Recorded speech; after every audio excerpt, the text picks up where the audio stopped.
Hello, this is Matthias Goertz with my monthly COVID update. It's the 30th of April, so I'm a day early, but that should not make a big difference. Welcome, and I will be sharing my screen. Here we are. So the title of this month's session, Welcome to the Land of Zero COVID. I think what you're seeing here is a health security officer, perhaps in Shanghai, standing in front of what seems like a street tunnel. I don't know whether the theory is that this insidious virus uses street tunnels to transmit faster, or whether the theory is that people hide in the tunnel to run away from this insidious virus. Anyways, apparently access to the Renmin Road tunnel is restricted as of 28th of March. So this is a month ago. Let's start. So yeah, I'm bringing back some of my quotes. Jules Michelet, who wrote a famous historian, he coined the term Renaissance and wrote a famous history of France that was the standard history of France for many years to come. But he wrote what is rather polemic about the Jesuits, the Christian Catholic sect, or movement. So this book that he wrote is rather polemic, and I don't necessarily agree with his polemic, but I found this quote and thought I'd share it.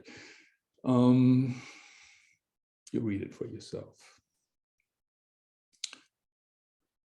Michelin accused the Jesuits of clandestinely having established a sort of a policing kind of mechanism in France, pointing fingers at people who they felt behaved, contrary to Christian moral values, etc. And Michelin was not alone in feeling that that kind of police mentality would be the worst kind of thing. Now, the reality is that the Jesuits in the 19th century were quite weak in France and anywhere else. Their power had been largely broken and so far as it ever existed. And there wasn't much policing, objectively speaking, so it was a bit of a hype. But I think the point is nevertheless well taken. And I've been experiencing this sort of police mentality where I am over the last 2 years. Of course, it's always there where I am, but particularly over the last 2 years with the COVID situation, people spying on each other, pointing fingers at each other, and not only where I am right now, I've said it before, also, for example, in Germany when I went there for winter vacation, and in Austria. So this is not limited to where I live. Quite a widespread phenomenon, apparently, that a mere appearance of a virus turns people who are maybe scared or what into, some kind of a police that feels that they have to police others. And I think that is very insidious. And in that sense, I agree with Jules Michelet, even though I don't think the Jesuits fit that category well. And then we have here Pierre Chaillet, L'Autriche souffrande. So 1939, of course, Hitler annexed Austria with the support of the majority of the Austrian people, one has to add. But he did. And Pierre Chaillet, who was a Jesuit, saw the Austrians suffer as a consequence. And he saw a numbing epidemic of fear, which paralyzes all thought. all thought of opposition ahead of time. Another quote where I have no view in how far this situation prevailed in Austria and how far his assessment of Austria in 1939 in the wake of the annexion of Austria by Hitler, whether this is accurate or appropriate or not. I have no view on that, but I like the quote because it applies to our time, in my view. There has been this numbing epidemic of fear, and there has been almost no one speaking up or permitting themselves to think against the mainstream views on COVID. So you can see I've read the history of the Jesuits recently. That's why I'm having these quotes. I always just bring you quotes that I happen to come across, right? Whatever I just happen to read. So it's a bit random.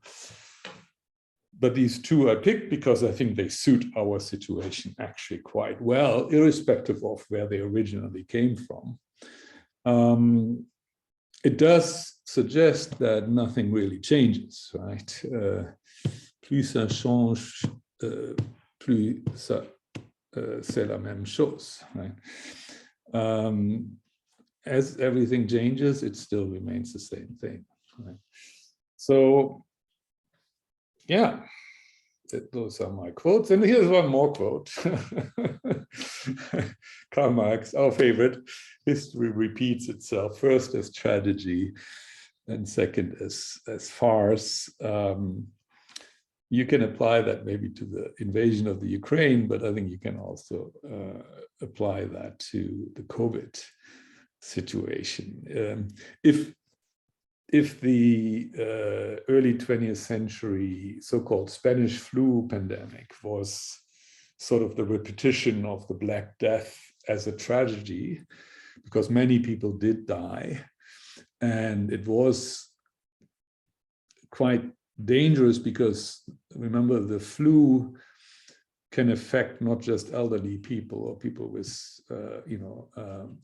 immune systems weakened by, for example, their lifestyle choices, but it also significantly affects children and even, mid-aged adults, the ones who are most productive in the most productive stage of their lives could be heavily affected by this. And the background was, of course, World War II, malnourishment or undernourishment in many parts, a lot of movement, soldiers going back home at the end of the war, carrying disease with them.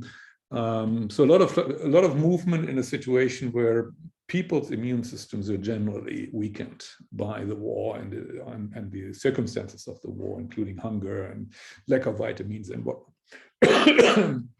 So it was just it's almost like this flu was really a result of one of the results of World War I, right? Or one of the side effects of World War I.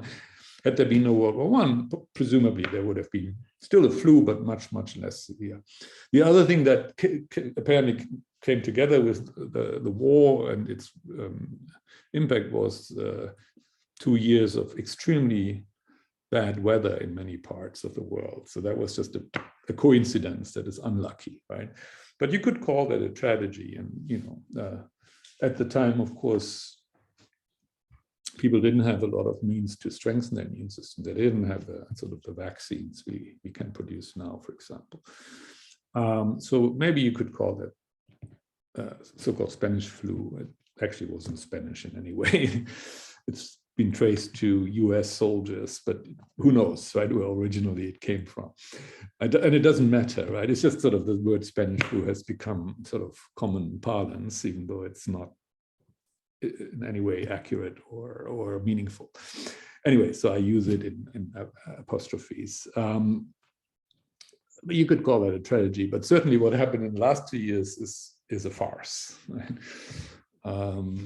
This is a common cold virus. It's not a flu virus. It doesn't affect young people, children, almost not, virtually not. It really only affects people who are extremely old or whose immune systems are extremely compromised. And so you have this development where our responses become ever more imposing for ever less less relevant things. I think that's the point here. And therefore it becomes more and more farcical. That's why I brought this quote from Karl Marx that everybody knows, I think. Okay, first topic of the day is not China actually, but let's talk about Russia. From Russia with love. Last time my title was To Russia with Love. And this time it's the reverse, from Russia with love, and specifically their love for Germany. I want to talk about it. The Russians love Germany, yeah. Let's start with a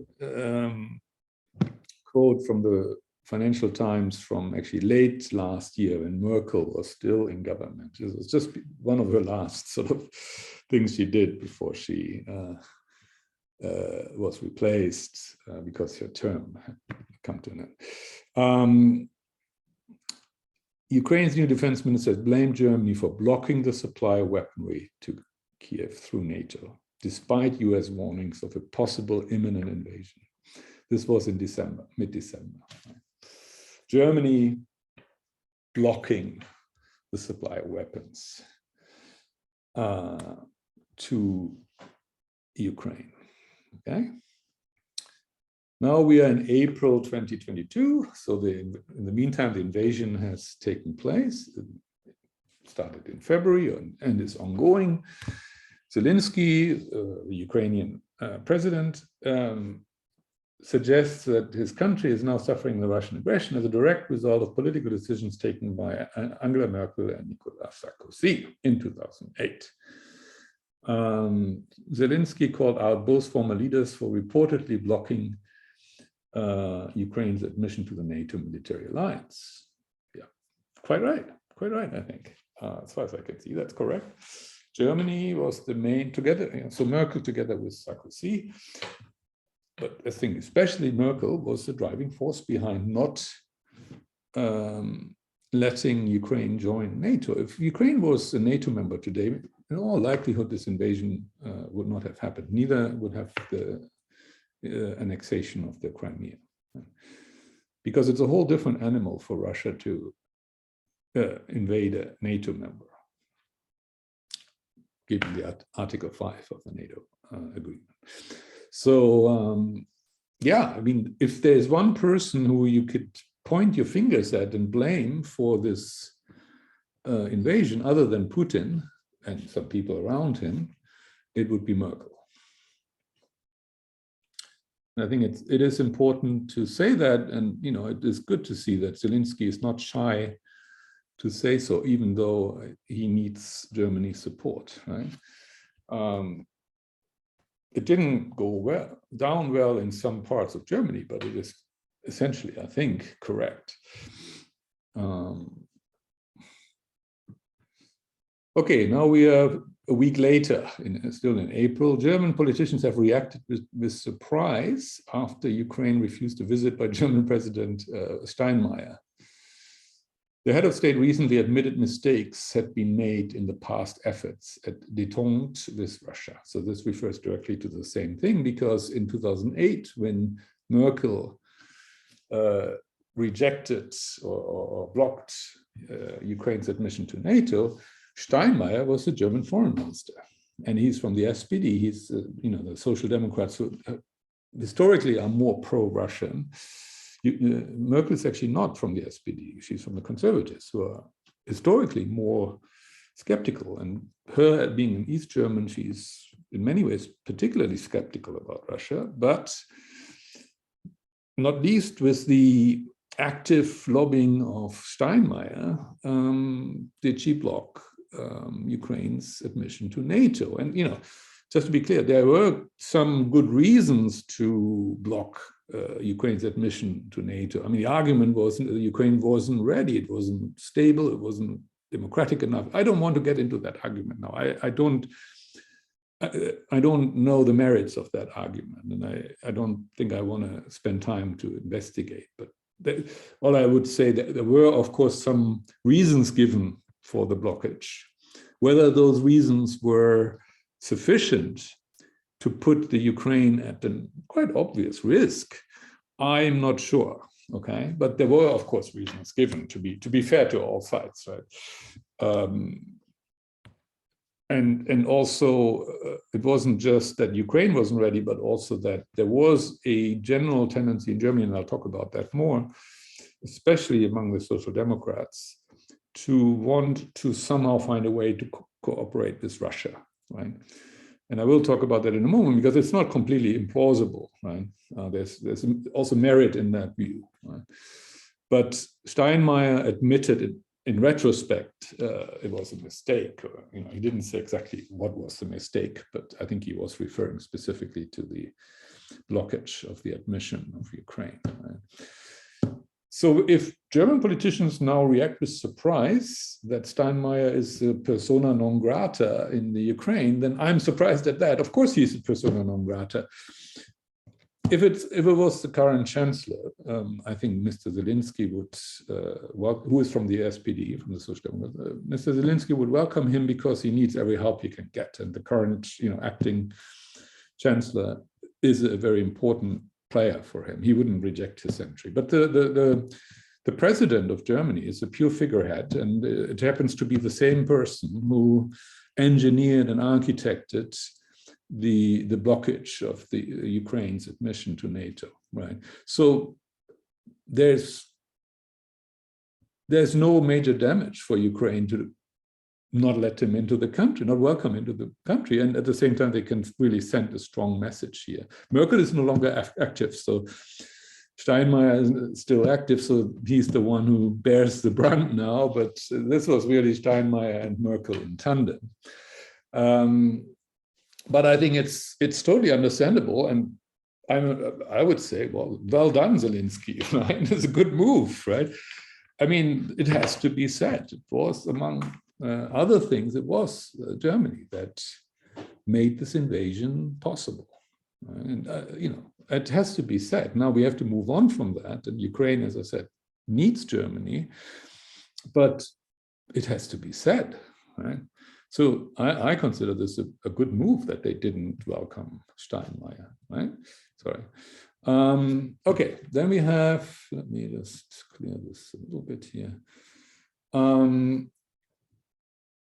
2 days later, Zelensky, again, in a BBC interview, singling out Germany and Hungary for blocking efforts to embargo energy sales, which I will show in a moment, bring in a huge amount of money, about 300 billion euros for Russia, according to this, per year.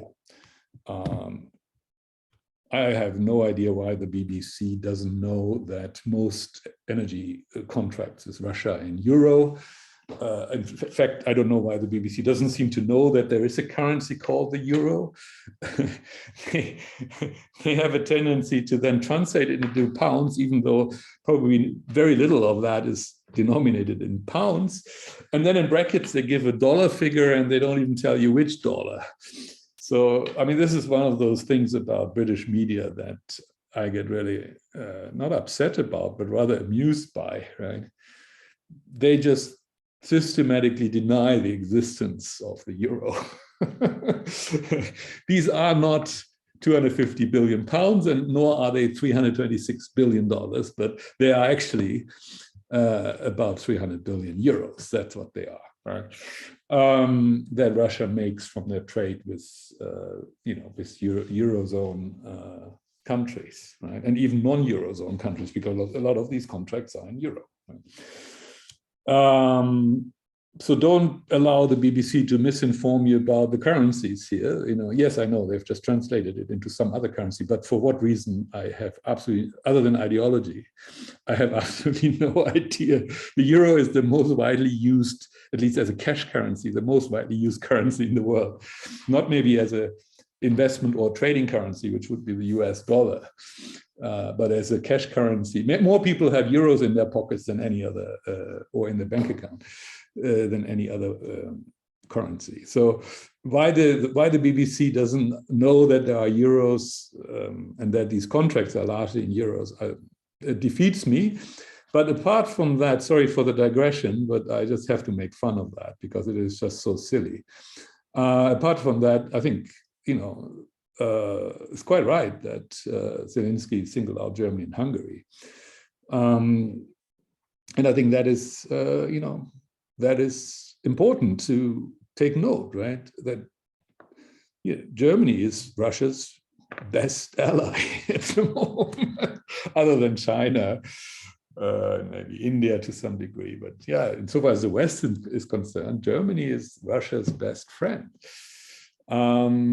That's what all these articles in a way suggest, right? And I think that's very important to note. So it continues, right? So here we are now. Okay, so now we are talking about Nord Stream, right? Nord Stream 2 specifically. So this is in February, just around the time when the invasion took place. This was, I think, just a few days before the invasion. So what happened, I think, a few days before the invasion, Russia recognized those two breakaway regions in eastern Ukraine, and that triggered Germany to stop the Nord Stream 2 project. Now, that's a big pipeline that connects Russia directly with Germany undersea. So there's no transit country in between, because the entire pipeline runs basically underwater in the Baltic Sea.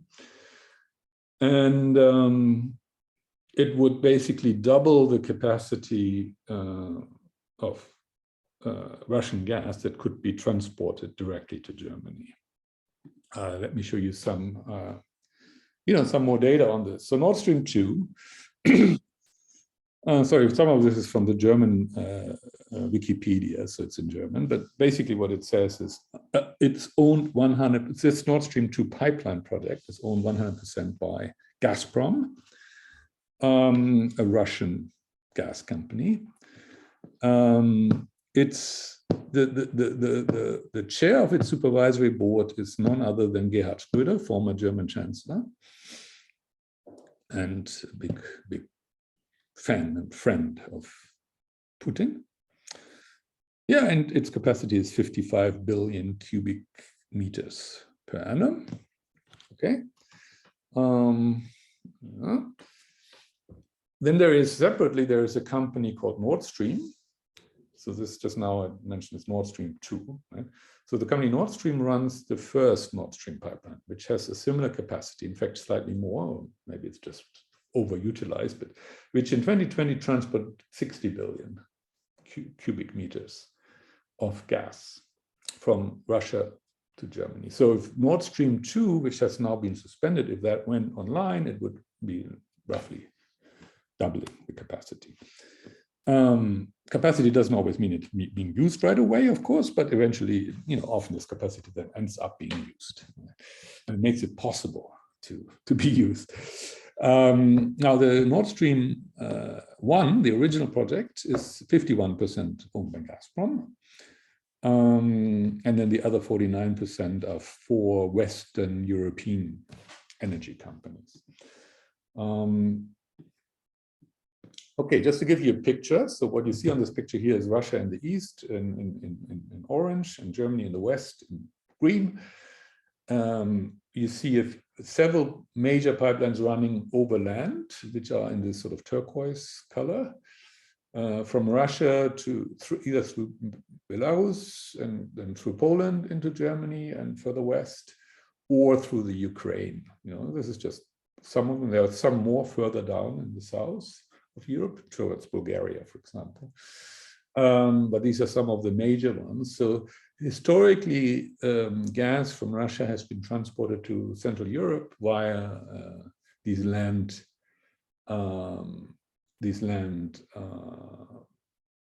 pipelines. And then the Nord Stream 1 project came, and that's, you see up there across the Baltic Sea in the lighter red color. That's the up and running and operating Nord Stream 1.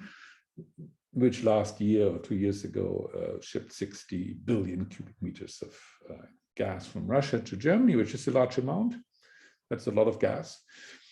And then the dark red is, Nord Stream 2, which runs more or less parallel to it, right? And The Economist published this picture in 2021, and at the time you can see a small part around the Danish island of Bornholm was still under construction, but that construction was completed by late last year. So the Nord Stream 2 is ready to be used, but it has not obtained the certification or the permission by the EU or Germany to proceed transporting gas. So it's idle now, but it's physically there. It could be switched on in a matter of days or weeks. And here in the box, as of March, you can see 40% of European gas usage is supplied by Russia. Total of 175 billion cubic meters. And Gazprom is the monopolist in Russia, so this is all Gazprom. Right? So Gazprom says of the 175, about 42 billion run through the Ukrainian pipeline. And as we see here, 60 billion run through Nord Stream 1. So that's just over 100 billion. So that leaves about 75 billion, which reach Europe on other routes, especially probably that fat pipeline here that runs through Belarus and Poland. That's a very important one too. And as I said, there may be others further south, although those I think run through Ukraine as well. There's also some amount of gas being liquefied and shipped by ship.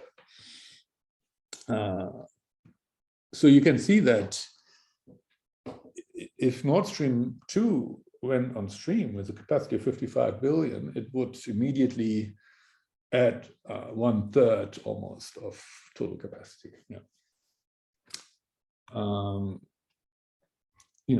It would increase existing pipeline capacity or shipment potentially by 1/3. So that's very significant. Right? So the fact that Germany has stalled that project is very significant. It is certainly a first step towards becoming less dependent and ultimately perhaps independent of Russian oil and gas. Russia is also a major supplier of oil, but here we are talking about gas, which is very significant for Germany. Just on Schröder, why is he there and with the Gazprom sign behind him? Well, he's a good friend with Putin. He may have been a director of Gazprom at one point, I'm not sure. He's not now, but he's basically head of the supervisory board of Nord Stream 2, and that's wholly owned. It's a wholly owned subsidiary of Gazprom. So he's the head of supervisory board of a wholly owned subsidiary of the state-owned Russian gas monopolist. And he has been instrumental in engineering those Nord Stream pipeline deals and architecting these deals with Russia.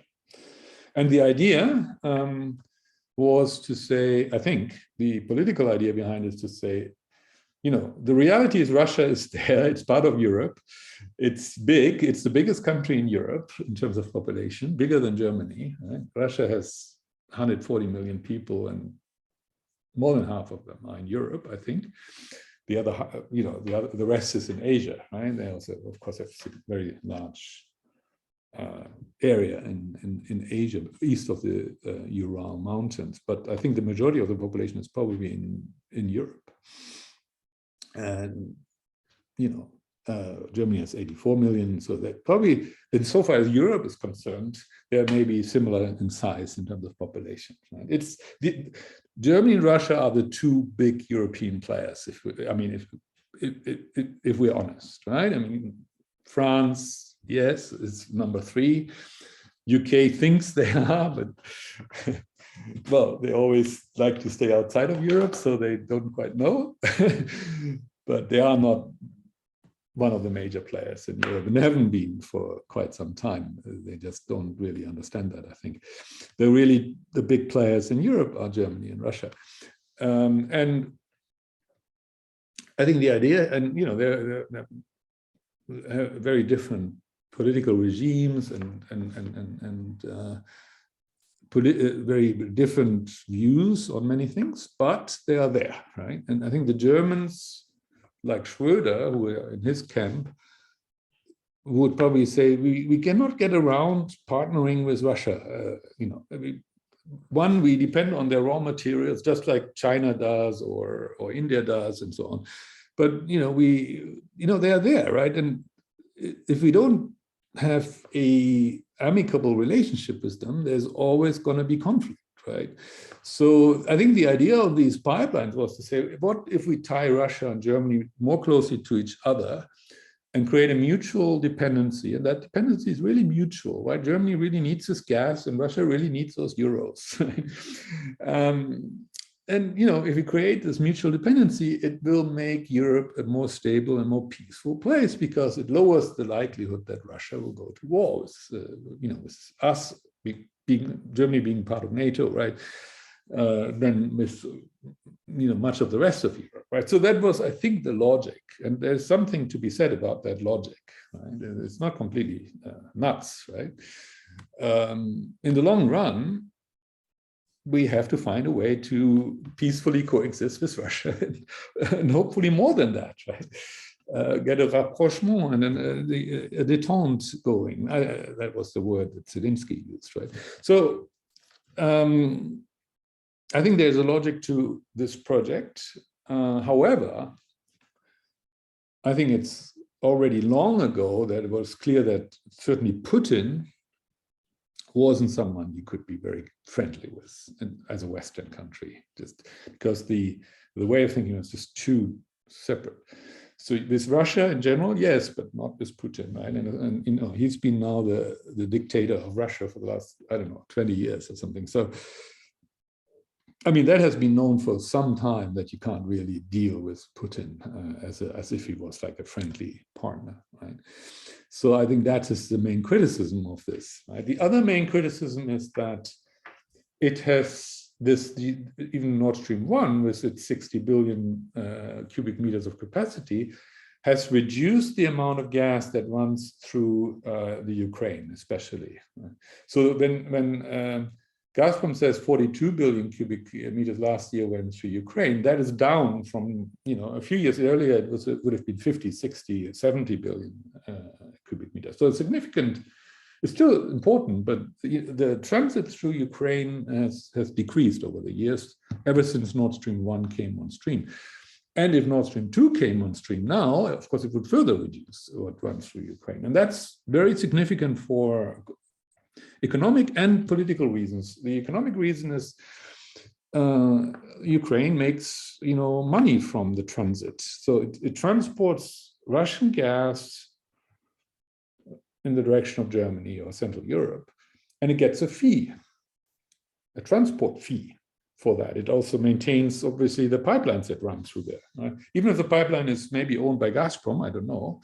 It may also be owned by the Ukrainian sort of counterpart of Gazprom, but whoever owns the pipeline, there has to be maintenance, there have to be operations, and that's run by Ukrainian people who earn money for that.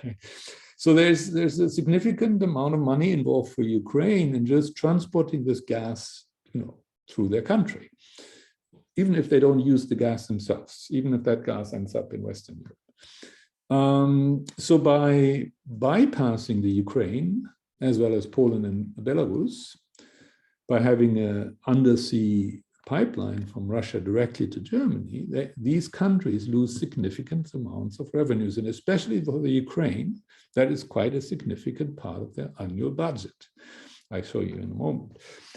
So one criticism was Ukraine is being bypassed and thereby deprived of a major source of revenues. And this is a poor country and it needs revenues. Right? The political argument is, of course, well, you create more mutual dependency between Russia and Germany, but at the same time, you make the Ukraine less important for Germany or for Western Europe. Right? So you bypass it not only economically, you also bypass it politically, make it more vulnerable. Right? Because it's becoming less and less important for Germany and for other major Western importers of Russian gas. And so the argument that says, oh, we need to tie Russia more closely to us, has a flip side, which is in doing so, the tie with Ukraine weakens. And it makes Ukraine more vulnerable. And I think that's what we've now seen. Yeah. It became so vulnerable that the Russians felt, it's time to attack. Right?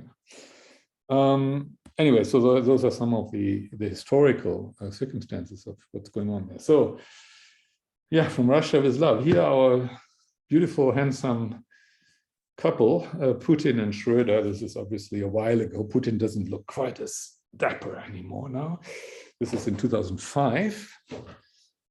And around that time, Schröder made a very infamous comment on Putin. Putin is a pure, flawless Democrat, he said. Putin ist ein lupenreiner Demokrat. It sounds even better in German. It just sounds amazing that a German chancellor would say that about Putin, right? I mean, Putin has never been anywhere near being a Democrat, let alone a pure and flawless, but there's probably no such thing, right? But this is just so ridiculous. And in German, it really sounds quite amazing, right? And Schröder got a lot of flack for it at the time in the press, and from the opposition. But he stuck with it. And, no, Putin, basically he was saying, we can do business with Putin. And I think he was just basically wrong on that. Right? Putin is not someone with whom you can, you can do business, but you can never really fully trust him. Schröder did. Yeah. So that's quite amazing. And, I have to bring this up because, there's this beautiful parallel.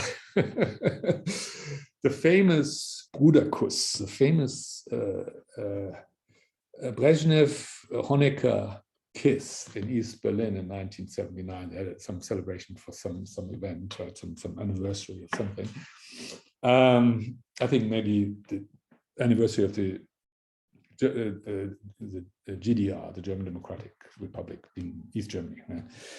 And in 49, so 30 years anniversary, and so Brezhnev comes to East Berlin and kisses Honecker. And if you haven't seen this famous photograph, you have probably seen its rendering on the Berlin Wall, which is this cartoon here on the so-called East Side Gallery, which is the piece of the Berlin Wall still standing, right? And it's a major tourist attraction nowadays, right? You can go and see it. Some artist, Dmitry Vrubel, in 1990. So after the wall came down, painted that famous photo onto the Berlin Wall. And I just had to think of that when I saw the picture here of Schröder and Putin. Right? My God, help me to survive this deadly love is what it, on the Berlin Wall here is what it says. It's in Russian, I presume that's what it says, and then in German. Yeah. My God, help me to survive this deadly love. And here we are again. My God, help us survive this deadly love of Russia.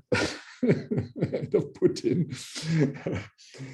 Yeah, so just a bit of history there. So, but yeah, Schröder has always been adamant that we need to engage Russia and we need to try to be friendly with them.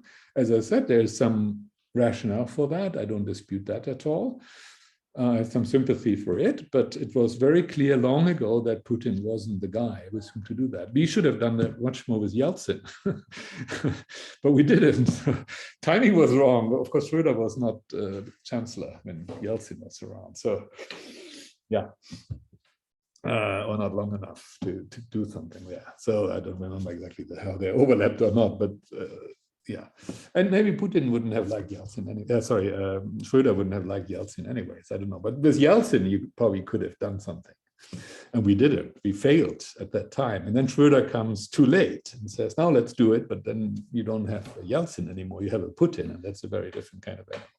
So I think we got that all wrong, but not because the underlying idea is wrong, but because we got the wrong person on the other side of the table. You know, the guy who has this super long table, like in those cartoons of some kind of medieval castle, where one person sits at one end and the other one sits at the other end, and you need like binoculars to see each other. That's Putin, right? Yes, that would make a good cover for my next presentation. Anyways, let's move on. So talk about gas. So just to be very clear what we're talking about here in terms of financials. Yeah. On the left, you have a graphic by the New York Times from February. The black arrow is basically just a sort of symbolizes the amount of gas and splits it into branches as to which countries it is transported to. And you can see by far the biggest branch goes to Germany, and the second biggest to Italy, and the third biggest goes to the Netherlands. The Netherlands is a major hub in Europe for refining gas and oil. It's huge refineries there. They have their own gas supply from the North Sea. So it's like a hub. So a lot of that gas here that goes to the Netherlands may not actually be consumed in the Netherlands. It may actually be consumed in Germany or in Belgium or in other neighbors. Right? So the portion of the gas that is consumed by Germans is probably even bigger than what this arrow here suggests. Anyways, be that as it may, doesn't matter. Germany is the biggest. Germany is not the biggest in terms of its relative dependency on Russian gas. Germany is about 60%. There are countries like Hungary, Slovakia, and Latvia, or Bulgaria, where the dependency on Russian gas is even higher. 80% of all their gas may come from Russia. And so relatively, even though the amount is much smaller because they are smaller economies and smaller populations, the relative dependency on Russia is even greater than Germany. So this is just to say Germany is not alone in this. You can see all the countries here in like greenish turquoise type colors. They all have a certain amount of significant dependency on Russian gas. So Germany is not alone, but Germany is just the biggest one. And just the other day, Russia announced that they were halting gas supplies to Bulgaria and to Poland on the basis of that they've so far refused to pay in rubles. Remember, Russia asked to be paid in rubles now instead of euros. And most contracts, though, are in euros or in US dollars, 97% or so, according to Ursula von der Leyen, who said 97% of all contracts are either euro or US dollars. And, they are legal contracts. And so the Western contracting parties say, no, we're not going to change these contracts. We've contracted in euros, and so therefore we will want to be paid in, or we want to pay in euros, right? And the Russians say, no, as of so-and-so deadline, you have to pay in rubles. So there's a disagreement there, and the Polish and the Bulgarian importer of that gas apparently have refused to pay in rubles, and so Russia has announced on the 28th of April that gas supply to them will be halted. Now, as you can see here, they've picked Bulgaria. The amount is quite small, but the dependency of Bulgaria is high, so it will sting. And then Poland, where the amount is bigger. There may be political reasons they picked those. They didn't pick Hungary, for example, which traditionally is friendlier to Russia. They haven't picked Germany yet because that's the big animal, right? I mean, they can't afford to just simply cut off the gas to Germany. It's just too much money involved, right?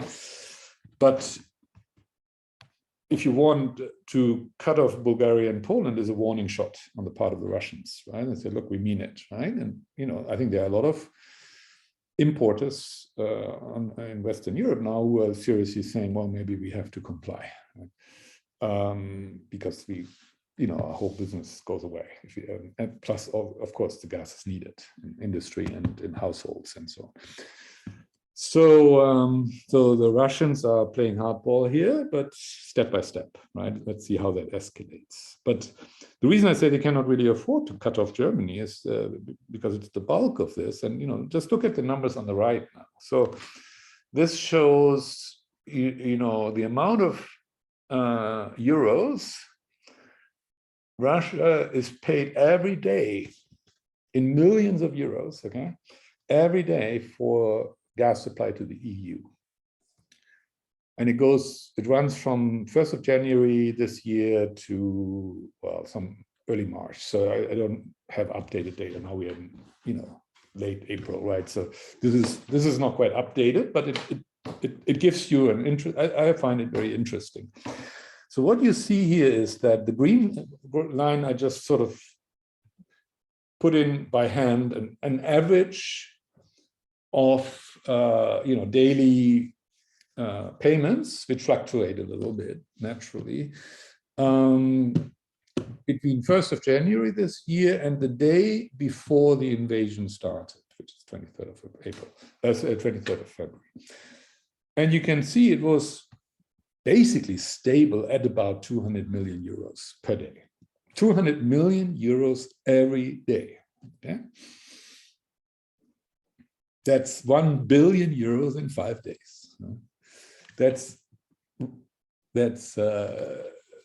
10 billion euros in 50 days. Okay, 50 days being less than 2 months. Yeah? I mean, we are talking about very significant amounts of money. Incidentally, well, I'll get to that. Okay, so it was very stable. Then on the day before the invasion, it started going up because apparently, some analysts realized, or some, the price, not the amount went up, but the price went up. So apparently, some people realized that the invasion was really imminent, right? But the actual invasion began on the 24th, and you see a spike, right? Double. Basically, the price. Obviously, the revenues here in euros are a function of volume times price. Volume doesn't change so easily, right? It fluctuates, but yeah, it doesn't change anything. The price is what drives this hike, right? It's purely the price, right? So overnight, Russian gas doubled in price. So on the day of the invasion, instead of 200 million euros, Russia was paid 400 million. Now, whether this money actually went their way on that day is another question, but they shipped the same amount maybe as before of gas, and the price had doubled overnight. And if those contracts are such that the payments are in accordance with daily global prices, then their revenues from gas on the day of the invasion doubled. Yeah. Now, I don't know how these contracts are structured, whether whether there's some mechanism to bracket the price, or whether it's just free flow, depending on the daily average market price on global markets. I don't know, right? But let's assume for now, and this graphic seems to assume that it's purely market price, right? And set daily, right?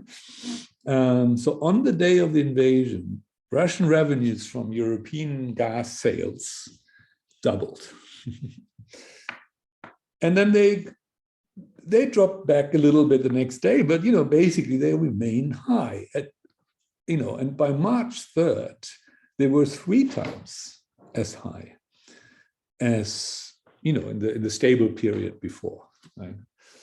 Now, as I said, this is not updated, and we know oil prices peaked around that time, and then global oil prices at like 130, 140 US dollars, and then they came down again, and now they're at about 100. So maybe with gas is similar. Maybe it peaked somewhere here, and since then it's come down a bit again. But I bet that the gas price is at least double now for Russian gas than what it was before. So just to keep it simple, we may say by invading the Ukraine, Russia has doubled its revenues from selling gas to Europe. Yeah. Here you can see in March it's a factor of 3, but again, even if that's now a bit down again, which it probably is, we may still be at a factor of 2 or more. Yeah. So the irony of Putin's war, it's self-funding. Just by going to war, just by triggering the invasion, he doubled his revenues from European gas. And this is not trivial, okay?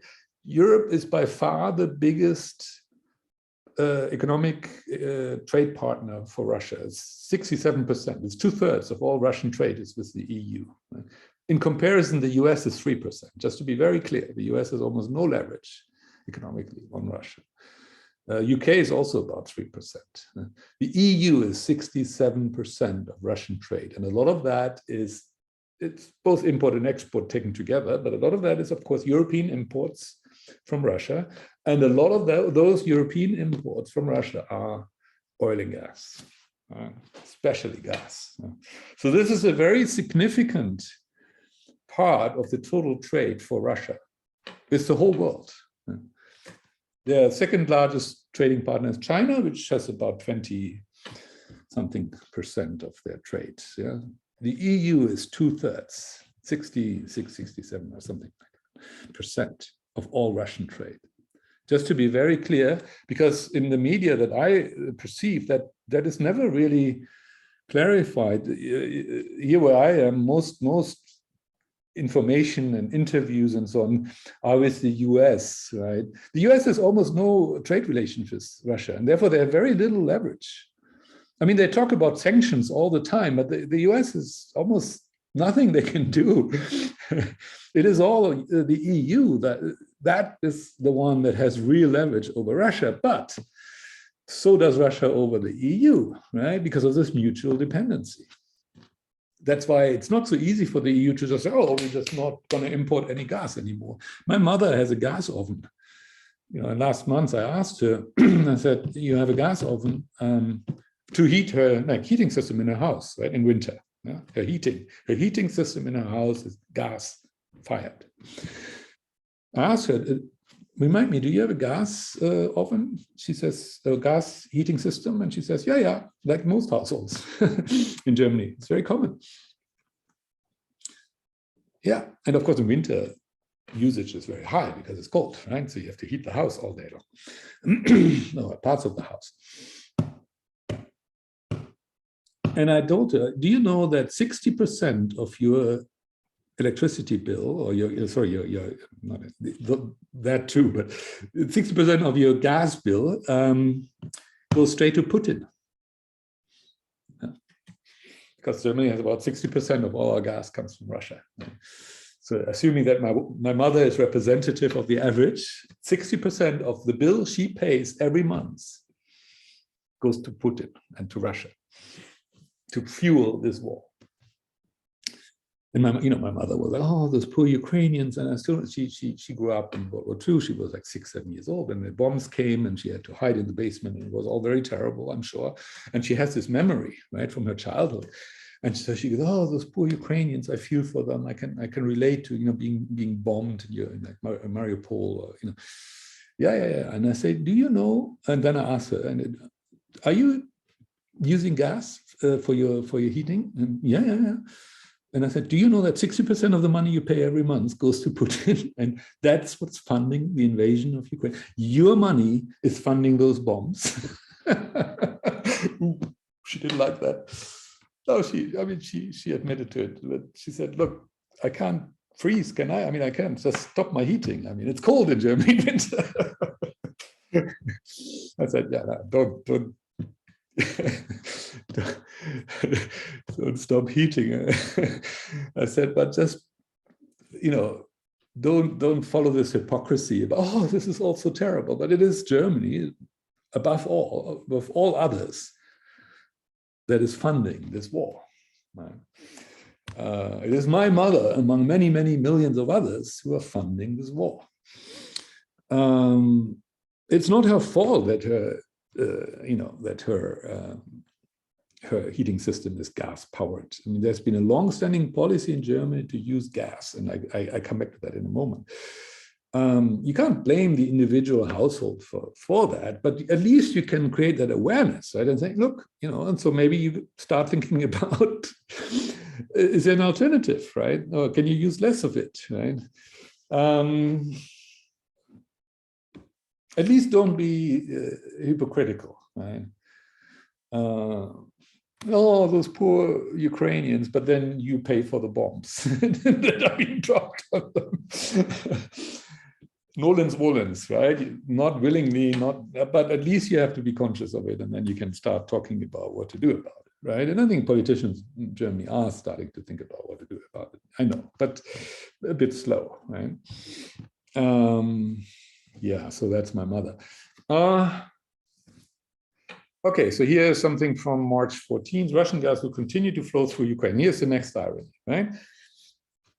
So the Ukrainian state monopoly, which is the equivalent of Gazprom, is called Naftogaz. Right?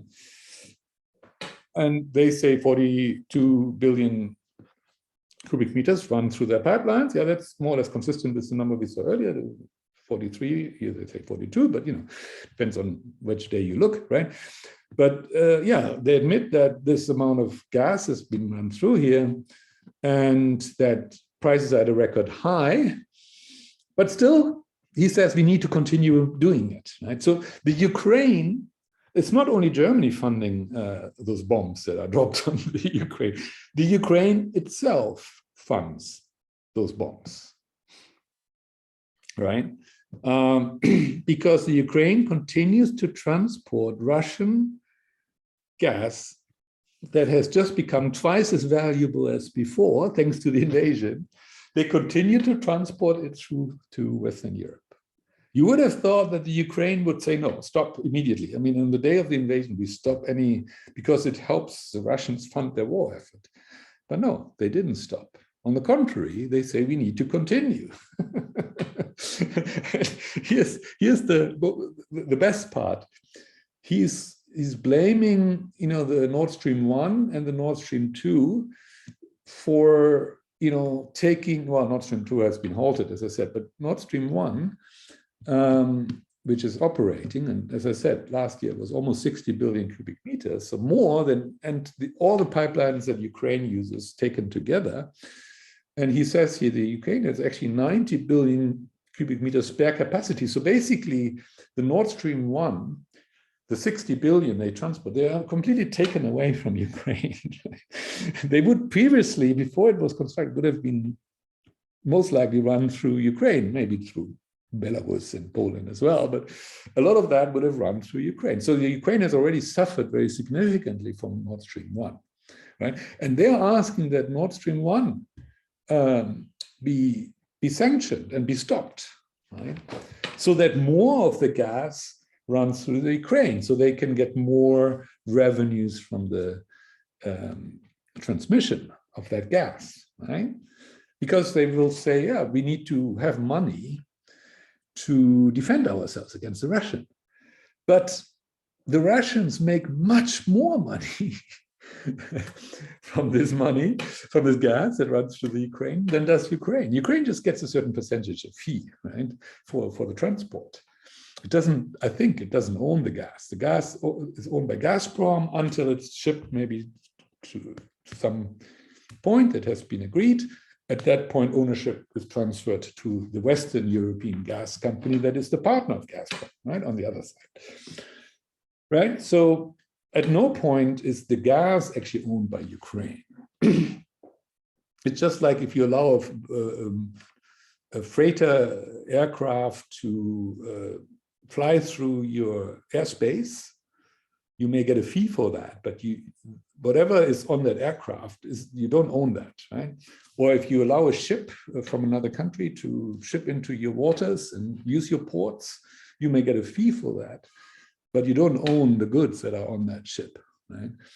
And the same as this gas, I think. So the gas is owned by Gazprom, the Russian side, until it has been delivered to their customer in the West, and then the ownership is handed over.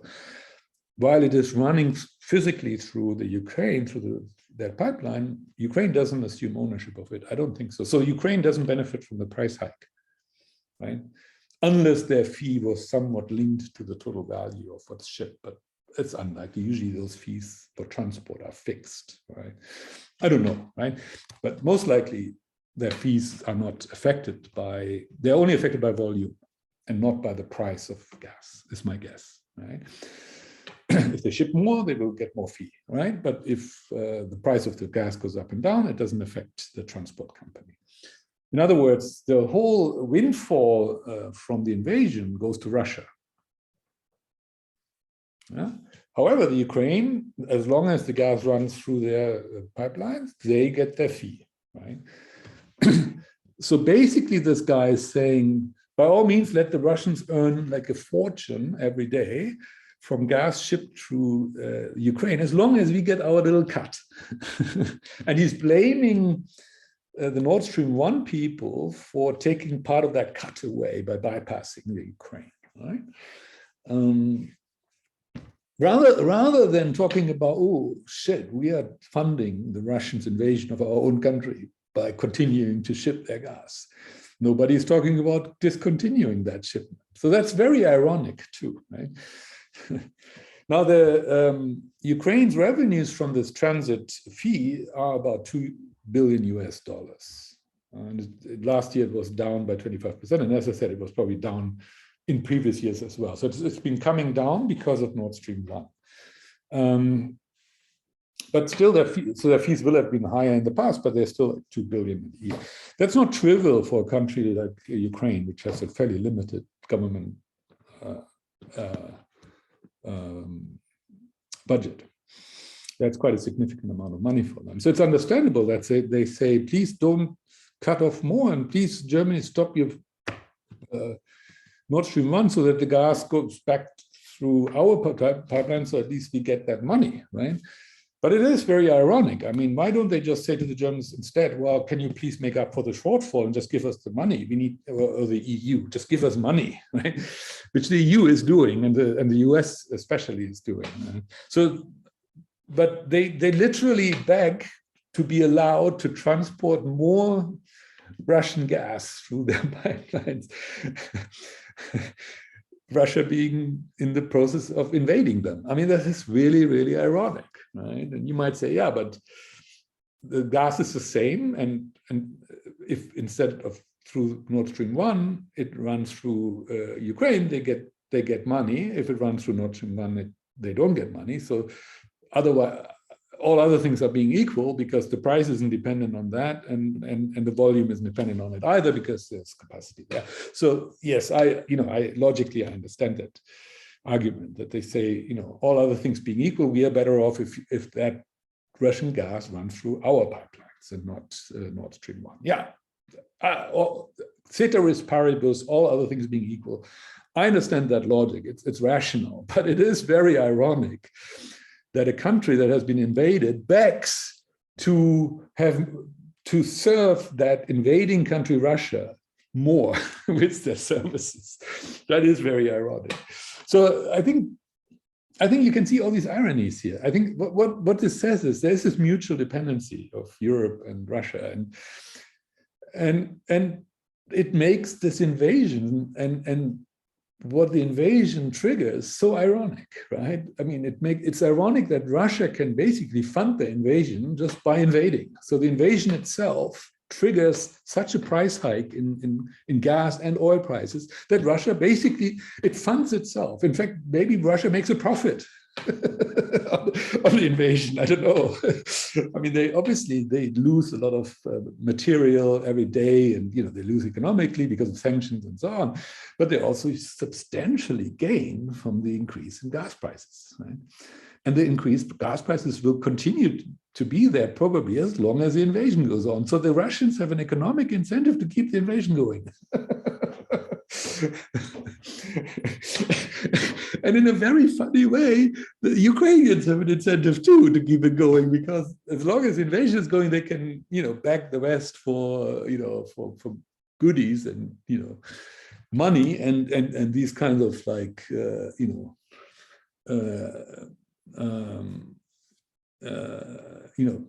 ways of helping them by saying, okay, we cut off our direct link to Russia so that you can earn more fees with your pipelines. That's what they're asking. So it is all very ironic, right? This whole invasion, I mean, a lot of people have said it doesn't fit the 21st century, right? And to some degree, I sympathize with that. It really doesn't. It doesn't feel like a real war, because the dependency of Russia and Europe it's very high. It's so interwoven that this whole thing seems a bit unreal. As if, Putin, part of Putin's mindset is in the 18th or 19th century, right? Sort of Tsarist Russia. Yeah. Whereas the reality of Russia today is that it is not as interlinked with the rest of the world as some other countries are, like, for example, Germany, which is extremely export and import dependent, right? But Russia has become, over the last few decades, after the Soviet Union broke apart, has become increasingly economically and otherwise, linked up with the rest of the world, right? And Putin behaves as if that doesn't matter, but it does, right? And so, but yeah, I mean, one reason why Putin doesn't mind is because at the moment he's benefiting on the gas side. He's massively benefiting from his invasion. It costs a lot of money, but it also makes him a lot of money. So it's all very interesting and not at the first glance so obvious. These complexities that are related to this invasion. Right? So just to talk about Naftogaz, I think it's 100% owned by the government of Ukraine. So that's the equivalent of Gazprom in Russia. It's a gas monopoly of Ukraine, and they operate these pipelines, right? And it's the largest taxpayer in the Ukraine, and it supplies 15% of total state budget come from payments through Naftogaz, either the taxes they pay on their profits and fees, right? They may have to pay or taxes on the actual gas that they either transport or process, right? Value-added taxes, for example, or sales taxes and so on. So all taxes taken together, right? Taxes on profits as well as taxes on the goods that they ship or produce or transform. Any kind of value added. If you take those taxes all together, they account for 15% of the total budget. This is before the war. Now the budget, of course, is largely supplied by the US and Europe. But you can see how important Naftogaz is to the Ukrainian government, right? Now, the $2 billion here are only some part of Naftogaz's business. Of course, they have other businesses that do distribution within the Ukraine. They operate gas-powered plants, etc. Their total revenues are about 8 billion euros. I saw 8 or 9.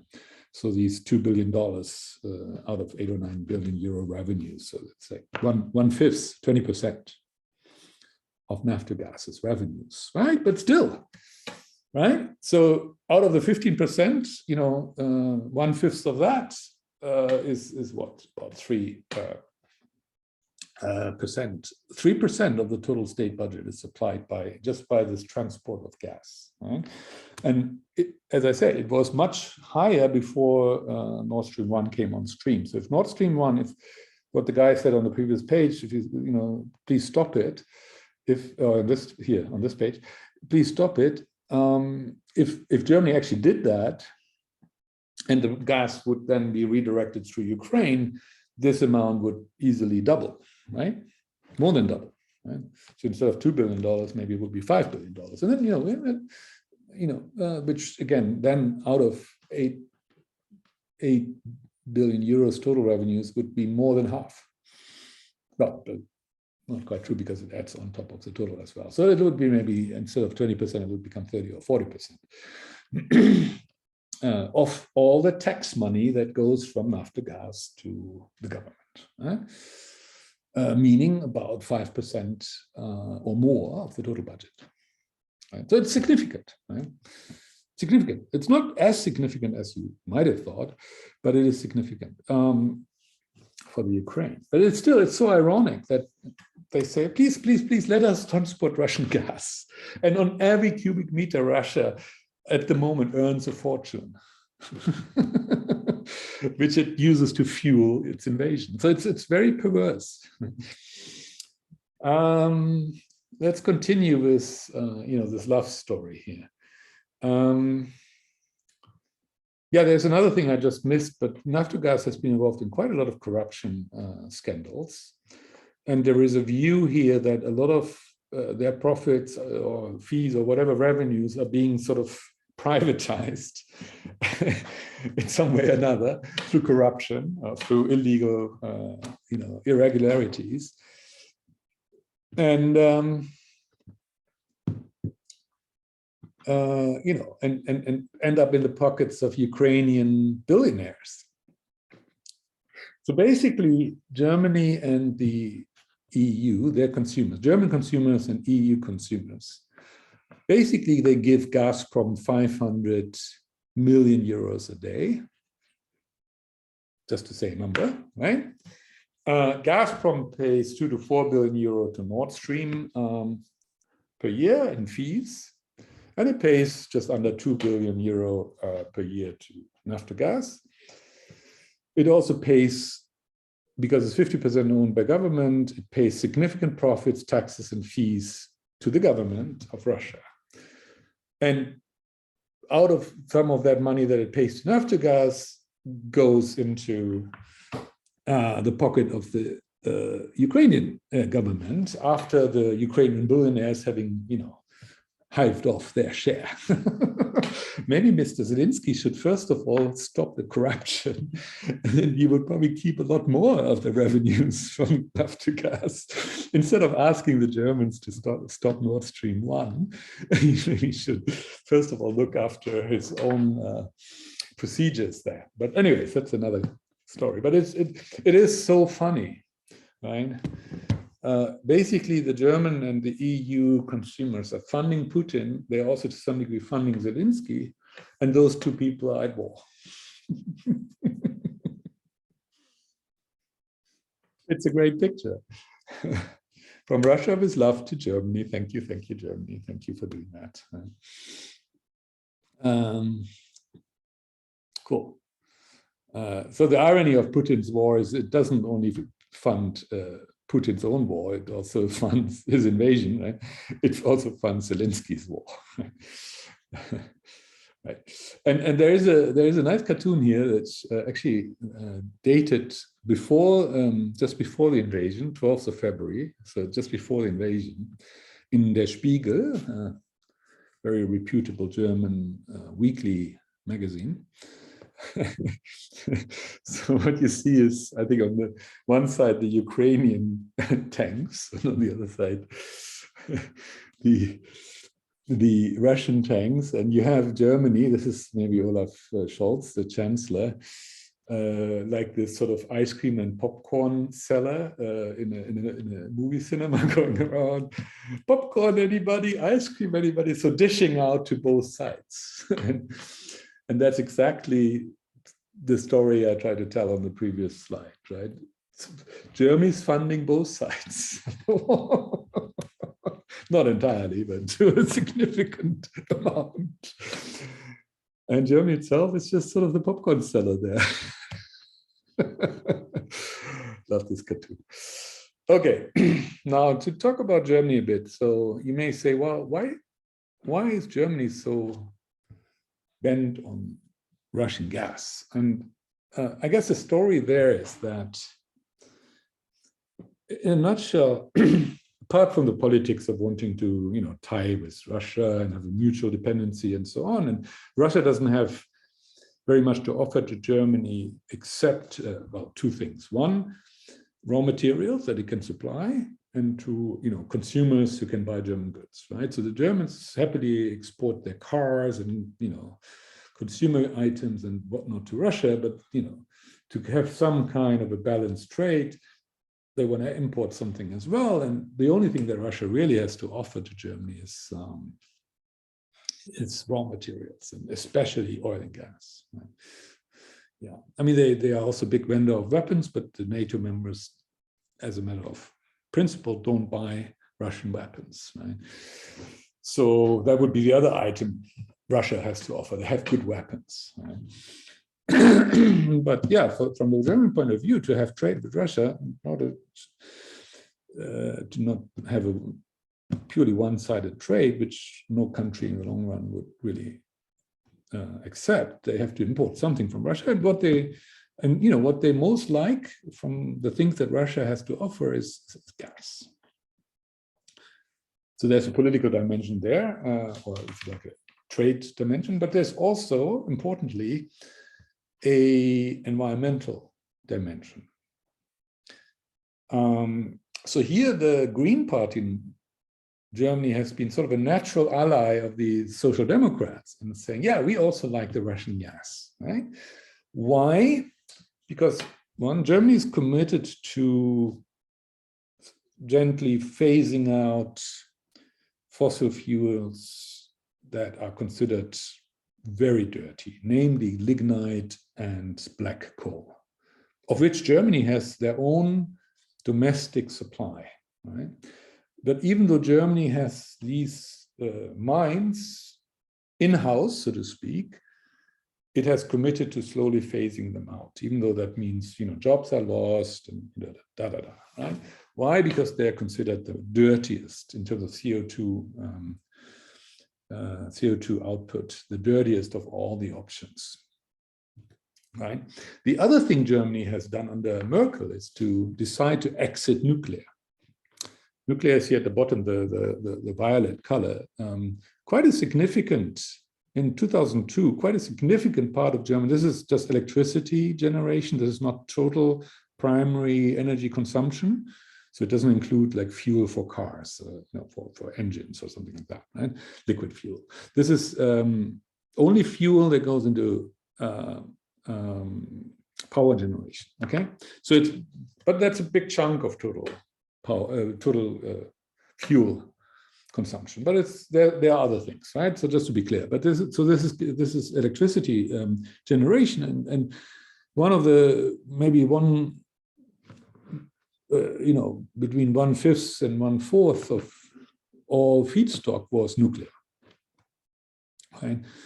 And that has been in 2011, Merkel government decided to exit. This was after the tsunami in Fukushima. And you can see there's a step function here where several nuclear power stations were taken offline right away. And then since then, it's, a couple of more have been taken off. And then I think this year or next, all the remaining ones are supposed to be taken off the net, which, given that gas prices have just doubled, Germany can't really afford. So I don't know whether they are sticking to that plan or not. But basically, the idea is to phase out nuclear, even though it's very CO2 friendly, but for other reasons, right? Because many Germans consider it too dangerous. And then at the same time, phase out slowly over time lignite and black coal. So the mainstay, so these pariah kind of energy sources, pariah is like disliked and people want to get rid of them for different reasons, amounted to 70% of the total only 20 years ago. Right? Well, more than 70%. This is not percent. Sorry, this is like total amount. 70 out of it's true. Together with gas, about 70%, a bit less than 70%. Now the total is well over 200, and the pariah portion of it is 50, so it's a quarter. Yeah, so it went from 70% to 25% of the total mix, right? So it's already significantly down, and it will continue to go down. But to achieve that without stymieing, industry or having, German residents have, cold feet in winter, which nobody wants, depended on two things. One, a massive increase in renewables, especially wind and solar, which has happened. It's the blue and the yellow here. You can see the massive increase in renewables. And secondly, a more or less reliable, constant supply of natural gas, of which 60% is Russian natural gas. So that's this thing down here. There's also Russian gas going into other usages, not just into electricity generation. This is just a portion of the Russian gas that goes into electricity generation in Germany. But you can see it's been stable. So natural gas, whereas the pariah stuff is we are trying to, drive down, and the renewables we're trying to drive up, but that's not without problems. Let's not get into them now, but they are clearly, it's not trivial to do. Germany doesn't have very good solar conditions, and the wind is in the North Sea and needs to be transported by huge power trains through the country from north to south. So all of this is quite complicated too, and not always without resistance from local people and so on. So just to be clear, it's not so trivial to drive up these renewables, but it has been done, and it continues to be the case. But what has almost been a bit of a backbone that was reliable and constant, and there was no big pressure to reduce it because it is considered relatively cleaner, is natural gas. Natural gas firing also produces CO2, but significantly less than when you fire oil, and even less than lignite or black coal. So of those fossil fuels, natural gas is considered the cleanest. At least that's the narrative in Germany, and it's the narrative that the Green Party has adopted. They say we go all out renewables, but for the transition, gas is the preferred mainstay as we are transitioning from fossil to renewable, right? So in that sense, the Green Party was a natural ally for that topic with the Social Democrats, in saying we need this relationship with Russia and we need Russian gas, because it allows us to manage this transition from CO2 intensive to CO2 free, almost CO2 free energy consumption, right? And it's a transition that takes several decades. Everybody, I think, recognizes that. And in the calculation of the Green Party, as well as other parties in Germany, natural gas, which is mostly Russian national gas, has played a significant role, because it is sort of the stable mainstay here that we can rely on, and that people don't dislike so much because it is considered somewhat cleaner. Not as clean maybe as renewables, but cleaner, and it's not so much disliked, right?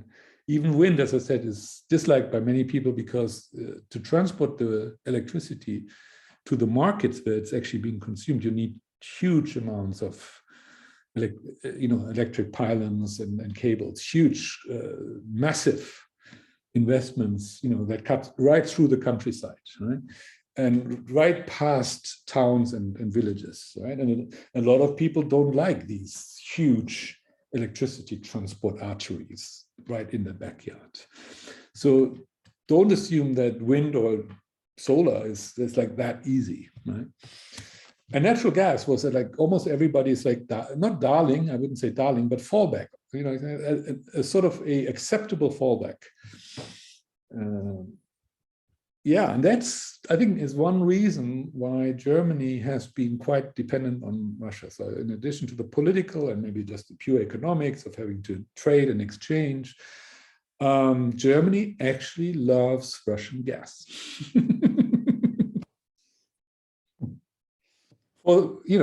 For rational reasons, right? There it is, okay? So this is Russia, right? Between a rock and a hard place, do you want Russian gas or do you want global warming? Yeah. Now, German government and von der Leyen, Commission president, have all said, well, we got to wean ourselves off Russian gas and oil, right? They have said it, right? Whether they will eventually depends on how long this invasion and this war continues. If it continues long enough, they will. Yeah.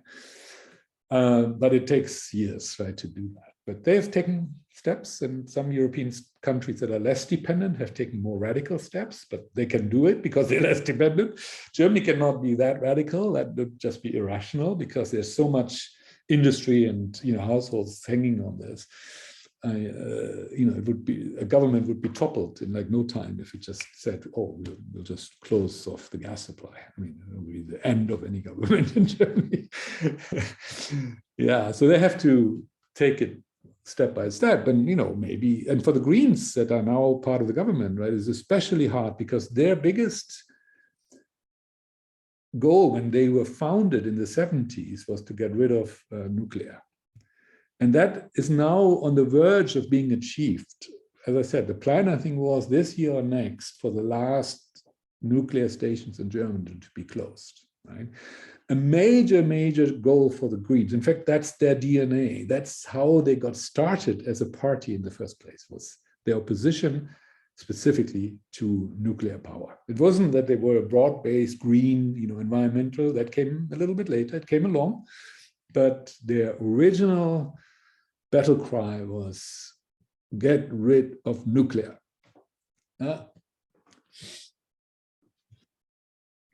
Atomkraft, nein, danke. Nuclear power, no, thank you. That was their slogan and all their little stickers when I grew up, right, in the 70s. That's what made them into a movement and then into a party, and now they're in government. And so the last thing the Greens could entertain is to say, oh, maybe we just let those remaining nuclear stations run a little bit longer. I mean, they can. They're technically probably not obsolete. As long as they're maintained, they're safe, and they can be run a few years longer, right? Because all of them were supposed to be closed down prematurely. The ones that were aging have already been closed down earlier. After the decision was made in 2011, immediately some aging nuclear power stations were taken offline, and since then, as you can see, maybe a couple more have been taken offline. The ones that are still operating now, most of them are presumably not at the end of their technical lifetime, right, for which they were commissioned. So they could continue for a few years, I'm sure. It's just unpalatable to the Greens. It's so much against the grain for them, against their very existence. It's very hard, and they're in government now, so it's very hard for them to say, oh, we can get out of natural gas quicker if we let the nuclear power run a little bit longer. That's a huge dilemma for the Greens. And the Greens are a significant party. They have 20% or so of the votes. They're the junior partner in the government, together with the Social Democrats, but not junior by much. And they have some very powerful ministries, etc. Right? So, a big dilemma for the Greens, right? Because the easiest in the short term would just be to continue running the nuclear for a while, right? At least, I mean, it's not a huge amount here, but it's still like eight whatever the units are here, gigawatts, 8 gigawatts, right? And the natural gas we're talking about is 30, of which, let's say, 60% is Russian. So let's say 20 gigawatts is Russian gas. And the ongoing, if we keep all the nuclear power running for the next few years, that gives us an extra 8 there. So immediately out of the 20 Russian gas, you could, not immediately, but relatively quickly, you could take 8 out of the 20 away. So that's 40%, right? Just by deciding to let the nuclear power continue running. But that's, I think it's probably going to be unpalatable for the Greens. I don't know. I'm not following the German discussion on a daily basis. I don't know what they're discussing right now. So they want to get out of the gas, the Russian gas, but they don't want to get back into nuclear. So what to do? The one thing they have already said, they will keep the coal and lignite running a little bit more, which is almost as bad because it's also totally runs against the grain of CO2 deductions and the commitments to the Paris Agreement and all that. Right? So they are between a rock and a hard place. Right? And solar and wind, it's already been very much sort of maxed out to some. I wouldn't say it's maxed out. There's probably still upside, but it's getting harder and harder every year to squeeze out more from that, right? You might say, yeah, wind isn't it unlimited? Yeah, but then you have to build those transport arteries again, right? And they are hugely expensive, and it takes years, and you get a lot of demonstrations again. And solar is very decentralized, so you can put it onto your factory roof, and many people do, and they have incentives for it. And you can put it onto your home, your house, on your roof, right, and self-supply. And if you have excess, you can put it back into the net and into the grid, and the government will buy it off you at a certain price, etc. So there's still a lot of roofs that don't have solar. I admit, right? So the solar, there's probably quite a long way still to go, but it's very decentral. So you need to get basically incentives going that incentivize a lot of people very quickly to add solar to their roofs and replace that gas-fired oven, like my mother. But my mother's 85, and the last thing she's going to do in the rest of her life is put solar on her roof. You have to wait for her to die. Maybe whoever buys the house from her after she dies, maybe that person will then put solar on the roof, right? But certainly my mother will not. And she's not alone. There are like millions of elderly people in Germany who own a house and live in it. And the last thing that is on their mind is to replace their wonderful gas heating system that works perfectly well with something as uncertain as solar. Apart from the big investment that's required. That's partially maybe subsidized by the government, etc. But again, I don't want to go too far here. I don't know all the details of this, but I guess what I'm saying is it's not that easy to say, oh, we'll just stop using the gas from the Russians. Right? Not at all easy. Yes, the summer is coming now, so naturally gas consumption will go down because people don't heat their houses. Yes, and then you have 6 months until the autumn and the winter starts again, and you can you can buy in those 6 months you can at least at the margins you can replace gas with something else, right? And some people probably do. Not so much because of the price of gas, which has made it very expensive, but yeah. So you can you buy some time, and things will happen over the summer. But at this moment, Germany is between a rock and a hard place, and especially I would say the Green Party, but also the Social Democrats who had been so adamant to have a détente with Russia. Both of them, one is more political, the other one because of environmental concerns, but both of them have made themselves very dependent on Russian gas, and they're in the government now, and so they're in a Zickmühle, and like what's the name in English? Between a rock and a hard place, basically. Yeah, I'm not trying to excuse anything that Germany is doing. I'm just trying to explain it. Right? Now, the other thing that I would like to add here, and that was just my personal interest, because every other day you read that some ultra luxury yacht was confiscated by Western governments. Right? Now, I've already said last time, I'm not sure whether this is legal. Yeah, that you can just define someone as an oligarch, whatever that means, or as a friend of Putin, or a close ally of Putin, right? And make that a reason for taking their property away. I don't know that that is legal and under what type of framework that is supposed to be legal, but that's what we're doing, right? We're confiscating all these super yachts. And here are some examples, and in the footnote there are a few more that I didn't capture here, but yeah. Total value of these yachts that I traced just by a quick, back of the envelope, quick and dirty Google search, is about 2 billion euros or 2.2 billion US dollars. Okay. Now that's the equivalent of 3 to 4 days worth of gas supplies to the EU. Just to put things into perspective. Okay. The total value of these assets, and I know they've also confiscated private planes and some houses, so it's not just yachts, but the yachts are the most spectacular ones, I think. The total value of those things that they've confiscated from oligarchs, not the government, mind you, but just private businessmen. Most of them are private businessmen. Some of them may be linked to government entities, but most of them are private businessmen. is the equivalent of 3 or 4 days of what the EU buys and pays for in Russian gas. Yeah, so it's symbolic, basically. Yes, it hurts those oligarchs, and yes, some of them may tell Putin, "Hey, dear Vladimir, can you go slow? my favorite yacht has been taken away from me." But some of them are already now selling them. The Saudi whatever billionaire crown prince, or not crown prince, but sheikh, just bought one for I think $400 million or something off one of these oligarchs, right? So they're selling them, and maybe it's a fire sale, and they don't get the full value, and they have to write down a loss on them. But at least they get some cash back, right? And the Saudis very good friends with the Americans.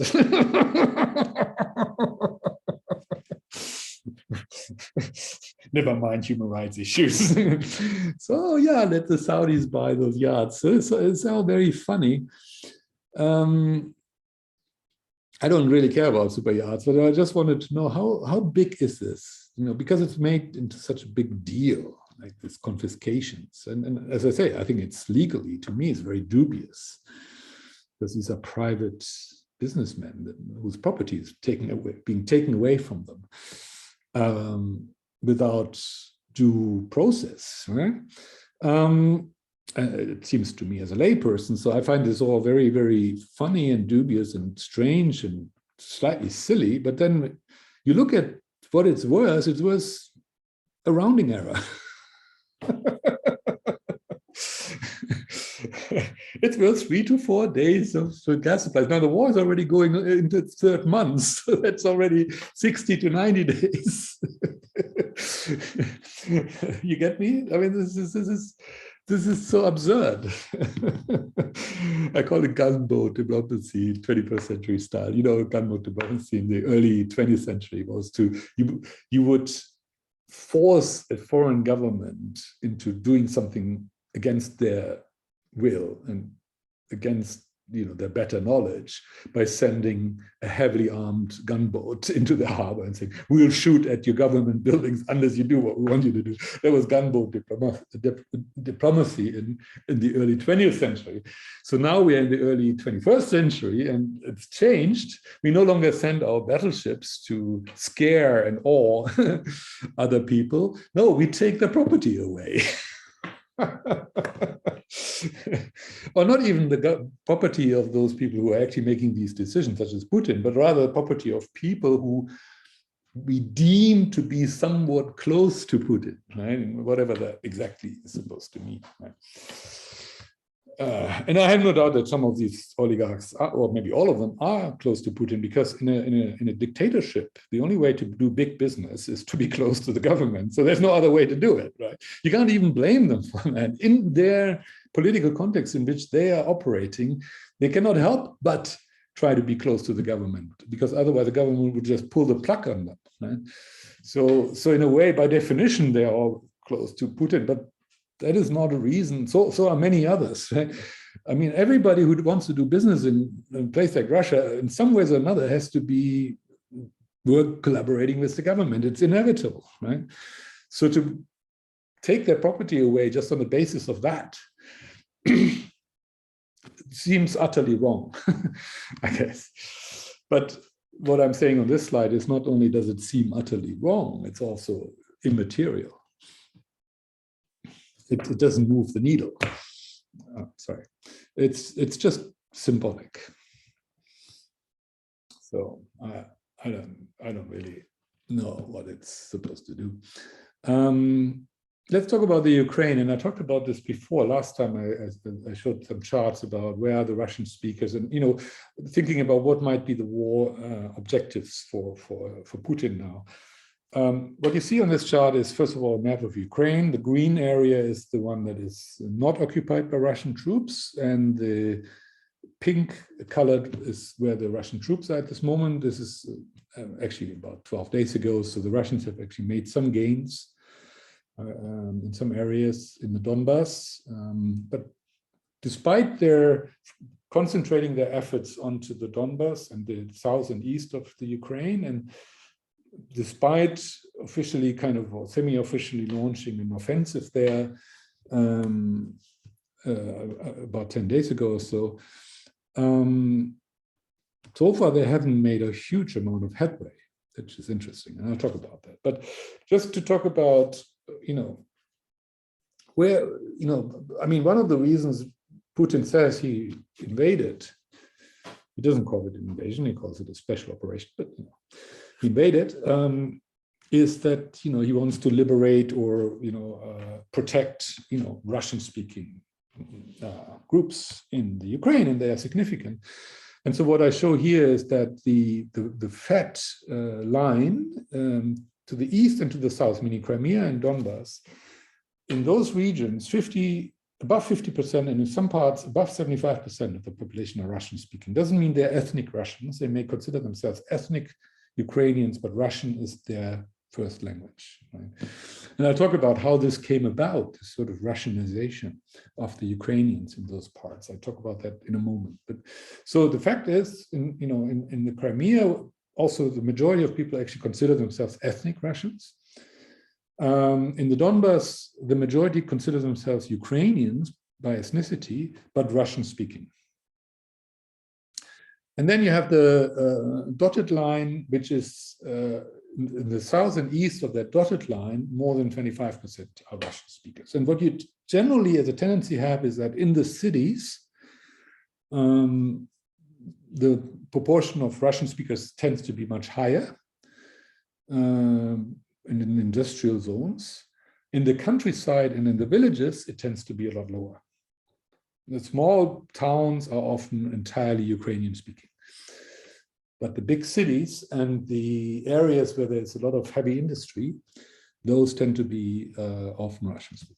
Okay, so it's more complicated. If you looked at it in a more granular way, it is a lot more complicated than this. But as a very rough idea, you can say this east and south part that is denominated or separated here by that dotted line.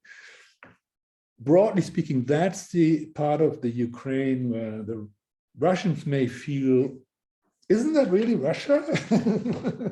Or even if they don't feel it's Russia, they may at least feel, oh, but there are a lot of Russian-speaking people there, they are our brothers, and we need to intervene on their behalf.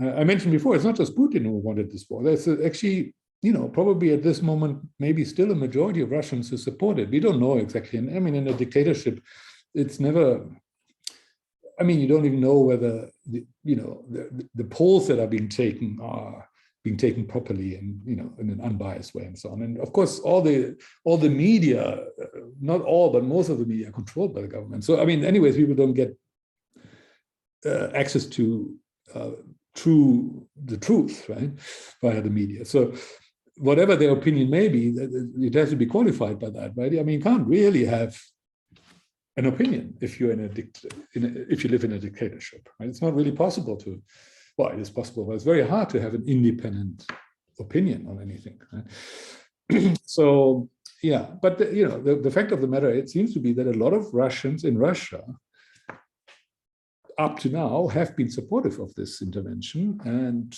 one of the reasons has been that they really feel that there are a lot of fellow Russian speakers who are being discriminated against or suppressed by the Ukrainian speakers. Right? True or not, that seems to be the perception. Right? So the war goal that Putin would be able to explain to his people, why are they suffering economically? Why are this high cost of this war and the cost in lives? Increasingly, it's Russian soldiers being killed. The way he can explain it is if he can say, I've liberated these Russian brothers. That would resonate with a lot of Russians. Not, of course, all Russians, but a lot of Russians. So that gives us sort of a little bit, at least, a map as to, well, where does he want to occupy territory, right? Well, arguably, especially, of course, within the solid line, so the entire Donbas, including the part that he hasn't got yet, And then, of course, the Crimea, which he already sort of de facto has, right?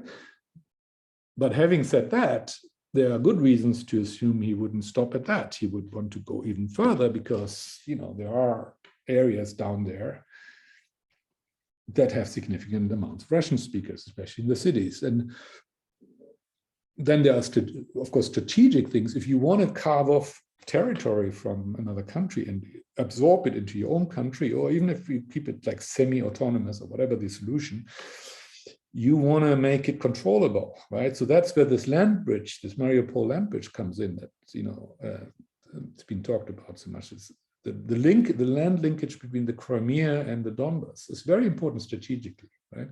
And it has a lot of Russian speakers too.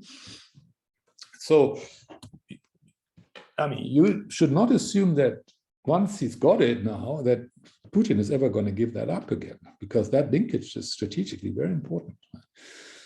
And then he will round it off. He will want to round off this conquered lands. Maybe he's not going to be able to go all the way to the dotted line. That would probably be too far, but maybe he's able to go well beyond the solid line, which he already, in many places, he already has gone beyond the solid line. And once you've occupied a territory, very unlikely you give it up again, right? There may be some swapping. If it ever came to like a peace conference or like a truce, and you would say, let's agree on a demarcation line, there may be some, swapping of some bits and pieces, but by and large, you don't give up land that you've fought and conquered, right? So it gives you an idea. I mean, it's basically the southeastern part, and as much of that, basically everything within the dotted line, south and east of the dotted line, would be something Russia, Putin would not mind having, right? He doesn't really want the pure Ukrainian part, I don't think. Right? Now, he may not get all of that, right? But he may get a big chunk of that. And he will keep it. In some way or another, he will keep it. Now, just for information, when we talk about there's being so many Russian speakers in the south and in the east, and I said I will talk about it in a moment, it's interesting to see that in the 1926 census, so during the early Soviet Union, they did a census apparently across the Soviet Union. And maybe neighboring countries that were part of their sphere of influence, or whatever, or I don't know how the census was done, but they found that Ukrainian language exceeded today's boundaries, and especially in the east here, in the southeast, on the other side of the Sea of Azov, the whole coastal line here was basically predominantly Ukrainian speaking. So it's useful to remember that if Putin argues, oh, they're Russian speakers and we need to protect them, then it's useful to know that if you look back a little further, about 100 years back, there weren't any Russians, or very few. Okay, the only exception is Crimea. Crimea already then was predominantly Russian. But the Donbas, for example, was not. It was Ukrainian speaking 100 years ago. And the Ukrainian speaking area even went further into Russia than that. Now I wanted to talk about how come, and so let me, before I get there, just to say, what are the biggest prices now that we've talked about? The language areas. So Russia has the two main prizes that Russia has captured are Kherson, which is this near the Crimea, which was the first major city. It's about 300,000 people kind of city, so it's not very large, but it's significant and strategically important in terms of its location. Kherson was the first city he captured. And then Mariupol is the second major city, which is about originally close to like half a million or so people. So it's a significant city. It's a port city, and the main port of Ukraine on the Sea of Azov. And of course, it's strategic for this land bridge that I talked about. So Kherson and Mariupol are the two main cities Putin has captured during this invasion. I'm not counting the cities in those breakaway Donbas regions. There are two, Donetsk and Luhansk, exactly, which are almost 1 million people each. Those are very substantial industrial cities, but they were already kind of within the zone of influence of Russia, right, even before the invasion, because they are in these breakaway mini republics. So after the invasion that took place in February, the two main cities he actually occupied are Kherson and Mariupol. Those two with a red circle. Now, the other big prizes in that region are Odessa, which is the biggest port that the Ukraine has. It's also a very historic city, beautiful city, a beautiful part of the country, coastline. It's valuable, but most valuable maybe is the harbor. So Odessa, and of course, if you control Odessa, then you control the land bridge all the way from the Crimea all the way to Moldavia, right? And you may have heard recently the talk about Transnistria, which is this gray area here, from a Russian, which is predominantly Russian, well, let's say 50% Russian speaking. This which is a breakaway, non-recognized republic, part of Moldavia. This Transnistria, if you control Odessa, you can link up this entire slew of land that is significantly Russian speaking. So Putin hasn't said that. I think one of his generals talked about it, but you know, if they could make a major push into the west here and occupy Odessa, maybe with the support of the fleet, the Black Sea Fleet, then they would cut Ukraine off the ocean entirely.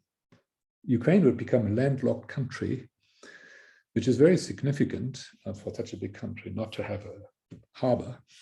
And Russia would basically border on Moldavia, which is applying to be an EU member. Now, it also borders on Finland, which is also EU member, or on the Baltic states for that matter. So it's, you know, that's not new, but it basically, whereas in the north of Europe, Russia does get close to the EU or is bordering on the EU. In the south, it's got this big chunk of Ukraine between it and the rest of Europe, right? And if Russia could occupy Odessa, it would close the loop and would be immediately an EU neighbor or potential EU neighbor if Moldavia's application goes through in the south of Europe as well.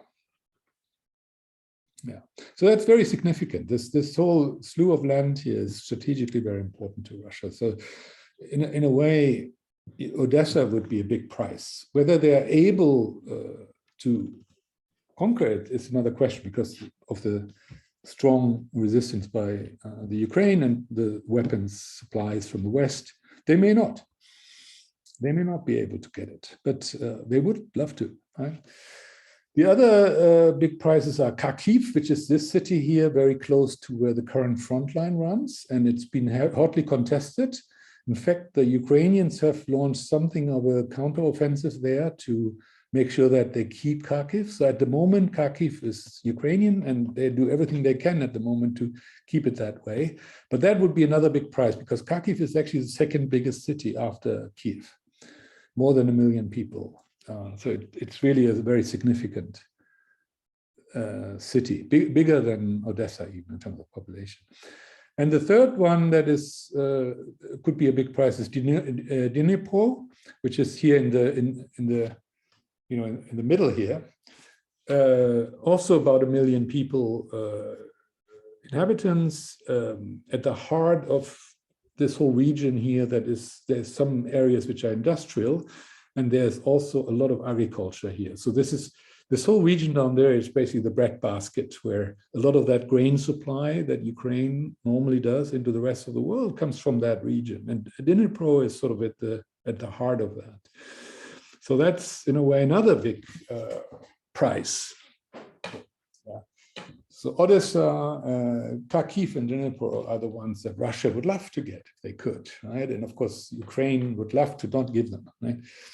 Ukraine, of course, would like to reconquer everything that the Russians have occupied. But yeah, I mean, at the moment, the movement is quite gradual, and unless something significant happens, we may see an entrenchment, right, where the Russians keep Mariupol and Kherson.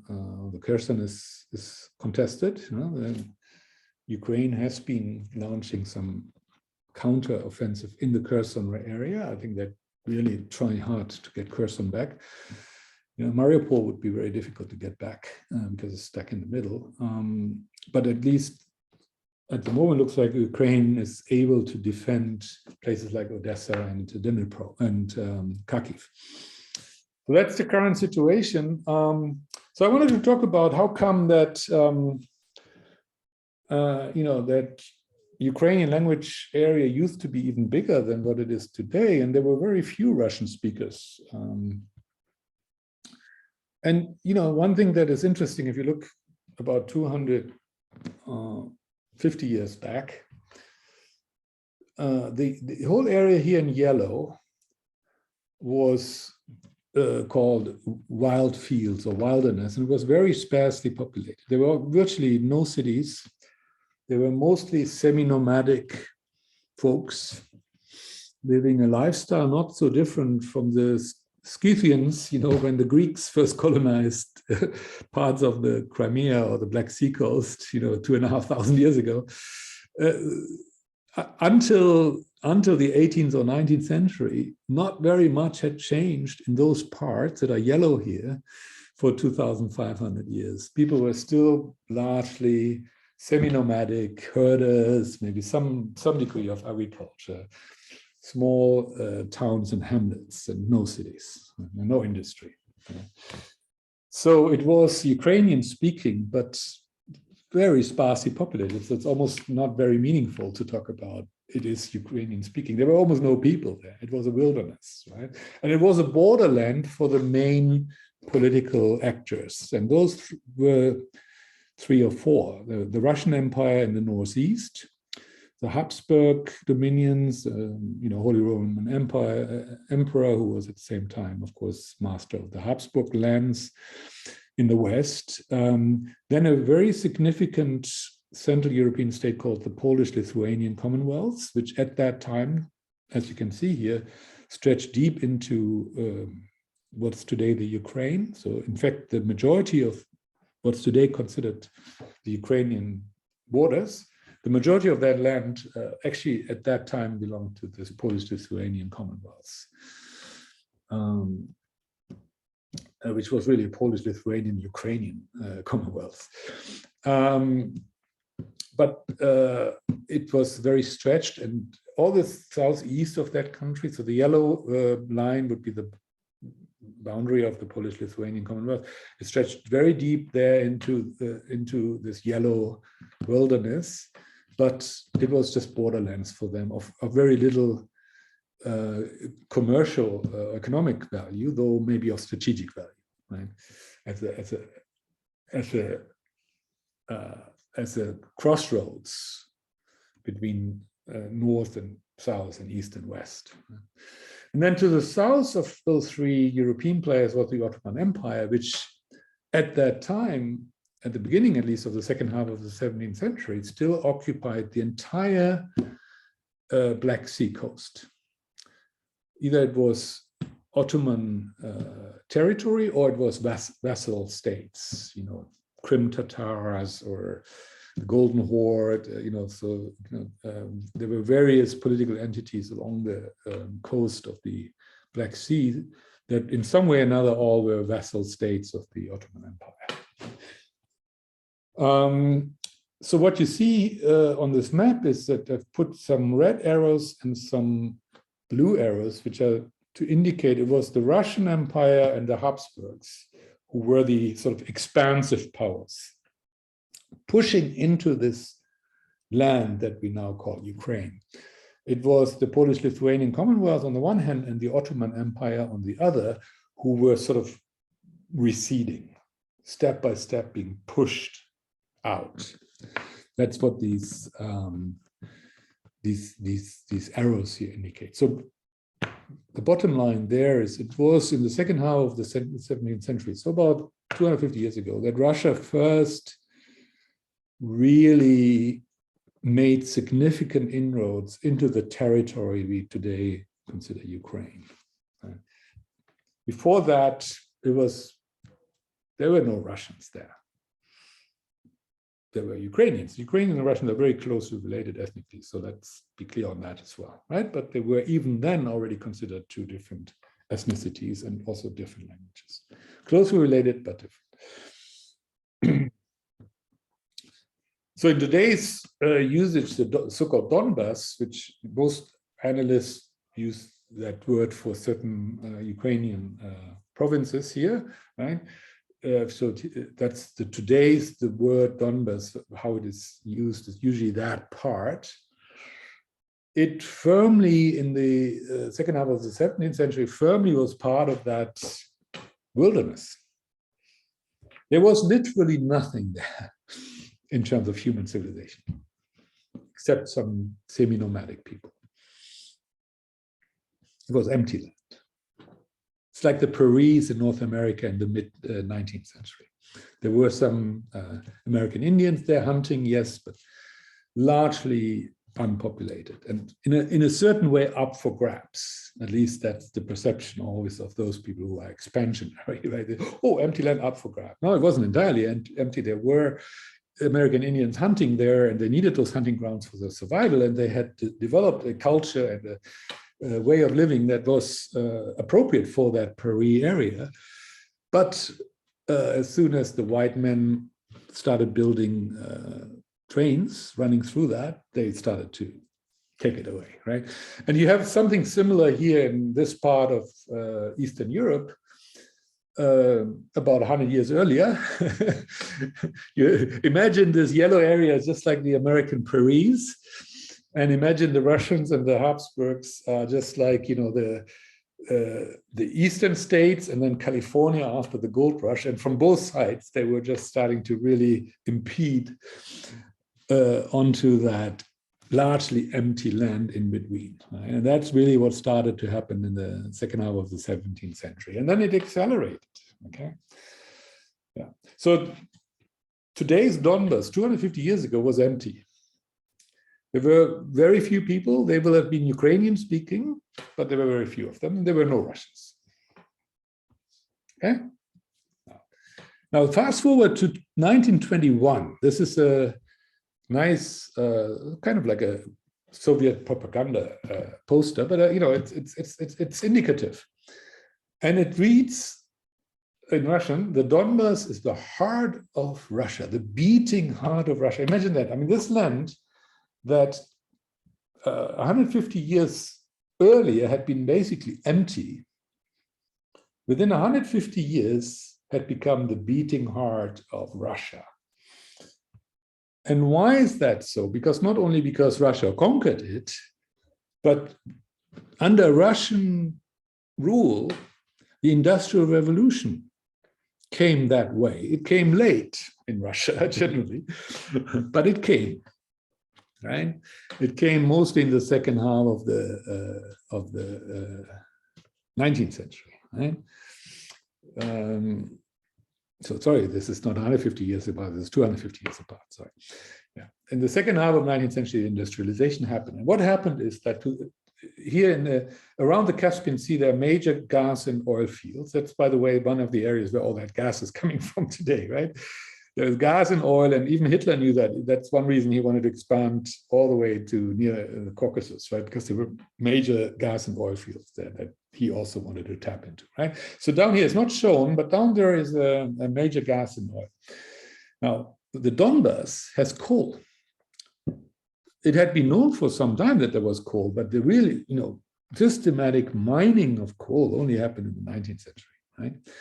And around the coal and then also that oil and gas supply further east industry sprang up, heavy industries, steel, right, as typically the case. So the Donbas became somewhat of the equivalent in Russia of the Ruhr Valley in Germany, right? The industrial heartland.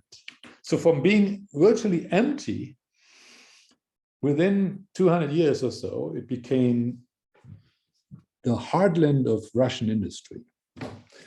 And what they show here is, I think, these arteries meant to be all the trade routes to all the major Russian cities, right? Odessa, Kiev, Moscow, Leningrad, etc., right? So the Donbas went from being empty to being the beating heart of Russia, the industrial heart of Russia. That explains the language shifts.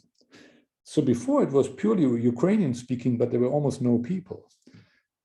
In the 19th century, all of a sudden it became a major industrial region and massive amounts of immigration took place. People from all over Russia came to the Donbas, including people from the more populated parts of the Ukrainian SSR, which around Kiev and Lviv and Odessa, etc. People from the west of the Ukraine came into the Donbas. So there are Ukrainian speakers who came into the Donbas to work, right, in those industrial sites. Because from having been basically empty or purely agricultural, it went to becoming a major industrial zone. And so jobs were created and they had to be manned, right? And so huge amounts of Ukrainians migrated to that east that previously they wouldn't have cared about because of jobs within the Russian Empire and then the Soviet Union, right? And at the same time, an equal amount or similar amount of Russian-speaking people from other parts of Russia migrated there as well. So these industrial workers, many were Russians or Russian-speaking, and many were Ukrainians. So they mingled freely because it was all within the same empire or the same Soviet Union. And I think the reason we have so many people who consider themselves ethnic Ukrainian but speak Russian is that in those industrial complexes and in the cities that sprang up, such as Luhansk and Donetsk and Kharkiv and so on, these cities that sprang up in that whole region, given industrialization, Russian became the lingua franca for everybody who lived there. So even those who were Ukrainian, ethnic Ukrainians, and their first language would have been Ukrainian, if they moved into that part of Ukraine that was now the industrial heartland of Russia, they would start speaking Russian. They would learn Russian as a second language, and they would use Russian in their daily lives, on the job, and maybe to some degree off the job as well. Right? So maybe at home they would still speak Ukrainian, but in their business affairs they would speak Russian as a lingua franca. And so within those 100 years or so since industrialization started, by now it's 150 years, Russian became widespread even among the Ukrainians. And the schools, during the Soviet Union, the schools may have systematically taught Russian and so on. And so the children grew up speaking Russian, even though they were ethnic Ukrainians. And as long as the Soviet Union existed, and it was all like brotherhood and apple pie, it was okay. A lot of these people were maybe bilingual, right? They would still speak Ukrainian with their grandma, but they considered Russian their first language because it was the language of their education and also of their business and so on, right? So I think it's industrialization that transformed the Donbas. And Donbas, by the way, is short for Donetsk Coal Basin, and that tells you the story. It's a coal basin, right? And then it became this massive industrial zone that became so important to the Russian Empire and then to the Soviet Union. Massive immigration, many of the immigrants were Russians, not all, but Russian became the lingua franca. So even the Ukrainians who also immigrated there to work would pick up Russian as the language of commerce and of industry and so on. So that, I think, explains this funny pattern that today, in a region that 250 years ago had no Russians, there's a significant Russian minority, ethnic Russian minority, and an even bigger group that is Ukrainian ethnically, but speaks Russian. Okay, so here you go. That's your history 101 of the Donbas region. But it explains the complexity, right? The Russians will say, before we made it into what it is today, there was nothing, right? And the Ukrainians have no historical right to it. The Ukrainian state didn't exist at the time when they were Ukrainian speakers, right? And there were almost no speakers of any kind. It was empty, the Russians would say, right? And then we, the Russians, the Russian Empire and the Russian-led Soviet Union made it into the heart of Russia by bringing that huge amount of industrial investment there and creating millions and millions of jobs and creating dozens of cities that didn't exist before, right? I mean, most cities in this region are probably founded by immigrants either from Russia or from the Ukraine, and maybe more likely Russia than Ukraine. Right? So the Donbas, as it is today, was created not, you can't say by Russians, but you could say by the government of Russia. And then the Soviet Union, of course, was a multi-ethnic thing, but the Russians were the clear #1 ethnicity. And so the Russians today would say, we made this. Right? Whatever the boundaries today, they don't represent the history of this place. We made this place, they would say, I think. And again, I'm not taking sides. I'm trying to understand where they're coming from.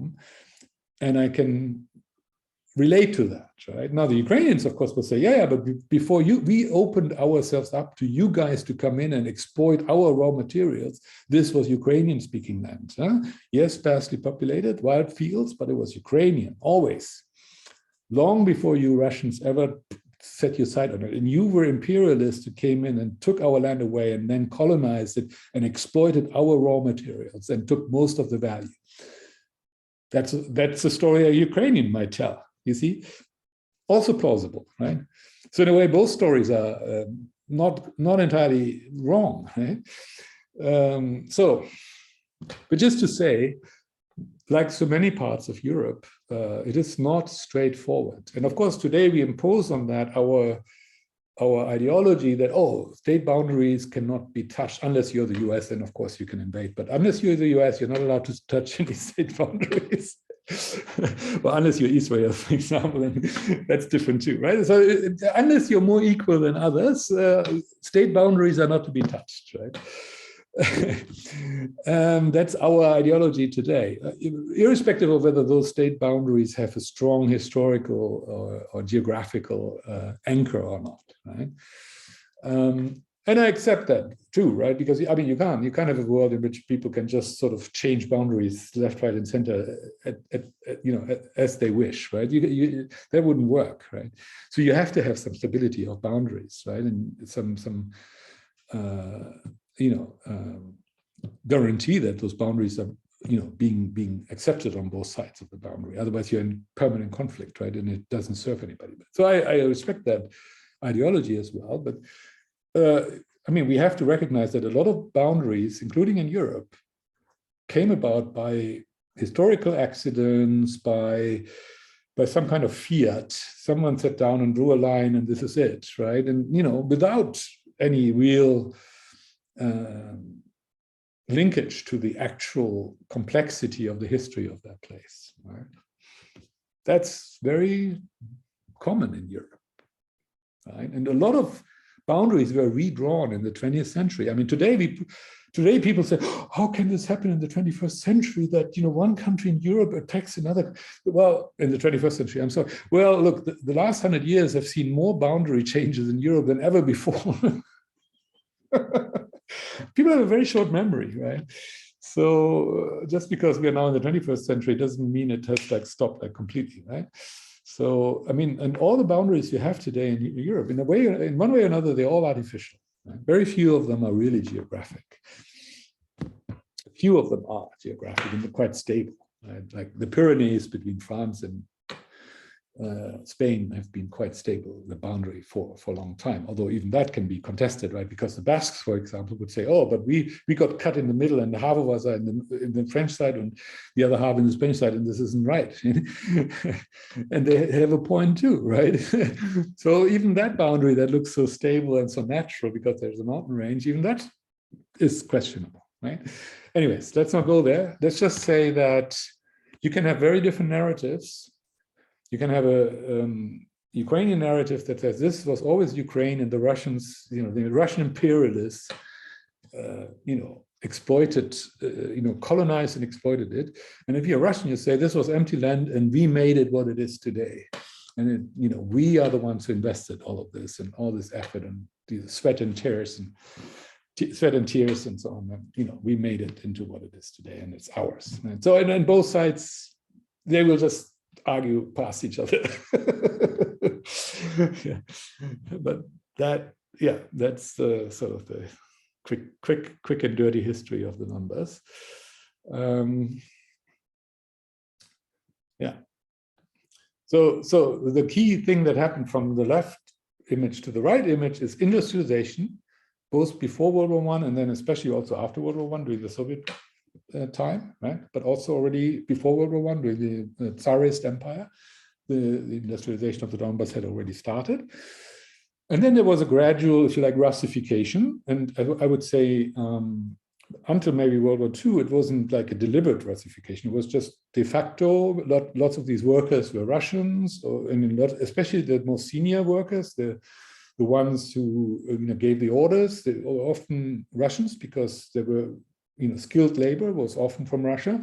And naturally, they would use Russian as, the language of communicating with their workers. Even if half of those workers were Ukrainian speakers, they just had to accommodate and learn Russian. Right? So there was a Russification going on gradually without necessarily like a big plan or something. It just happened naturally, organically, if you want, just because of that immigration and that industrialization. Right? And then after World War II, maybe to some degree, that Russification was forced by things like education system and the language of education being Russian and so on. At least in certain types of school, universities, I think, or Russian speaking in those parts, etc. So maybe not elementary schools necessarily, but the higher education was often in Russian. So but this happens everywhere. I mean, the Alsace, which is now part of France and has always been disputed between France and Germany, was actually almost entirely German speaking. Actually, funnily enough, until the end of World War II, when the French centralistic nation state imposed French as the first language in all schools in the country, no matter what your actual mother tongue was. And so during a time when Germany and France are supposed to be best friends and best buddies, France, through their centralized education system, which is in French and in French only, has all but eradicated the German, not yet, but I mean, wait another 2 generations and the German language has largely been gone from Alsace, even though it had been there ever since Roman times. So that's a whole, very nothing unfriendly, nothing illegal and nothing warlike. Just by imposing an education language, you eradicate minority languages, right? And I'm not saying that because I want to blame the French now for that, but all I'm saying is if you have a centralized education system and you insist on, one language, French in this case, being the language for everybody, then you get that effect, right? And to some degree, I think that's what happened in the Soviet Union after World War II. Not as forcefully, but to some degree. So there was a Russification, because of the education system. Yeah. I'm just saying that it's not only the case in the Soviet Union, right? It can also happen equally in a Western country like France. Yeah.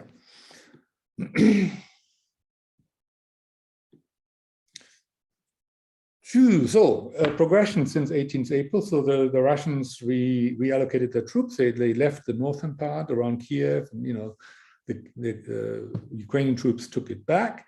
The Russians shifted their troops towards the east and the south and driving a offensive there, but so far they haven't made a lot of progression. This map doesn't actually show the progression because it's a snapshot as of 28th of April, but they have made some progress, but there has also been some counter attacks by the Ukraine. So the impact so far since 18th of April, so it's now 11 days or 12 days, hasn't been that significant. So it doesn't look as if the Russians have yet decided to really give it a major offensive, right?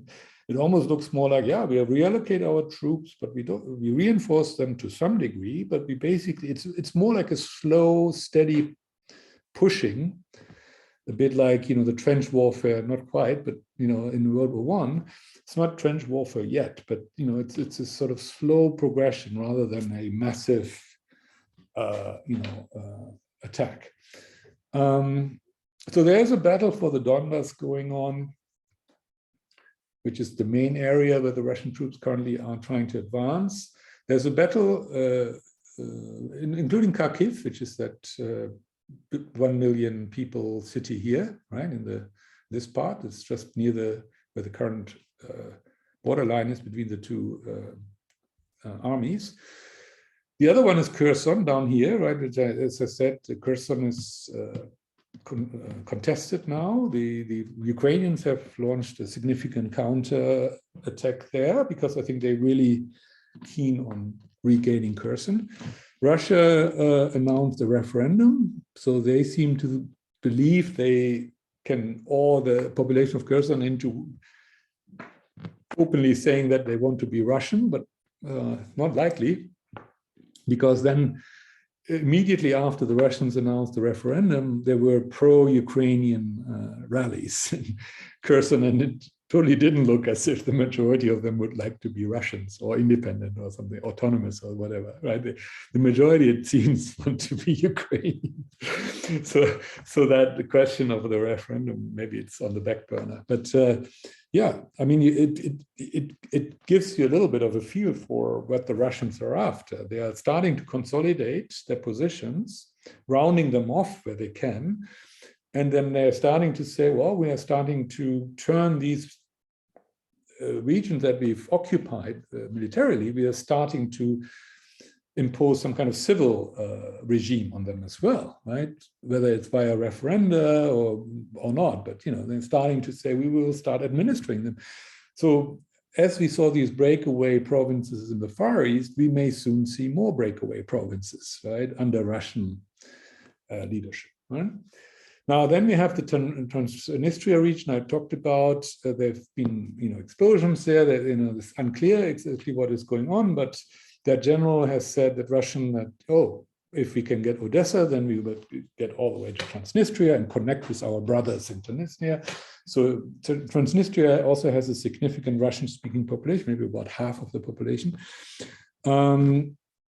And those generals would love nothing less than having a land connection here to basically then Western Europe, right? Just as they have a land connection in Northern Europe to Finland and the Baltics. Yeah, whether they can get that, as I said, that's at the moment unclear, because the Ukraine, of course, recognizes the danger, especially if they lose Odessa and they lose contact to the Black Sea. They're landlocked. I mean, that's terrible for a country if it can be avoided, right? So they're dedicating significant resources to counterattack down here in the Kherson region, and for good reason, right? So it's not clear that Russia can get towards Odessa and Transnistria, but they may yet launch a major offensive there. We don't know, right? Anything is possible. It's certainly not the case that Russia has maxed out their capabilities. I mean, it's a huge military, and they've only used about 150,000 troops. I mean, if they had to, they could easily rally 10 times as many, right? Not easily. I mean, they would have to do a general conscription of soldiers and so on, but they could, right? So far, it's still, in the words of Putin, it's still a special military operation and not a war. This is not yet all-out war, but if the Russians eventually feel like it, they could go all out, right? And escalate this significantly and throw a lot more troops and material at this. But they may not want to. Maybe Putin will be satisfied if he can get, more or less the lands he has now, as I say, a bit rounded off maybe, and just have an ongoing, more or less trench warfare, or just a demarcation line if eventually there's a truce, and, not even a legal annexation that is recognized by the international community, but simply, these lands are now occupied by us, and we will administer them, or they will self-administer, and they will be under Russian leadership, or Russian-speaking leadership. Yeah, so the current focal areas for the Russian attack is the part of the Donbas that they don't already control. And the focus of the Ukrainian counterattacks is, on the one hand, here, Kharkiv, that main city there, and on the other hand, the region around Kherson. And that, makes sense, right? You can see where the priorities lie, right? For Ukraine, it's to defend Kharkiv, because it's a huge, second biggest city of the country, and to potentially regain Kherson in the south. And for Russia, the biggest immediate goal is probably to secure all of the Donbas. Yeah. So where does this head, right? So people have pointed out that on May 9th is Victory Day in Moscow, where they celebrate the victory over the Nazis. And you see here a picture from 2015, which was, of course, the 70th anniversary of the victory. So it was probably a particularly big event, but you can see how the Red Square here is just filled with soldiers and spectators. And I mean, it's a big event in Russia. And, rightly so. I mean, I think if you think about who were the top three countries that defeated Nazi Germany, Soviet Union, and Soviet Union. Right? Not the UK or the US. I mean, they played their part, but no, it was the Soviet Union defeated Nazi Germany above all, right?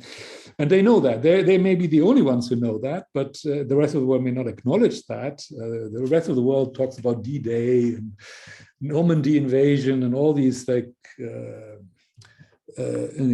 marginal kind of things, not totally marginal. I mean, yeah, but I mean, obviously, the French celebrate their liberation, etc., and the Germans can celebrate that they were partially liberated by the Americans and the Brits, and not totally, entirely by the Soviets. So the Germans are maybe also happy about D-Day and all that. But the fact of the matter is, in terms of military might, it was above all the Soviet Union that defeated Hitler.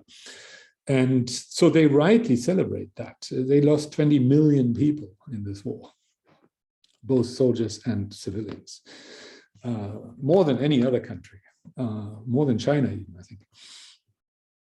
China may be a similar number, also terribly large number. But yeah, Russia, Soviet Union was the main winner against Nazi Germany, and they celebrate that on 9th of May in a big way. And commentators have been pointing out that that is an important date for Putin to sort of show strengths, and therefore on that day he will want to announce some kind of a, not victory necessarily, but success and progress in the Ukraine. Right? We'll see. I don't know how important that is to Putin. I'm sure he will say something. And they have occupied significant territories in the Ukraine, as you just saw on the previous slide. So he has something to talk about, right? And he will be able to spin it as a success story. So I'm not too hung up on this 9th of May, but many spectators have been. And I think they were expecting a major offensive in the Donbas before the 9th of May. So far, it hasn't really happened, but we'll see. Remember last time we talked about Putin's war goals, recognition of the Crimea annexation, yes, but even if it's not recognized, he will just keep it, right? I mean, he would want it to be internationally recognized, right? Annexation of the enlarged Donbas, yes. Either annexation or sort of autonomy on the model of maybe a Belarus, which is sort of, independent country on paper, but basically semi-dependent on Russia, right?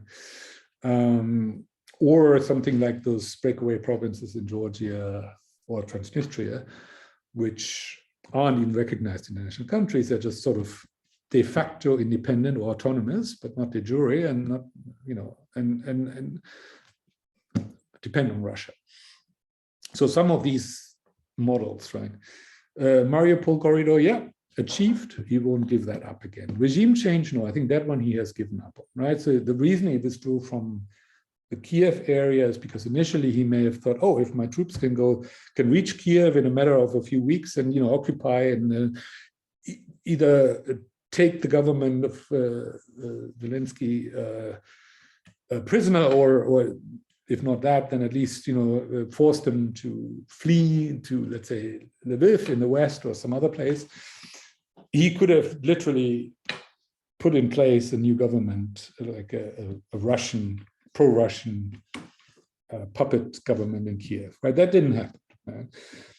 So he has, I think, when he withdrew a few weeks ago, he recognized, okay, if that was ever a war goal, you know, that was not going to happen, at least not at the moment. And, you know, he took it off the list, I think, right? And then, okay, I'd rather take those troops back and deploy them where I want to make territorial gains, which is in the south and in the east, right? So regime change may no longer be on his list. Split the Ukraine in northwest and southeast. Possible that he just wants to literally create two different Ukraines, two separate countries. One in the southeast, basically the Russian colony or semi-dependent or whatever country that is predominantly Russian-speaking, and then the other part in the northwest, which then, you know, it's basically Western European, right, and will become part of the Western Bloc, right? So I think things like NATO or EU non-expansion, I think if he splits the Ukraine more or less in half, he will then probably not insist that the northwestern part has, you know, cannot join NATO and or the EU. He will just say, you know, okay, you're not part of the Western Bloc and get on with it, right? I think it's more important to him to make sure that the southeast is firmly in Russian control. Yeah. So I mean, this thing about NATO membership can be a bargaining chip in any kind of you know, peace negotiations. Yes, but I don't think it's for the part of the Ukraine that he doesn't really want. Maybe it's just not. Just like he may no longer want regime change in Kiev, he also maybe no longer really cares whether they become part of the EU and NATO or not, as long as he can secure the southeast. Yeah. Now, what, you know, this could be an end game without end, right? Because, I mean, if you think about, for example, Korea, right? 70 years of armistice between North and South Korea, and there's a demarcation line, and it hasn't moved in 70 years, basically, right? And nothing moves. I mean, that is a distinct possibility that Putin at some point just says, okay, let's sit down, let's draw a demarcation line, more or less along the lines where our troops have occupied territory, you know, and we just stop fighting. So we end the operation, the military operation.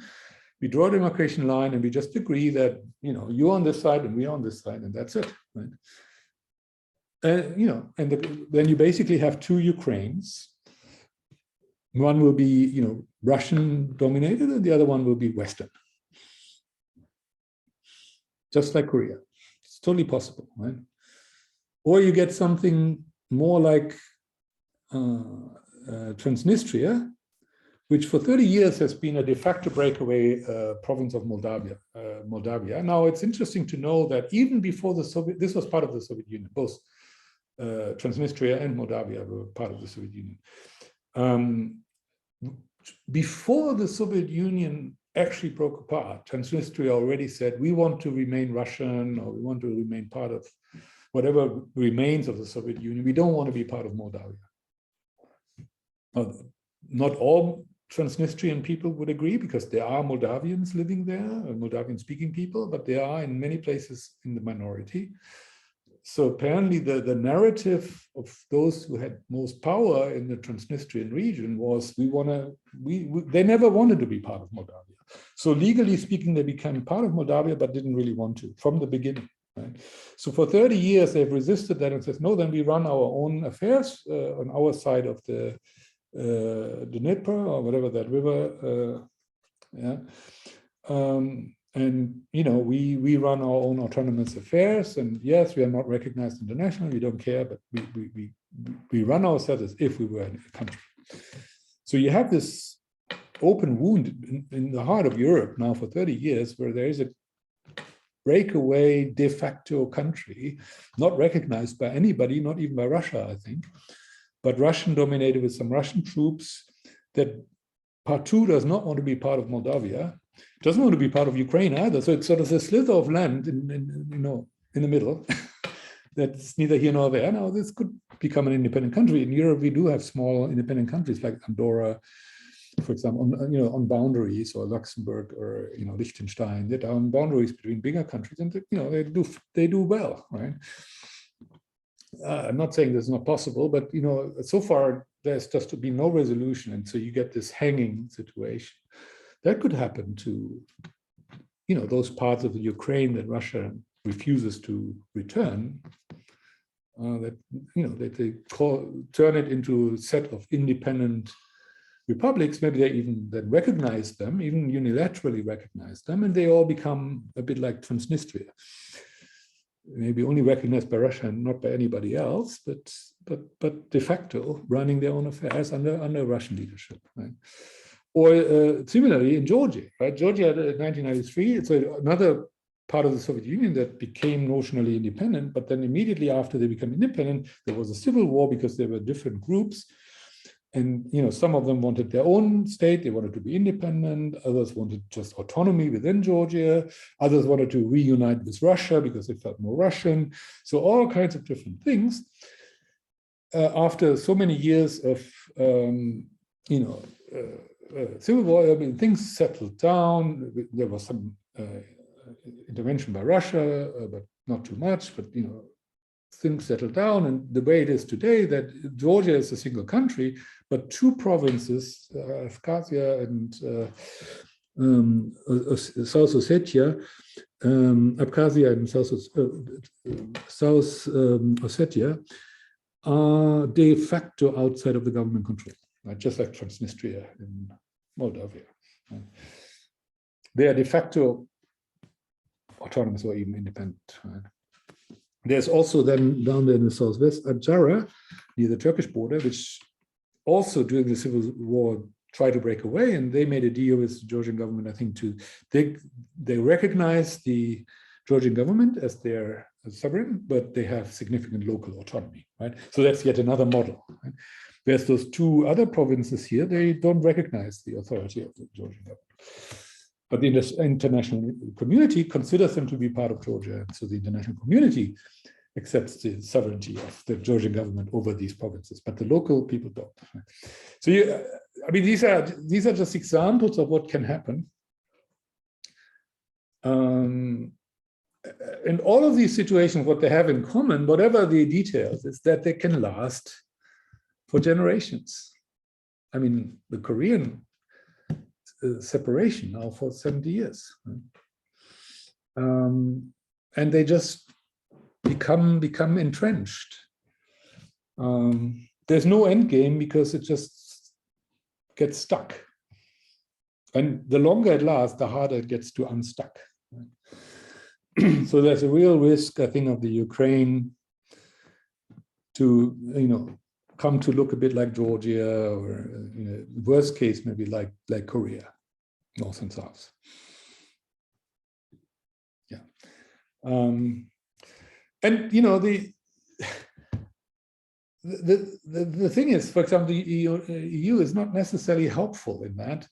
For example, I thought this was interesting. They had an association agreement in 2014 with the Ukraine, with Moldavia and Georgia. Those are the three flags here. You see the European Council president there with the prime ministers of these three countries, some joint conference. And it's very indicative that these three countries have these association agreements. Why do they have association agreements? Because the EU is reluctant to admit them as full members, right? So they throws them a bone, like, oh, association agreement, you get special treatment in certain trade and certain areas and visa and so on, but you don't become a full member. And why is that so? Because the Ukraine, Moldavia, and Georgia all were considered to be unstable and questionable whether their sovereignty extended to their full territory, and it doesn't in all three cases, right? And the EU doesn't want to bother admitting a member where even their boundaries aren't solid, right? And even the sovereignty over their own territory that is internationally recognized to be their territory, even that control of their own territory and sovereignty over their own territory is in question. Right? The EU just doesn't want that among their members, right? They want members who are politically and socially and economically and so on stable, So they offered them a halfway thing, right? But it shows you how. I mean, you could argue both ways. You could argue, no, by letting them in, you will help solve the problem. Because then you force it upon them to solve the problem. But they say, no, they have to solve the problem first, and then maybe they can apply for membership. Right? So the EU doesn't want to bother with these problems either, right? Because they don't really feel inherently strong enough to deal with it, right? That is also interesting. Right? So they're starting to create these halfway houses of semi-membership, association agreements, right? That may be useful for those countries, but they are not the full Monty. Right?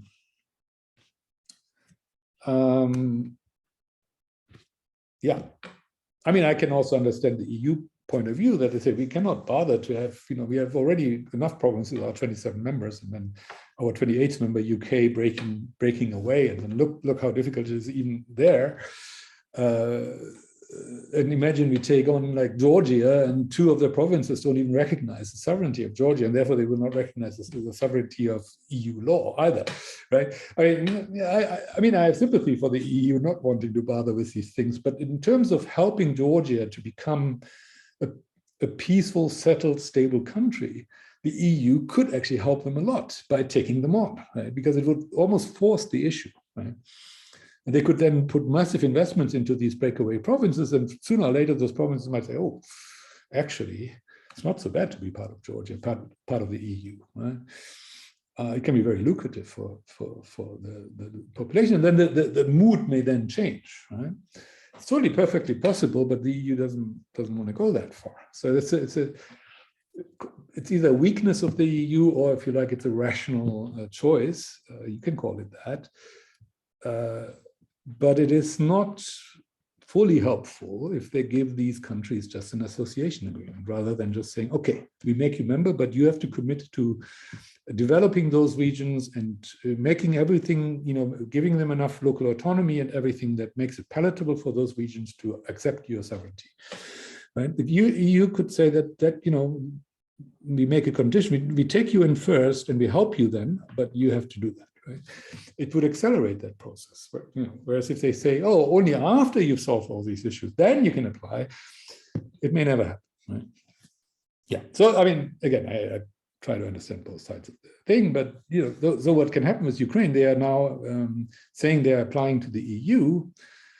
I'm not sure I've heard that the EU has actually formally accepted their application yet, but maybe they have. But the EU may in the end say, oh, given that your situation, we can't make you a full member. It's possible. And they find some, association agreement Mark II, right, with Ukraine. Obviously, they want to have a country among the members that is partially occupied by Russia, right? Yeah, I can understand that too, right? But, you get all these halfway houses and these, unresolved issues everywhere. In the heart of Europe, even, and you have that, of course, in many other places in the world too, and it just doesn't help anybody. Right? It doesn't really. Yes, life goes on locally, but usually not a life that is as fulfilling as it could be if those problems were resolved. I don't think anybody's happy with the situation in Korea or in Georgia or in Moldavia or in Transnistria. People, I don't know whether Transnistrians can even travel, whether they even have a proper passport or, yeah, they should have a Moldavian passport, I suppose, but do they? Yeah, I mean, you see, I mean, so this is not really satisfactory, but this is what may well happen. Yeah.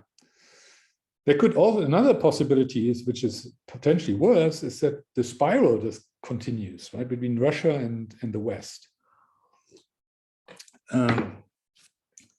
First, Russia just has special operation. We just have certain specific war objectives with Ukraine, and hoping maybe that the rest of the world will just sort of stay out, as they did with the Crimea. Right? By and large, the West stayed away and allowed Russia to annex the Crimea without too much fuss. So Putin may have hoped, oh, they will do the same thing again because it's not worth it for them. Yeah. But the Ukraine, under the competent leadership of Zelensky and his ability to rally people both inside his country and outside, the West has said this is a war. They don't accept the Russian definition of a special operation. This is an invasion and this is a war. Yeah. Then Russia said, okay. Instead of like a quick operation where maybe we can just simply overthrow the government in Kiev and put a friendly government in place, no, we have to consolidate gains, territorial gains, along the lines I talked about, language areas, etc. Right? To which so this becomes an entrenched war rather than just a quick operation, right? To which the West then responds by saying, okay, we basically guarantee Ukraine unlimited supply of weapons, heavy weapons, right? Now Germany is the latest country that has jumped in and said, we will also supply heavy weapons, right? For example, heavy anti-aircraft artillery and so on. Now Russia says now the verbal escalation happens, right? Russia now says, oh, the NATO is now at war with us. NATO, by supplying, unlimited amount of weapons to the Ukraine, de facto, we are now at war with. NATO has declared war on us. They haven't declared war, but they've turned the Ukrainian special operation into a proxy war of NATO against Russia.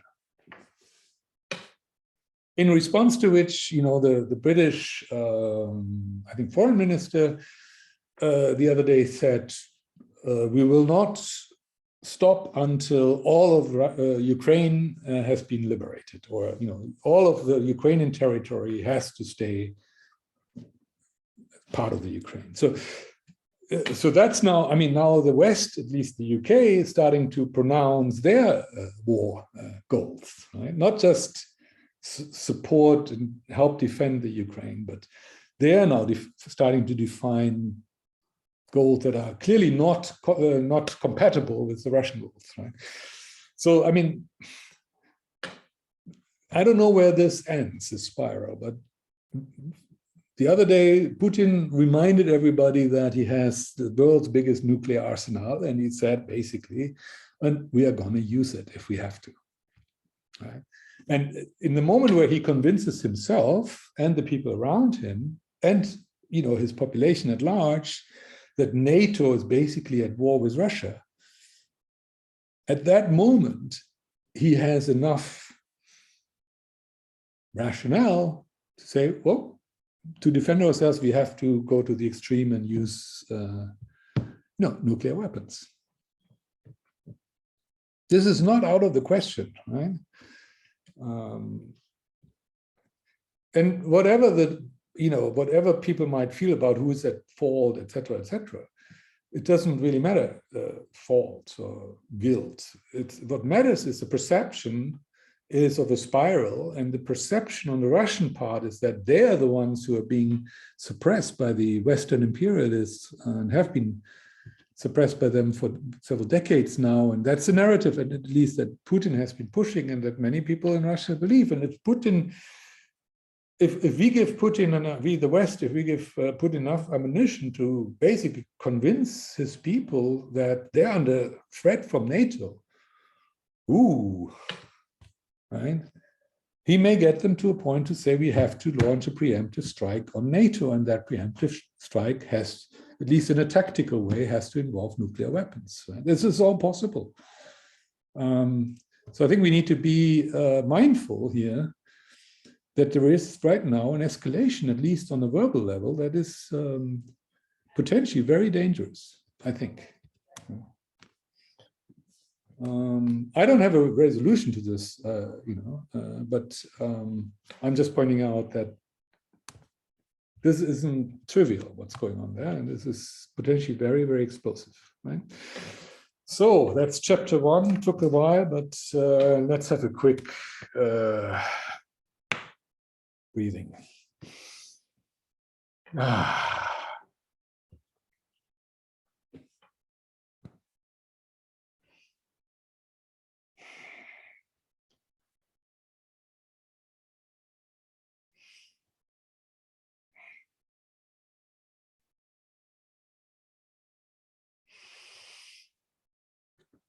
Yeah, let's get ready for part 2. More quotes, sorry. Now we're talking about China. So two quotes. Again, this is from my readings about the Jesuits, which is by chance that I come across these things. So Michel Ruggieri, who was one of the early Jesuits, remember the Jesuits were instrumental in bringing Western science and technology to China in the 16th century, especially geography, cartography, astronomy, instrumentations, clocks, and other things. Chinese were very advanced at the time, but were things in Europe that they didn't have, and the Europeans, especially the missionary, the Jesuit missionaries, who were often very educated, because education was a mainstay of the Jesuit order. They sent some very educated people to China and other parts of Asia, and they really truly impressed the emperor in China and other people in China, the mandarins in China, with their knowledge and their technical competence. And the Chinese were, to some degree, quite open to accepting them and learning from them. They didn't adopt, by and large, they didn't adopt Christianity from them, but they did adopt some of their learning and their knowledge. So Michel Ruggieri was one of those early Jesuit missionaries in China who brought Western knowledge and technology to China. In the 16th century. I was just thinking that the most famous one is Matteo Ricci. Maybe you've heard the name more than Michel Ruggieri, but they were more or less contemporaries, because there were usually 2 or 3 or 4 of them who would go to a country like China, not just a single one. And I think they overlapped more or less, Matteo Ricci and Michel Ruggieri. So Ruggieri said, how good were the Chinese, how gentle and peaceful their temper, with so many excellent rites and customs, so much learning, so many books inspired by reason, so many centers of virtuous living. Now, when they came to China, China was a very advanced country. It had a very well-organized agricultural system that fed the people well. The people on average in China at that time were probably better fed than the average European, right? They had cities that were well functioning. They had transport arteries, the Grand Canal and roads, and they had an administrative system that was stable and worked well. There was a fair amount of wealth, and there were also a fair amount of wisdom, of Confucian philosophy and Taoist philosophy and learning in terms of technologies and sciences. In some areas, the Chinese were quite advanced. In some areas, they were more advanced than the Europeans. Now, the Europeans, this was a renaissance on their part, were just really pushing modern science, and they were ahead of the Chinese in certain areas of modern science. There's no doubt about that. They were also clearly ahead in terms of technical skills, building things, mechanical items and so on. And they really impressed the Chinese with some of those mechanics, such as clockworks, for example, and others. And so there was a moment in history where European visitors and Chinese were mutually impressed. Of course, the Jesuits were not really representative of all Europeans. Those were among the most learned people in all of Europe that were sent there. So they were very impressive, but they weren't representative of Europe. But the emperor and his people couldn't necessarily know that fully, right? They probably suspected as much, but they were impressed. Yeah, and at the same time, those European visitors experienced China at a time where China was just at its peak, really. Just at the point where it started to actually decline, at least in relative terms. And where it had a period of peace and stability and prosperity that greatly impressed huge amount of people. I mean, imagine China at the time had more people than all of Europe probably taken together, or at least as many people as all of Europe taken together, as it does today, actually, right? But I mean, for the Europeans, that just these big cities with hundreds of thousands of people, working harmoniously, and all of them being well fed, or almost all of them, and right? So that must have been very impressive. In Europe, of course, this was a time of a lot of wars and principalities, left, right, and center, all disorganized and at constant flux. But it was, of course, also a time of great innovation, great exploration, science, and great expansion of knowledge, etc. So I mean, let's be honest, right? This chaos, this relative chaos in Europe was maybe a very productive and creative chaos, right? Whereas that relative stability and prosperity in China was maybe anodyne and in a way backward oriented. Right? I mean, stability is not necessarily always good, and chaos is not always bad, right? But of course, for the Europeans who were used to a lot of wars, they come to China, and there's this huge country, and it's at peace, and it's prosperous, and it functions. I mean, they were impressed. Now, another famous Jesuit, Teilhard de Chardin, in the 1940s, was a missionary in China as well, and he experienced, of course, the upheavals of the war, the Japanese occupations, and the communists, infiltrating, and the nationalists and the communists increasingly being at loggerheads and so on. And he saw a country that was impoverished, where a lot of people were scarcely survived, with very menial work and jobs, and a lot of disease, a lot of chaos and trouble. And he says, submerged in the mass of the Chinese people, an enormous inert earthbound mass, an ocean of primitive beings, doubtless good and affectionate, but inquisitive, clinging as lacking in tact as savages. So, poor, well-meaning and defensive creatures whose life is hard, basically. And, you can see that there was, to some degree, the cliche of the ugly Chinaman among Europeans, of that time, right? To some degree, I think Teilhard de Chardin here is a bit cliched, but he was there for several years and he saw it. And I think he meant what he saw, and he saw what he says, right? An ocean of primitive beings to a very educated European who was forced for several years to stay in China and couldn't leave because of the war. He was literally locked in there. It was just terrible. Right? So, I mean, both of them obviously have to be taken with a grain of salt, right? Michel Ruggieri saw the best of it and probably embroidered it further to make it sound like, wow, this is almost like your dream utopian country. And Teilhard de Chardin saw China at a time of great upheaval and from its worst sort of side, and he describes that side. And of course, both are sort of almost a bit too extreme views. But it is interesting though, right? Both of them were Jesuits, highly educated, with the Jesuit mindset of openness and inquisitiveness and interest in the country. And they came to such different views, partially, of course, just because they went there at a different time, right? Teilhard de Chardin, in the middle of the atrocious war in which millions of Chinese were killed and many starved, and Ruggieri in a time of stability and prosperity. So, you know, why am I saying this? It's because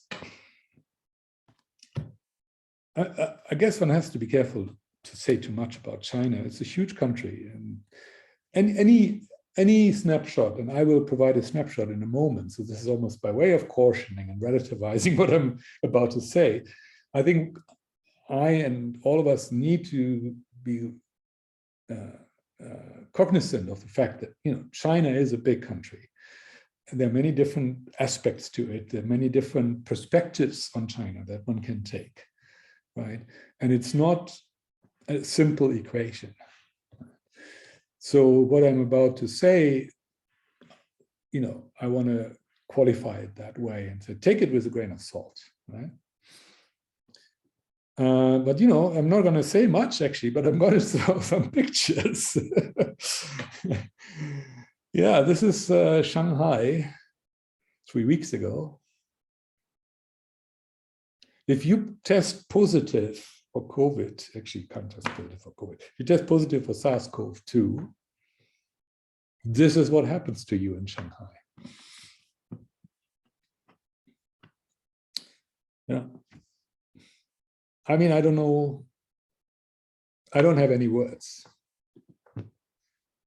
This one just suggests, oh, and your building capacity. And these cubicles here are even smaller. Just now you saw 2 of those patients, and they may not even be patients, right? They may just have tested positive and have no symptoms whatsoever. They're perfectly healthy individuals, but they're locked up, whether against their will or not, don't know. Yeah? But they're locked up 2 into 1 room. Now these cells here strike me as suggesting this is individual cells. They are smaller than a prison cell, these cells. So maybe in China they correspond to a prison cell, but in a Western country you would not be permitted to put a person into this if it was a prison cell. And if that person was a convicted mass murderer, you could still not put that person into this kind of a cell. In China, you get put into this kind of cell if you test positive for a harmless common cold virus.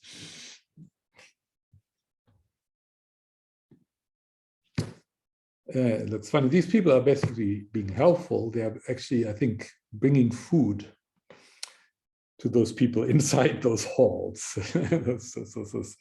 those ghettos that they've created. Right? These people here help us, right? They mean it. They mean well, right?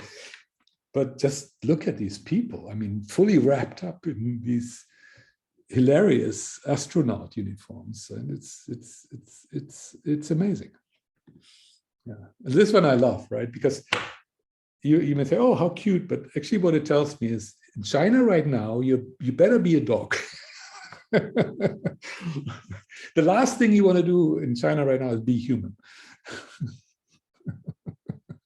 If you're a dog, no mask, no uniform, no astronaut, and you will be led out into the green, and you can, you know, do your business there. If this was a human, no way. Dogs have a better life in China right now than humans. Yeah, I know this is a snapshot. But as I said earlier, I know these are just snapshots.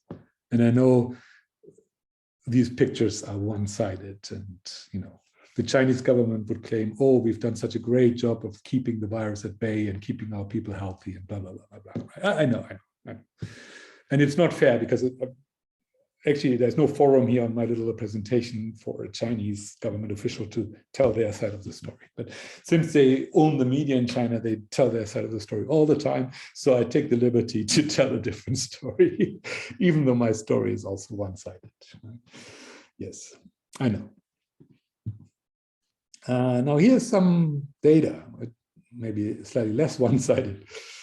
Tracking birth rates. Remember, I've been talking about this a few times, and I've said from time to time, I promised I will come back and look at what's happening with birth rates, right? Because there's this question about, has the COVID policy across the world, has it driven down birth rates or not? And remember, there were some countries, US, Italy, I had some data, some other countries where I had data that clearly showed that the government policies around COVID, the lockdowns and all the other restrictions, clearly reduced birth rates. But there are also some places like, remember, Indonesia and the Philippines, for example, where at least temporarily it drove birth rates up. Yeah, because people were locked in at home and had nothing else to do, / they couldn't get access to their normal birth control because they weren't even allowed to go to the supermarket or pharmacy and couldn't get what they needed and so on. And so they just ended up having more babies. So the question of whether the COVID policies over the last 2 years, whether they have driven down birth rates or not, is open. And as I said before, it will probably take a few years until we can really tell. Okay. But as I said, as I go along, if I find some interesting bits and pieces of information, I'll share. And so here's something around the baby bust in China. Pandemic accelerates fall in China's birth rate. Now, the pandemic, of course, didn't. Government policy did, right? But anyways, that apart, it's linked to the pandemic. Yeah. And before COVID, of course, China was already slowly on a downward trajectory in terms of birth per year, which is the graphic here, which is a very interesting graphic. This is Financial Times, good graphic. So they show, they're not talking about birth rates here, they're actually showing the actual number of births, which in a country where the population at the moment is still growing, if it remained proportionate, it would actually go up, right? And I mean, the population of China has, since 1949, has probably more than doubled. So you would actually expect the birth rates to go up, not necessarily fully in tandem, but in a similar trajectory. But instead, the actual births in absolute numbers since 49, actually, it's been down. Largely. Certainly at the moment, as per 2021, where the number is 10.6 million, that's lower, far lower than what you had in 1949, where it was almost 20 million, or 50, sorry, between 15 and 20 million. Yeah, almost 20 million. Yeah. Even though the population as such has doubled, more than doubled. Yeah. So China has been on a very long-term trend of gradually reducing births and birth rate. And the article says clearly what happened recently in the last 2 years is unusual and it's clearly linked to COVID. There's no real other good explanation why the births in the last 2 years have been dropped by so much. But they were already on a downward trend, right? So this is sort of the COVID is just sort of accelerating a trend that is already there. And at current projections, and of course that it's just projections, but at current projections by the end of this century, the population of China may have halved if the current trend continues, right? That's quite significant, right? And they point to like leading indicators such as weddings, which is a leading indicator for births. And they say, what we've clearly seen in the last year or two is a significant drop in weddings, right? And now we partially, of course, it's more uncertainty. Maybe you don't get married, and also practically harder if you're not allowed to gather many people, and it's just not much fun to do a wedding in COVID times. Right? So that may also have played a role, right? So the immediate impact of restrictions on your ability to actually have a proper wedding celebration and a proper event may have brought you to say, I still want to marry that person, but let's just do it in a few years' time when we can actually have a proper celebration. Or it can also mean that people are so uncertain, and they are so uncertain about the future that they just sort of postpone their wedding indefinitely, because they're just not sure that they want to get married under those circumstances, under that uncertainty. Right? It can be different reasons, but yeah, so weddings down, births down. So clearly indication that COVID has had a negative impact on births in China. Now that's really interesting, because actually COVID hasn't really yet happened in China, right? And by and large, according to the government's information, they have kept postponing it, right? So whereas in most of the world now, things may be bouncing back in some way, in China, they have barely started with COVID, right? So the development that other countries experienced over the last 2 years, China has yet to go through, with the exception of Wuhan and Shanghai, according to the government data. Right? Most of China hasn't even really experienced, and they cannot hold it off forever. I mean, I'm sure of that, right? It's impossible. So, which means that if already the sort of the postponement of COVID has had this effect on birth rates, then I wonder what is going to happen if nothing happens, if China just continues to postpone COVID. I mean, forever, I mean, cannot forever, but for years to come. Will the birth rate just continue dropping, right? We will see, right?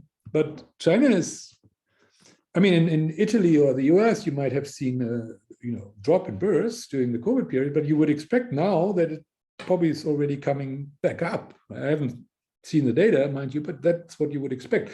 In China, given that they just keep postponing COVID, this curve could just continue going down, or at least stay low, right? Not bounce back. If you look at the famine in the early 60s, there was, I think, a so-called Great Leap Forward, which was a huge agricultural disaster where many people starved to death because of poor government choices, right? Politics. Communist sort of way of running an agriculture that didn't work. They realized it after a while that it wasn't working, that people were starving to death, and they let go of it, right? And the births went straight back up, right? In fact, it looks like they overshot, the previous trend. So in other words, they compensate. People, as soon as they could, were, compensated for the loss. And so the births weren't really lost, they were just postponed by, 3-4 years. And then they happened anyways, right? So the net amount of births might not have been so different, except they happened to us with some delay, right? Now that could happen in the COVID situation, right? That people just postpone, and as soon as they feel comfortable again, they will overcompensate, right? And net, you haven't really got a big effect on births, just a certain delay. That's possible, right? But in China, given that they're not trying to come out of COVID yet, this could be a long shot, right? And it's possible that the downtrend just continues. Right? I think I laid a curve through here. As I usually do, I just hand drew a correlation curve, hand drawn, right? Nothing scientific about it, nothing mathematical about it, it's just by eyeball. But you can see, right? So there was a trend slightly up. Then the famine happened and it overshot, but the trend, if actually wasn't really affected very much, right? And then there was a peak in about 1970 or so, and then ever since, there was basically a gradual decline, right? It was actually more bumpy. I don't know what happened in the late 70s, when there was this valley there, maybe the Cultural Revolution, but I think that was earlier. So yeah, I don't know what, maybe not a political thing, maybe some delayed effect of the oil crisis or whatever happened there, I don't know, or maybe the one-child policy kicking in, right, and wrestling people, because I think the one-child policy kicked in sometime in the 70s, but whatever it may be, I don't know, there's a bit of a bumpiness, but if you put this trend line through it, you can see until until COVID came along, yeah, there was clearly, you know, a trend down, but even in the 2015 timeframe, there was actually a little bit of a spike up. Remember, China loosened the one-child policy. You can now have 2 children, and they started to do the opposite and actually subsidize you when you have children, like many other countries do, right? And give you money for having children. So there was maybe a short effect of that, slightly spiking up, but then not a very lasting effect, which these types of things usually don't have a very lasting effect. So, you know, and then down again. So even before COVID, it was again on a downward slope, but COVID, yeah, will have accelerated it. So we don't know how this curve continues to develop, but the one thing that is unique about China is this so-called zero COVID policy, and the zero COVID policy may suggest that the drop in birth rates that we saw in the last 2 years may continue in the next few years. So that would become a pretty steep drop. I mean, it would look not that dissimilar to that famine, except you might not necessarily expect that it would bounce back and overcompensate. We'll see. Now, I am, of course, a big fan of fewer births and, you know, global population peaking and then going down, as I talked about before. So I'm not unhappy about this, but what I'm unhappy about is that people make choices about having babies on the basis of government policies that they have no influence over. Yeah, I would love to see people making the rational choice of not having too many babies because they just convinced that that's actually the right thing to do. But usually that's not the case. Usually people who would love to have children, and they postpone it and then eventually don't do it because they feel forced by the environment, and especially by government policy. That part, it's a forced reduction of births by COVID policy of the government, rather than a really voluntary, which I would welcome. If it was voluntary, I would welcome this reduction in births. Not just in China, mind you. It's not about the ethnicity or anything like that. It's anywhere. The whole world is, in my view, significantly overpopulated. So any reduction in birth rates, in a way, is welcome. But this is for the wrong reasons, this reduction. Okay. What else have we seen? Oh yeah, so I wanted to talk about China a bit because, of course, there has been a change, right? This month has seen the first official report of fatalities relating to COVID since March or so 2020, right? So remember how I spoke about Xi Jinping going into Wuhan and raising his hand and saying, stop, and no more fatalities. For 2 years, China did not report COVID fatalities. They have broken that principle. So there's no date here, sorry, I forgot to put the date, but you know, earlier this month, for the first time in 2 years, China reported fatalities. They reported 3 dead. And they were at pains to say these are very elderly, between 89 and 91, and they were all unvaccinated. So the, you know, the story like, oh yeah, our policy, it's not at fault. Our policy is totally right, but these people just were, you know, very unusual, you know, very aged, very like weak immune systems, and they weren't vaccinated. So, you know, so it's still very defensive in terms of the overall policy, but an admission that even Chinese are human, right? And they're not immortal.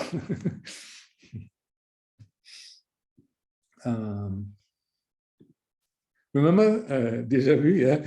This is from my, 2nd of October 2020, but of course, already on 10th March, I took that picture, right? And I think I put it to Merkel, maybe. Or maybe I didn't copy the picture then, but I remember that picture. Right? So even in March, it was clear to me what Xi Jinping was doing. Right?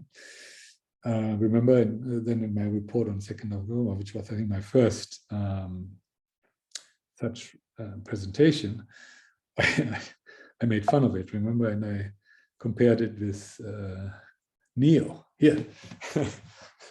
Neo in the Matrix, right? Oh yeah, I used it to explain why I didn't include China in my model, because I said, look, Xi Jinping basically went in and said, no, we will not report officially, we will not report any fatalities. So therefore, because my model is driven off fatalities, I either would have to make wild guesses as to what the fatalities in China actually were, but in the absence of any information, I didn't want to do wild guesses. So I took the sort of the big step of saying, well, those 1.4 billion people who live in China, I'm taking out of my model. Right? Yeah. Because Xi Jinping thought he was like Neo and he can like stop the virus in midair. Remember? Yeah. So that's where that's the background, right? So 2 years later, for the first time in 2 years, China reported deaths. And and once the dam is broken, right, then since then they have reported, I think, a few hundred deaths in the last few weeks. So I would argue this is a profound change in China's communication strategy. It's not yet a change in their policy, in the so-called zero COVID policy, but it is a breach in it, right? Or it's an opening. At least in the way they talk about what's going on in China, there is a change now. Right? And it paves the way for eventually potentially moving away from the zero COVID policy, I think. My guess is they're starting to pave the way for quietly and without admitting any defeat or any error to move away from zero COVID, right? And the key messages here is, yes, we do have elderly people, and they're really the main group that is concerned here, right? So, which opens a breach for saying, well, maybe not everybody has to be zero COVID, right? Because we know most people don't have symptoms or only light symptoms, right? But so it's the first shift towards saying we need to protect those who are actually vulnerable, as opposed to just protecting everybody, protecting in the sense of terrorizing them. So that's why I think it was interesting that they said 89 and 91-year-old and unvaccinated. So they packaged into this message very carefully 2 points. One is there's a certain population group that is most affected, and those are the elderly. One, not everybody is equally affected. Secondly, vaccinations matter. Right? The vaccination rate is still low, and so they're starting to create an opening where they can use the narrative that many Western governments have used, which is, oh, the vaccines are our way out, which I've said many times is nonsense. We didn't need the vaccines as a way out, right? We never needed to go in, but that's the narrative that many Western governments have adopted, right? And there's very little resistance from the people. Most people seem to accept that narrative, right? Even though it's patently wrong. Right? We didn't need the vaccines. In fact, the vaccines haven't had that big an impact, right? But it's not that the vaccines are bad. No, they're good for those people who need them, absolutely. But we would have got out of this anytime we wanted to, with or without vaccine, right? If we had one, it's just a matter of wanting to. As I say, we never had to go into it in the first place, into this whole COVID panic.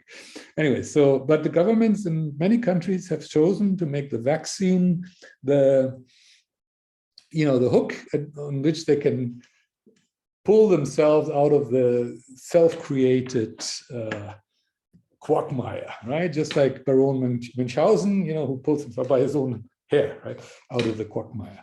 So governments are also pulling themselves out by their own hair, but they used a little hook to string their hair through, and that hook are the vaccines, right? So then they can pull better, right, and get more. It's like a pulley system, right? The vaccine became their pulley system to pull themselves out of the self-created quagmire. Yeah. So the Chinese are now starting to set themselves up. I think that's my theory here. It's a hypothesis, right? They're starting to set themselves up for a narrative that more closely resembles the narrative of many Western countries, right? There's groups at risk whom we need to protect, and the vaccines are sort of the panacea. And with an increased focus on the elderly and an implication of the vaccines taken together, we can get out of this and in the process quietly drop the whole idea of zero COVID, right? So I think that's a baby step towards from a zero COVID approach to a so-called living with COVID, without ever saying so, right? I don't think the Chinese government will ever admit any mistake at all. But quietly, they are moving away from zero COVID. That's my impression. Empirical fetishism, yeah. Let me see. Seroprofiling. Oh, the contribution of pre-existing human coronaviruses responses to SARS-CoV-2 immunity. Okay. Pre-existing immunity to the family of coronaviruses has an impact. Yes, of course. There's a reason why all of us are exposed to the full cocktail of common cold viruses, including the four, prior to SARS-CoV-2, there were 4 common cold viruses that were from the coronavirus family, right? So we have, through our life, from childhood on, we have a constant exposure to these coronaviruses, yeah. And there's a good reason for that constant exposure, because that helps our immune system to know them well, to get to know their variants, to get exposed to them regularly, update its database, so to speak, on how they operate, be up to speed at any time, and therefore almost never fall sick in conjunction with any of these viruses. So yeah, as I've said 2 years ago, so here you have this kind of, I call it empirical fetishism, because a lot of people apparently can only believe something after extensive empirical proof, right? Even though this is conceptually so obvious that any, rationally thinking person ought to have accepted this 2 years ago, right? That this is the case. That's why I call this empirical fetishism. People are so, empirical data is like the only knowledge they acknowledge. Conceptual thinking, they don't acknowledge. Oh, it's not proven. It's just, oh, you're just guessing. Or it's just a hypothesis. Yeah, but I mean, a hypothesis that is very, very plausible and very rational. Yeah, and I don't mind, of course, being proven right by empirical data. That's great, but I didn't need this proof, frankly. Right. My favorite one is, I have to share this now. My favorite one is plasticity of the brain. Right? The philosopher Hegel, 200 years ago, coined the term plasticity. He said the subject, the human subject, is plastic, by which he meant the human subject reinvents themselves all their life, right? They learn new things, they shed things, they acquire new skills, and the entire life they're plastic as a subject. They constantly adapt to the environment, to the relationships they build, etc., etc., etc. That's what Hegel meant by plasticity, the plasticity of the subject. He's an idealist philosopher. He would not really have cared too much what is the material basis of that plasticity, right? But if an anatomist had told him, Hegel, the material basis for the plasticity you're describing is probably primarily the brain, which is where most of that subjectiveness that Hegel cared about resides, maybe not exclusively. I mean, there's our sense organs, there's our whole nervous system and maybe other parts, but the whole body, and in a way, it's an embodied mind, right? But if someone had told him, the brain is the main location of that subject that you described, that plastic subject, Hegel would have had no problem with that. Right? He would have said, yeah, that's very plausible, but I don't really care because I'm not a materialist, right? The materialists, they may care. right? But he would have had no problem accepting that there would be, a physical, a material basis for that subjectivity, and that the brain was the prime candidate for that, right? But he did not say the brain is plastic because he didn't care about the brain so much. He said the subject is plastic, right? But to think, and the community of neuroscientists, at least in parts of the world, in the Western world, and especially the Anglo-Saxon world, until about 20 years ago, seriously believed that the brain, shortly after birth, or within the first few years of our life, became completely settled and hardwired and unchanging, unplastic, non-plastic. Even though every adult person can tell you and knows from their own experience that we constantly learn and also dislearn, things, right? So, but the neuroscientists, we have no proof, we have no empirical proof, because their instruments didn't allow them to create that proof because they weren't sharp enough. And because the instrument didn't allow them to produce that proof that they were so urgently in need of, they said, as long as we don't have any proof, we have to assume that the brain is not plastic. And then about 20 years ago or so, they had, fine-tuned their tools, which is great, by the way. I have nothing against neuroscientists and what they do, right? But they had fine-tuned their tools to the degree where they could basically prove the obvious, right? The obvious being, of course, the brain is plastic. It's probably by far the most plastic part of our entire body. I mean, come on, isn't that obvious? And that's my favorite example of it. They needed empirical proof before they could get themselves to believe the obvious, right? And they would say, yeah, but we don't believe, we are scientists, we don't believe in the obvious. Huh? But I mean, I understand that you put a hypothesis up and then you test it and you want to have empirical data to support it. I fully understand that process, and I think that's wonderful, right? I'm not anti-scientific or anything. I would point out that in a situation where the likelihood that the brain is plastic a priori without any empirical evidence is 99.999%, and the likelihood that the opposite hypothesis that they raised, that it is not plastic, is like so small that for an ordinary person that they wouldn't even know how to write that number, so small, that in that kind of situation, it is rational to make the much more likely possibility, your hypothesis, and to test it, than the opposite. Right? It's almost as if they said, no, we take the most unlikely hypothesis because then we can prove it wrong. Remember the positivist, Karl Popper, etc. They say you cannot prove a hypothesis, you can only disprove it, right? Which is strictly speaking correct, right? So the positivists among the scientists would say, no, we can, since we can never prove the hypothesis, no matter how plausible, let's disprove, right? So that then got them to pick a hypothesis that they had almost 100% chance of disproving, namely that the brain is not plastic, right?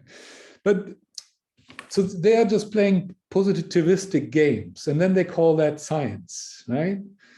And they claim we have now we have shown the world that our brain is plastic. And I say that, yeah, of course it is. And all of us already knew that, except you stupid, you stupid neuroscientists. You were the only people on this planet who didn't know that.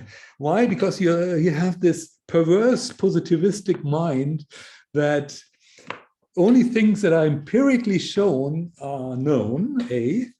B, to empirically show something, you have to create a hypothesis, and since you can only negate a hypothesis and not positively prove a hypothesis, therefore you have to pick a hypothesis where you already know up front that it's going to be proven wrong. So in other words, you knew all along that your hypothesis was wrong, but you couldn't admit to it. Because if you admitted to it, then your whole experimentation would have been, not in vain, but, superfluous, right?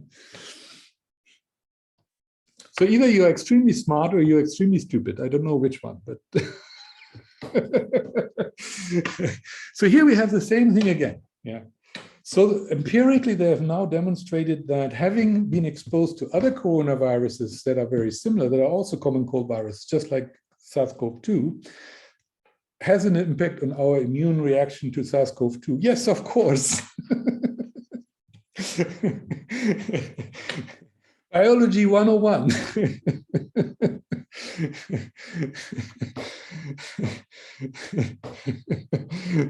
But thank you for proving it beyond any reasonable doubt now, because although I never had any reasonable amount of doubt.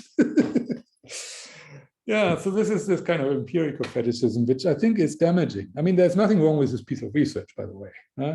And I'm all in favor, of course, of showing that, doing the empirical, the hard work, right?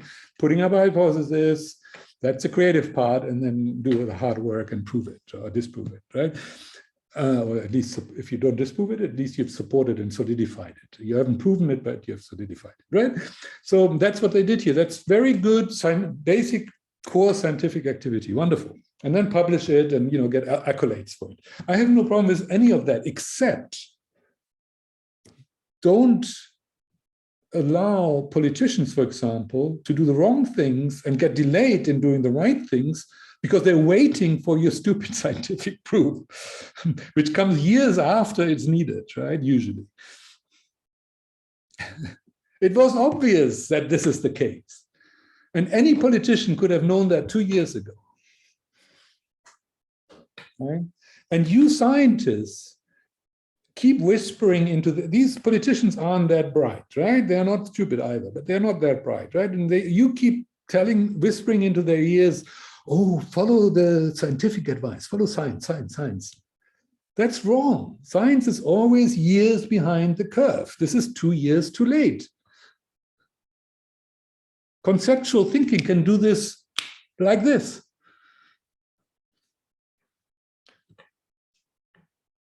So you are at fault, you scientists, contributing to poor politics by delaying politicians, by telling them that a few years later, you'll be able to give them the answer. And they just wait. Oh, you have to be scientific, so wait, until we have got the empirical evidence. Even if the hypothesis is so obvious that you don't really need any empirical evidence to know that this is true, right? It's just a different kind of knowledge. It's not empirical knowledge, it's conceptual knowledge. It's logic, call it logic. Why? Did you expect that other coronaviruses would not prepare our immune system for this new one? I mean, isn't it called coronavirus because it is from the same family and therefore has significant genetic similarities, if not 99.99%, being the same, right? That's why it's called a coronavirus, right? So of course, our immune system, having been exposed to very similar viruses, helps it deal with this one. Of course it does. Well, thank you for the empirical evidence that we didn't really require, but thanks anyways, right?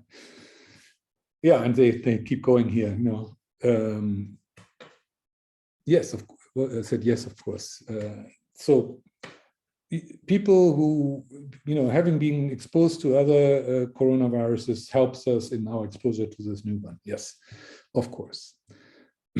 But then at the very end, here comes their upshot. Therefore, I mean, this finding, which isn't really a finding, right? Because you already knew this,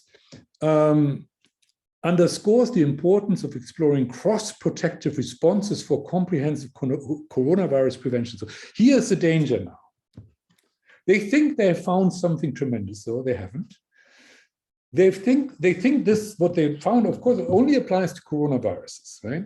So they're singling out coronaviruses, even though 200 other cold viruses, mostly they are rhinoviruses, right? The coronavirus is a small part of it.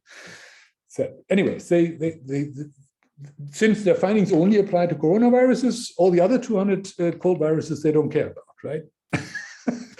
You see, this is so perverse, right? They only apply to coronavirus. But for coronaviruses now, because this newest coronavirus has made us some trouble, and they don't realize, apparently, that the only reason it's made us trouble is because it's new. And it's not new forever, right? other than that, it's no different than the other four. It's the same. It's just that the other four we've been exposed to much longer, so they no longer make us any trouble. So they don't understand that the difference between this virus and the other coronavirus is just simply the newness. Yeah. And so the only response that we can have is, well, let's reduce the newness and let's expose ourselves to this new virus as quickly as we can, and the newness goes away. And it just becomes like all the others, right? Instead, they conclude the opposite and say, oh, now that we've learned that, for example, there are vaccines for this particular new virus, now we could do the same for the pre-existing viruses, not recognizing that they are harmless, right? We don't need any vaccines for these other coronaviruses because we already know them well enough. And not recognizing that if you now start develop what they call cross-protective responses, whatever those may be, I don't know. Of course, if you lock someone up, you expose them less, not only to this virus, but to all other viruses, right? So are they saying, oh, let's now lock up the whole global population always, because then they will be much less exposed to virus? Is that what they mean? Or do they say, oh, now we can develop vaccines for the other coronaviruses also? So they're talking about creating solutions for something that is not a problem. So in other words, having found what they think is a solution, they will now create a problem to which that solution fits. This is the worst possible outcome. Yeah. Oh my God, I put down there. Now I'm just interpreting what they say. I'm maybe reading too much into this the final line of the abstract. Maybe I'm reading too much into it. It's possible. Maybe I'm a bit over sensitive now, but I think the sentence can be interpreted to say, oh, now that we've shown that this coronavirus is closely linked to the other four coronaviruses, the human coronaviruses that we are exposed to regularly, now let's create a vaccine for those as well. No, the truth is the opposite.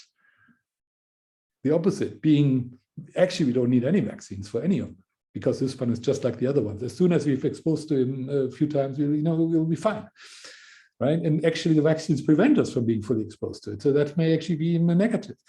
I've said this many times, I keep repeating myself, but they just turn it upside down and say, oh, we now have to create cross-protective responses, whatever scary things they have in mind, right? I mean, yeah, they're creating a business for themselves as researchers. Oh, something fancy new to research and get published. So most of their report is harmless, if useless, but that last sentence is ominous. And it shows what I mean by this empirical fetishism, right? You do an empirical study, you find something, you take that to be the non plus ultra and the only thing that matters, because all other things you don't understand. If they are not empirical, you don't understand. And then you take that empirical finding and draw conclusions from it that are completely wrong. There you go. So here I had a long set of sentences. But I think I've already said all these points, right? So no, they're wrong. What they should draw from this finding, insofar as they even think this to be a finding, because again, we already knew this, but maybe they didn't. So, okay, so they have learned something. So that the only plausible conclusion to draw from this is, oh, if this virus is so closely connected to the other ones, then its development will be like the other ones. And, empirically, it's very clear that the other ones have become entirely harmless, or almost entirely harmless for us. Not entirely, they are never completely harmless, but, very largely harmless to us humans. And our immune system is in a constant updating, and it's plastic, just like our brain. Our plastic immune system constantly engages with and updates itself vis-a-vis these viruses. And exactly the same is true for this new one. There's no difference. Other than this being new, there's nothing about this virus that is different. But they don't draw that conclusion. They draw the opposite conclusion. They say, oh, this is what's a special case. Now we've understood that. So we apply the special findings here that for this special case to all the others. Even though the others are not a special case at all, because they're not new. So, yeah. maybe empirical fetishism itself is quite harmless, but then drawing wrong conclusion from meaningless empirical data, that can really be very harmful. Okay, what else? Vaccination mania. Okay, so South African scientists say the new sublineages of Omicron, BA4, BA5, become ever better at evading immunity, whether it's natural immunity or vaccination-induced immunity, meaning probably especially the antibodies, but maybe even the T cells, that they find ways around, which is exactly what you would expect, right? So there's nothing new here either, right? That's exactly what you expect the new lineages to do. And the more, and I said it many months ago, actually a year ago, more than a year ago, that by vaccinating everybody, we would accelerate this process, right? Because we give this virus a competitive disadvantage compared to all the other 200 cold viruses, and it will compensate as far as it can, as much as it can, it will compensate for that competitive disadvantage by getting around our defenses faster. Whereas the other 200 that have been used to us and we are used to them, and there's, if you like, a truce between the two parties, right? It's like a truce, right? They don't overpower us and we don't overpower them. We just live together happily, right?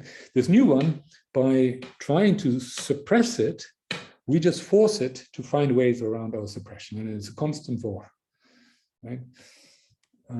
With all the others, we have a truce. This one, we are still at war. And it's our war. We are the Putins here, not the virus. The virus doesn't want to be at war with us. We collectively, human beings, are the Putins here against this virus. Right? We are attacking this virus with all kinds of means without any necessity to do so. Right?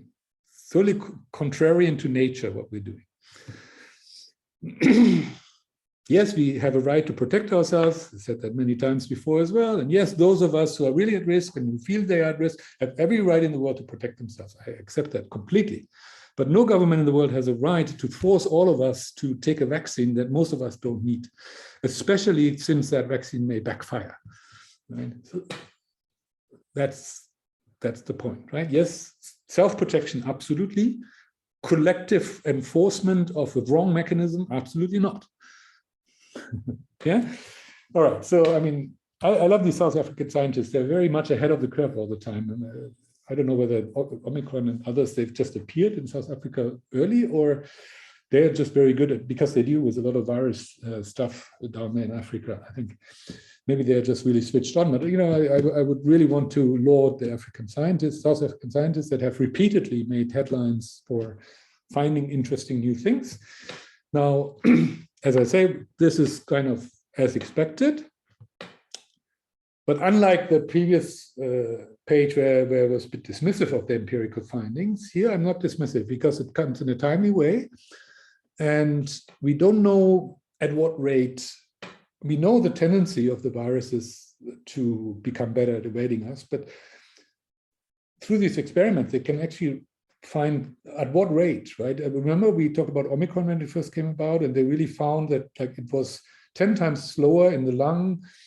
And so, I mean, they found like real interesting data early on that was really meaningful. The previous page, that data that, there's this correlation between this particular coronavirus and the other 4 coronaviruses in terms of our immune response, it comes 2 years too late. And anyways, it was so obvious that, and they don't specify that, they don't quantify it, right? If they at least could quantify it, maybe that would be interesting. But just to state a fact that was already known is not that useful. And two years too late, anyways. If they had said it for 2 years ago, I would have said, yeah, great.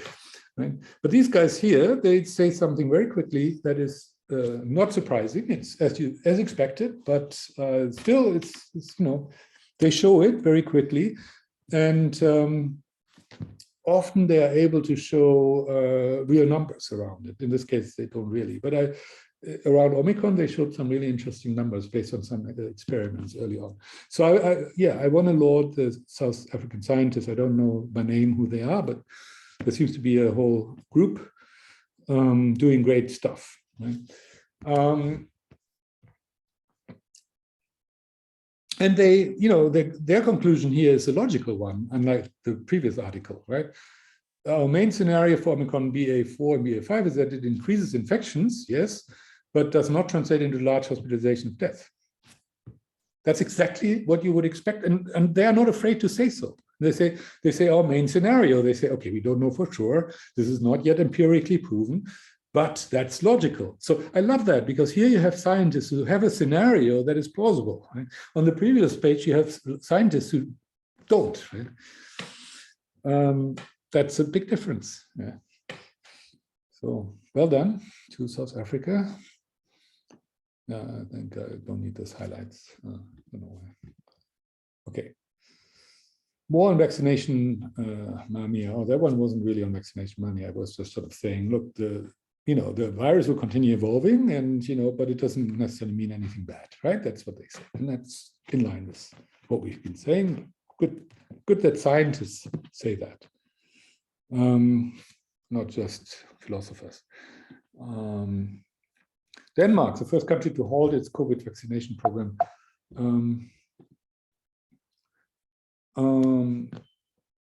Well, yeah, I mean, yeah, they've covered 80% of the population or something like that. And, people get tired of it, and, the number of cases in the summer will be anyways low, as we have known for 2 years also, right? Because it's a common cold virus, remember? So now they've halted the vaccine program. They say, well, whoever is on a course of vaccine, of course, should complete it. And whoever really feels like they want to have a vaccine, of course, they can get it. But we're no longer like campaigning and pushing. Good. I mean, I should be celebrating that, because I've been saying all along, governments shouldn't be pushing these vaccines to people who don't need them, right? I've been saying that all along. But I'm not really in a celebratory mood, because A, this comes way too late.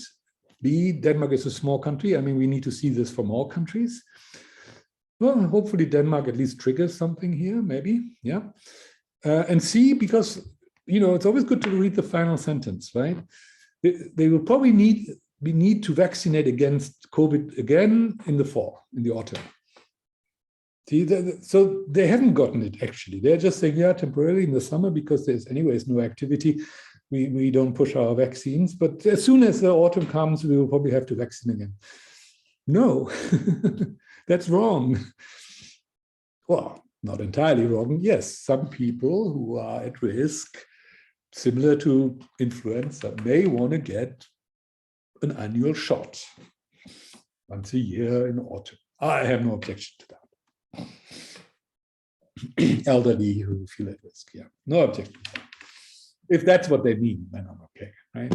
But I don't see that here. I see that they're thinking about broad-based, booster campaigns, like the entire population, please come and boost, which is complete nonsensical, right? It's counterproductive, as I said before, because it slows down our natural adaptation to that virus. But they still, therefore, haven't really, I mean, the way it's worded, and again, I'm putting words into their mouths, right? I don't know exactly what they mean, right? And I can only interpret what I see here. And my interpretation, and maybe I'm a pessimist, my interpretation is that they still haven't gotten it. They're only empirically noticing that in summer there are much fewer cases. Yeah, but that's obvious, right? But they're not yet realizing that this whole campaign is not needed, neither in winter nor in summer. What is perhaps needed is to offer booster shots to people who feel at risk, right? And to even encourage elderly people above a certain age, to get a booster shot. Yeah, that would be productive, right? But they're not saying that, right? So I'm at the moment, I'm rather skeptical. In Denmark, having been one of those countries that really heavily cracked down on their people, and I'm not very optimistic about the Danes. Yeah, but okay. At least they are openly saying we are discontinuing this campaign. That's, yeah, I should be celebrating that, except the circumstances and the wording don't make me satisfied and rather uneasy, actually. But okay, we'll see. We're in a good place. We have, see, more words, yeah. We were never in a bad place, you see. We just put ourselves in a bad place, maybe, but we didn't have to. We have good control over the epidemic. This wording is all wrong, right? There's nothing, if they were to say our immune systems are adapting well to this new common cold virus, then I would say yes. But instead they say we have good control of the epidemic. That's the wrong language. They've still not understood that this is primarily an individual issue of individual immune systems, right? And there's just an adaptive process that takes some time naturally, right? And that we need to allow to run its course. I don't think they have understood any of that. So yeah, the word. So the headline, I feel like, oh, good, but you read the wording and you're like, oh no, they say this for kind of the wrong reasons. Okay.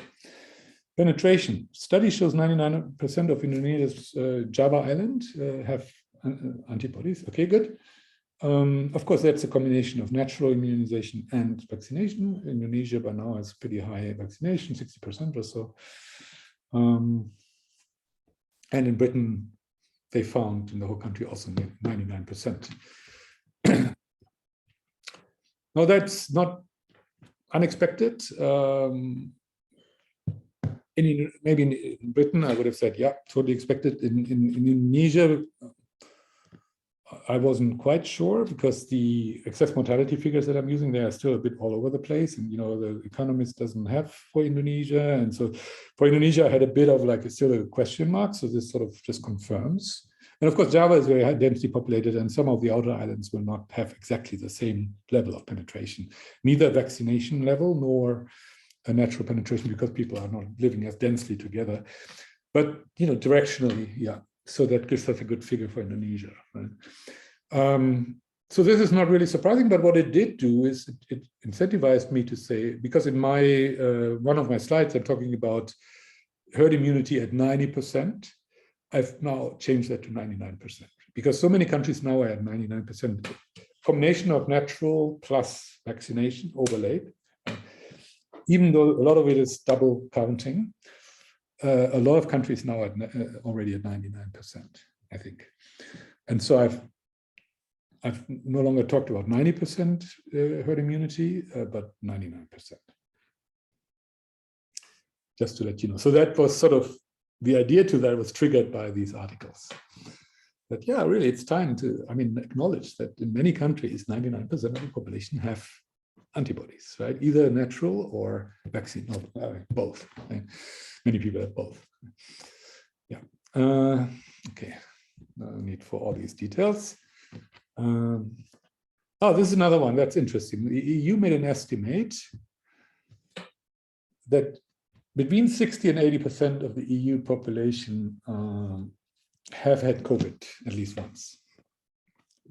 Meaning, actually, most of them haven't had COVID, insofar as we mean by COVID severe lung infection. So most people haven't had that. But what they mean is 60 to 80% of the EU population have been infected with SARS-CoV-2. That's what they mean.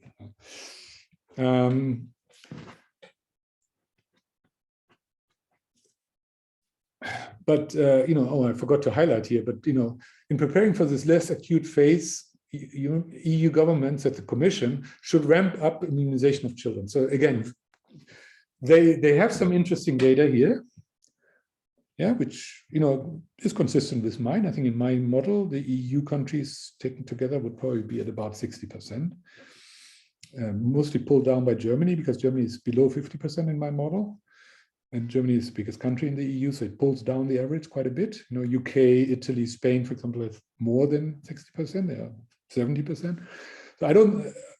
In my model, it's probably about 60%. So I'm at the lower range of what they estimate here, which is interesting. You know, which I mean, remember that one shortcoming of my model is that I'm not really modeling the vaccine impact, because I'm trying to model a natural IFR, but of course the IFR now with all these vaccinations is going to be lower than it was naturally, right?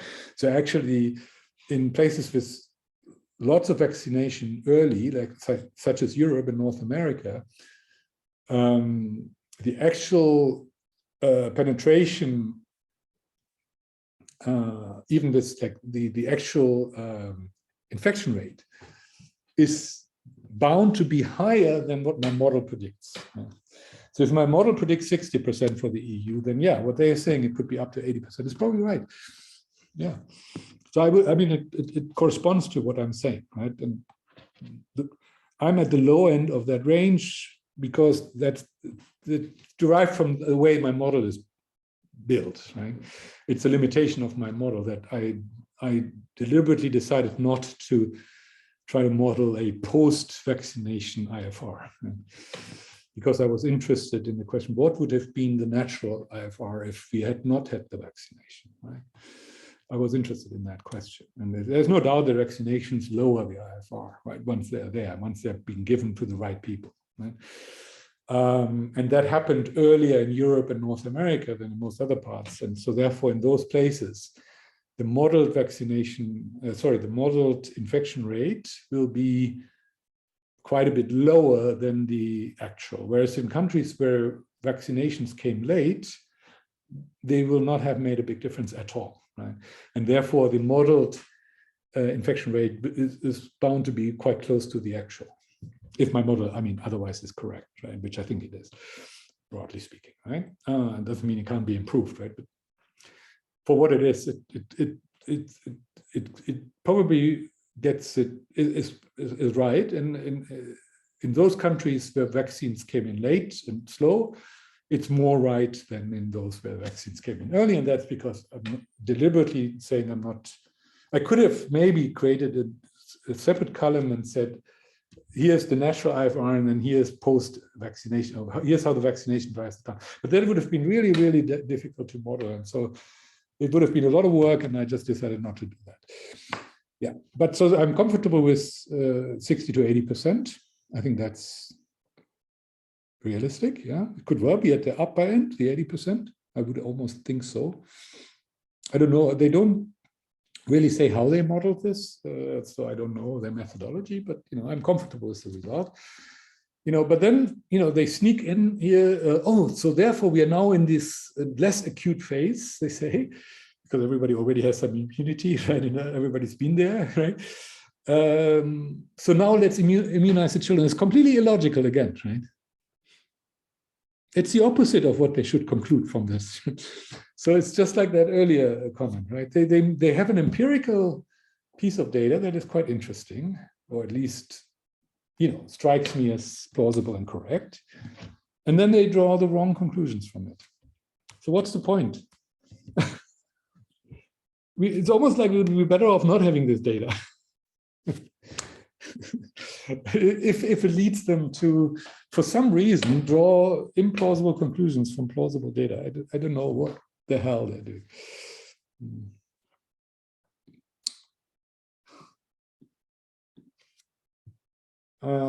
Tracking human rights. The federal judge in the US strikes down mask mandate for planes in public transit. So the US president has, said, okay, he doesn't have control over state level medical procedures and emergency procedures, but he has control over interstate movements, right? So he imposed a mandatory mask mandate on interstate transportation, right? And maybe also even within the state. I'm not sure what gave him the idea that he could do that. And the judge threw it out, rightly. And I mean, I'm not a judge, right? But very clearly to me, that's a violation of basic human rights to impose this. So I'm glad to see this. I would ask, why the hell does it take so long to figure that out, right? Why do politicians even impose things where it's already obvious from the beginning that it's not in line with the laws? Isn't that a criminal intent if someone deliberately says and does something that is obviously against the laws? I mean, normally, if you break into a bank and that's against the law, then you cannot later say, oh, but I didn't know it's against the law. People will say, no, you committed a crime and you knew it, right? But Biden here committed a crime, and it's obviously a crime, and everybody knows it's a crime. Not everybody, but I do. Why does it take a court decision to, make it to drop the mandate? And why doesn't he get punished? I mean, he broke the law. So why are politicians, they break the law like every other day, or every day probably, multiple times per day, and they're never made responsible for that. But any other citizen, if you break the law, you end up in jail or something. Why is that so? But yeah, there's another one of those where, yeah, I should be celebrating because, yeah, it's a good verdict and, it's a good signal to the rest of the world. But then again, the rest of the world may not follow. And also, why was it even necessary to have this? Because it was obvious that you can't possibly force an individual to wear a mask. And I mean, it's against any basic fundamental human rights, as I said before. You don't have to be a human rights lawyer to figure that out, right? So why was he even able to do it in the first place, right? And why did it then have to take a judgment that took many months to prepare to topple something that obviously was wrong in the first place, right? I mean, and why, if he had broken the law, is he now not persecuted for it, right? As a politician, right? I mean, these.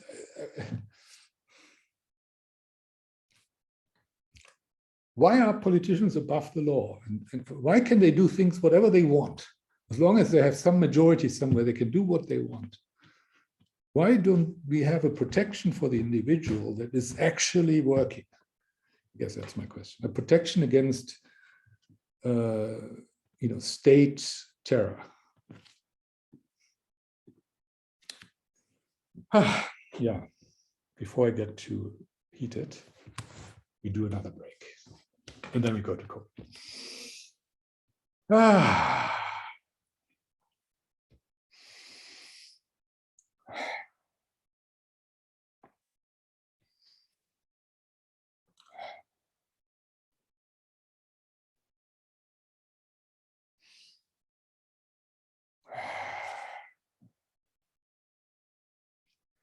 Good, I'm a lot more gelassen now. Scenarios now, okay. First time in a while, I see a little bit of a turning point here. I've chosen to claim that there is a little uptick as of May, 1st of May, towards what we used to call early spring. Now we should call it late spring, but it is spring. Meaning the effectiveness of the global response to COVID-19, which was very destructive, has become slightly less destructive.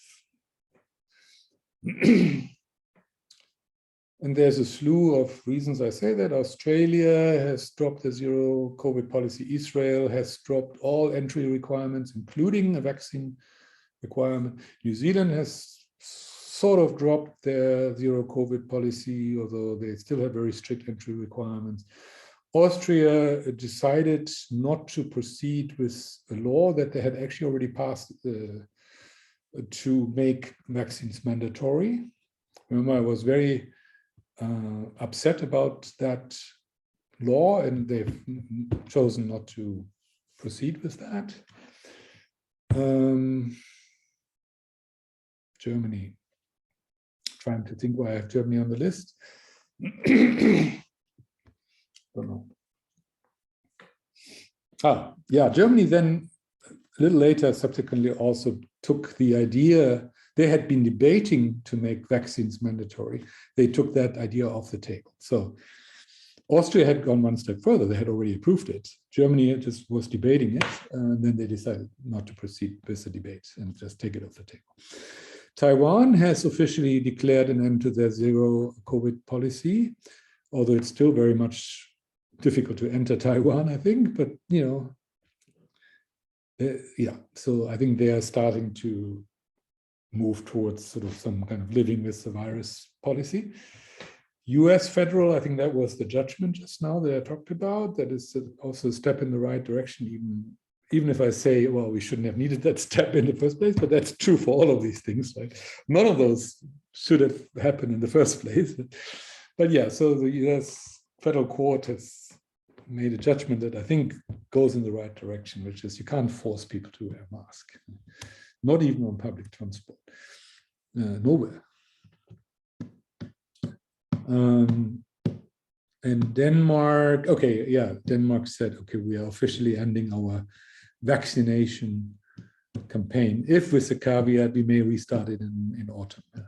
But still, I put it here on the list. It's you know, it's a step in the right direction, even if I'm a bit cynical about it, right, because of their wording. But yeah, it is at the moment a step in the right direction. That doesn't mean in autumn maybe they can't go back in the wrong direction. They could, right? We'll see. We'll see. Anyways, we'll see what happens in autumn. Right now, everybody is a little bit relaxed because it's summer in the Northern Hemisphere or spring. Yeah, but you know, as soon as the autumn comes, we know what's going to happen, right? I mean, cases will go up, not necessarily hospitalizations and death, but still most politicians have their eyes on these cases, right? Because in 2 years they haven't learned that that's nonsense, and they will continue having their eyes on those cases. And you know, lo and behold, come autumn, the cases will go up again. We know that, so we can already now predict that there will be possibly new rules that go back, and we go back deeper into the factory world again. But at the moment, I want to show a bit of optimism here and say there's enough evidence on this list here that as a general observation, countries are starting to move in a direction where we get some of our basic rights back. Not entirely. I don't think there's a single country that has completely just dropped everything and said, we are just, you know, COVID is no longer a factor. It's just another common cold virus. And no country that I know of has said that yet. So none of them has completely gone back to normal. But at least they're taking steps towards not a new normal, but the good old normal, which is what I would like to see. Right? I don't like any new normal. I want the good old. Not that it was so great in the past, but at least on common cold viruses, we were not terrorized in the past, and I want to go back to that. Whatever other means of terrorizing us the governments have, and they all have means to terrorize us with other things. At least up to 2 years ago, they never terrorized us on common colds. And back to normal just means please go back to not terrorizing us because of a common cold. That's all I'm asking for. Okay. Yeah, another significant increase in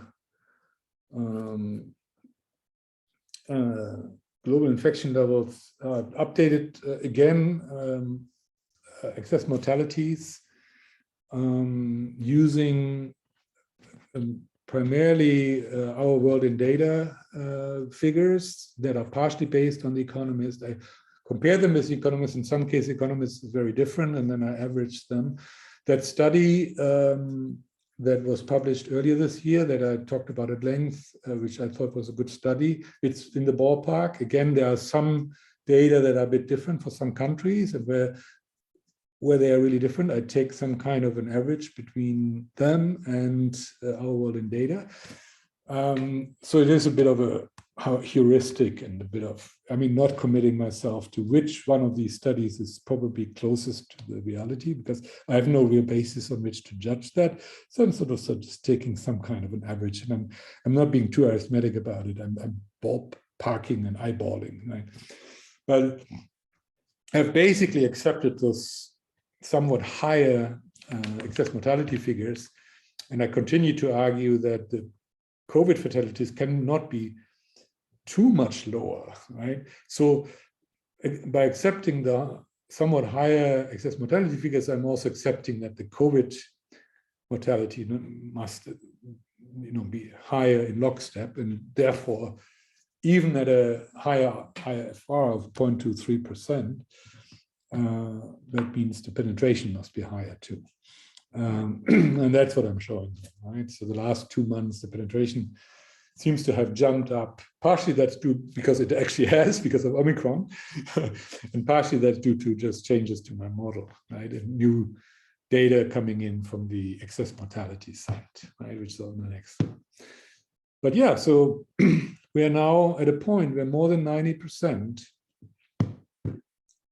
of the world's population probably have been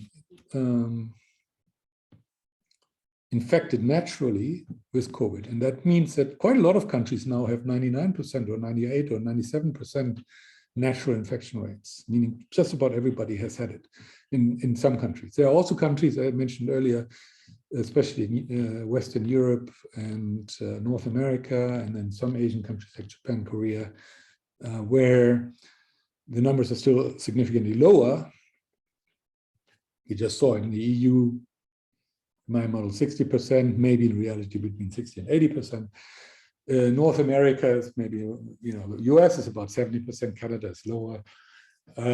Japan, Korea is about 10 to 20%, so it's still quite low in my model, but their real numbers will be higher because of that vaccine effect that I talked about, right? But yeah, so there are some countries which are significant in terms of size, which maybe together account for 1 billion people, where the penetration, the natural, penetration is still quite a bit lower than 90%, maybe between 60 and 70%, something like that. But there are also quite a lot of populous countries that are well into the 90% range, 90 to 100% range, including places like India and the subcontinent and most of Africa and most of Latin America. So populous regions and Indonesia and so on. So that, and they pull up the average to, in my model, to this sort of 92%. Yeah, here the figures I just talked about. So I've taken basically some kind of an average of, where the numbers diverge, and otherwise have mostly relied on ourworldindata.org. And then I've allowed the COVID fatalities to be pushed up, because I still think they need to be at least like 2/3, if not a little more than 2/3 of the total. That's just a heuristic and a gut feel. I cannot prove that. But I just don't feel comfortable to think that so many people have died because of third causes not related directly to COVID. So I want to keep that, that ratio at about 2/3 or so, right, as I have previously. So I don't want to rock that boat, because I haven't had any evidence to do so. Although, to be fair, there's no positive evidence that that's the right figure either. It's really a bit of a gut feel, right? But it gels. It gels with other things, like, it gels with the data about IFRs and so on. So it's internally consistent. That is not a proof, right? There were people in the early modern era that almost got sort of a model of our solar system to work and be consistent almost, which placed the Earth at the center. Remember, they spent enormous amount of effort and hours to prove that the Earth is at the center of our solar system, and the sun, and they had to reconcile that model with the empirical data of the actual movements of the planets that could be observed, right? And to make it fit the mathematics of the Newtonian physics of the planetary movements that can be observed, and then in a model where the Earth is at the center, they just never could make it work, right? No matter how hard they tried and how many fine-tuning and assumptions they made, but they got pretty close to convincing themselves that it was possible that the Earth was at the center of the solar system, and that could be consistent with the observable data, right? Until Copernicus came along and said, bullshit. Just put the sun into the center of the solar system, and the mathematics all work out like beautifully, right? To the nth number after the dot, right? And all this amount of time spent to prove otherwise was completely wasted. So they almost got it internally consistent, but it was false nevertheless, right? So I'm just saying that because I just said, well, internally there seems to be consistent. That doesn't mean it's true, okay? It's not a proof. Internal consistency is condition, a necessary condition of it to be true, but not a sufficient condition of it to be true. I'm just doing my best, right? So here's the numbers. So you see that we are now at 13.7 million COVID fatalities with the projected based on IFR of 15.6. So we are sort of, approaching that as we would, and the multiple over the reported fatalities is about 2.2. Okay. And mapping the progressions, Sweden, I always say that they're always behind with backfilling the data. So over the next few days, they may still backfill some data here, but yeah, basically their curve, after briefly touching on the hypothetical green line, is dropped down again. And I mean, this is probably the effect of not my curves being awfully wrong. I mean, they're purely conceptual, obviously, but they're probably conceptually right. But there's just too much vaccination going on, or the vaccinations are no longer going on, but until recently they did. Now they've really almost flattened off in most countries in Europe, but until recently they were still vaccinating. And also natural immunization now being high, although in my model for Sweden only about 50%.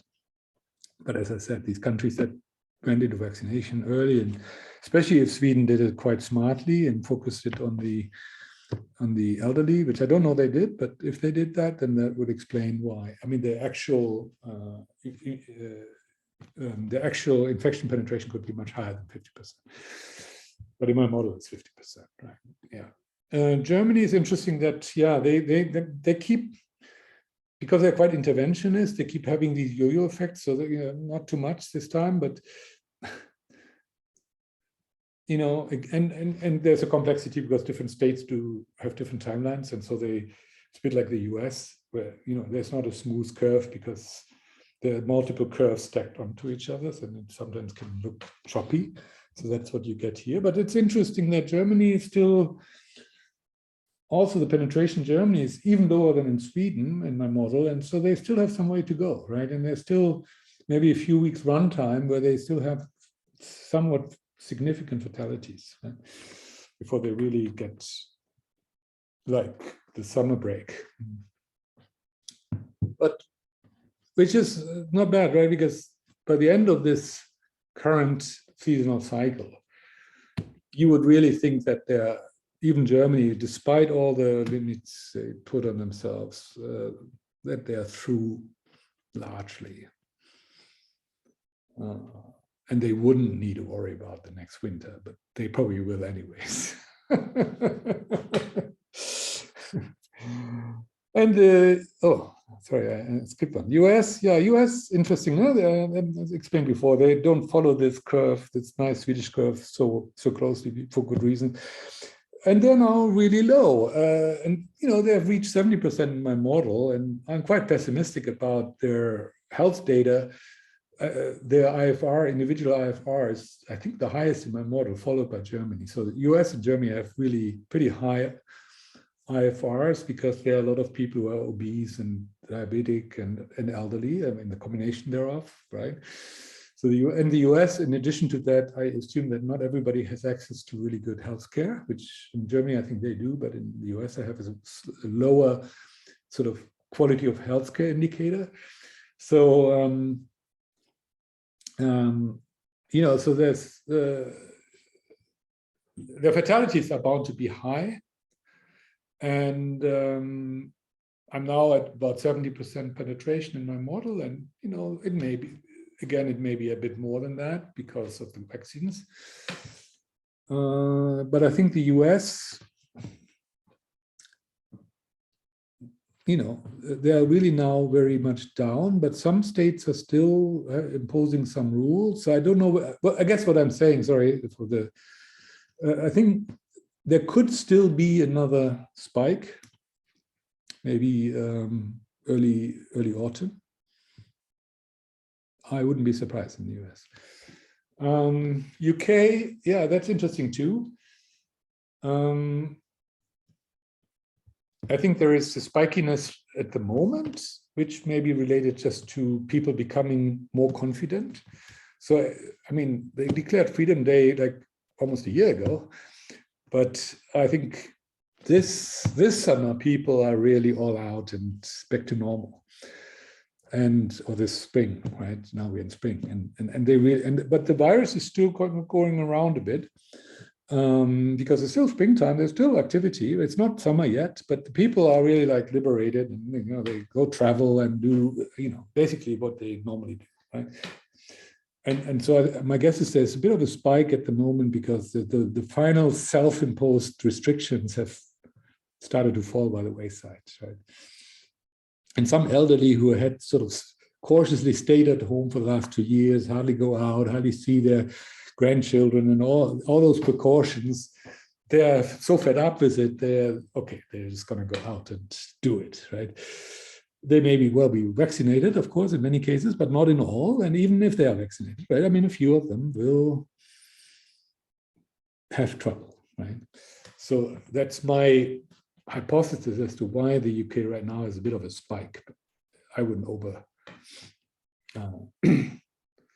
overestimate. And the reason the gray data is so zigzaggy is just because of their reporting has changed. They used to report every day quite diligently, and now they don't report on weekends. They don't report even on Mondays, I think. So they sort of take 3 days out where they don't report, and then they load it all up. So then you get like 600 like fatalities in a day reported, but these 600 actually cover 3 days. So it's actually 200 per day.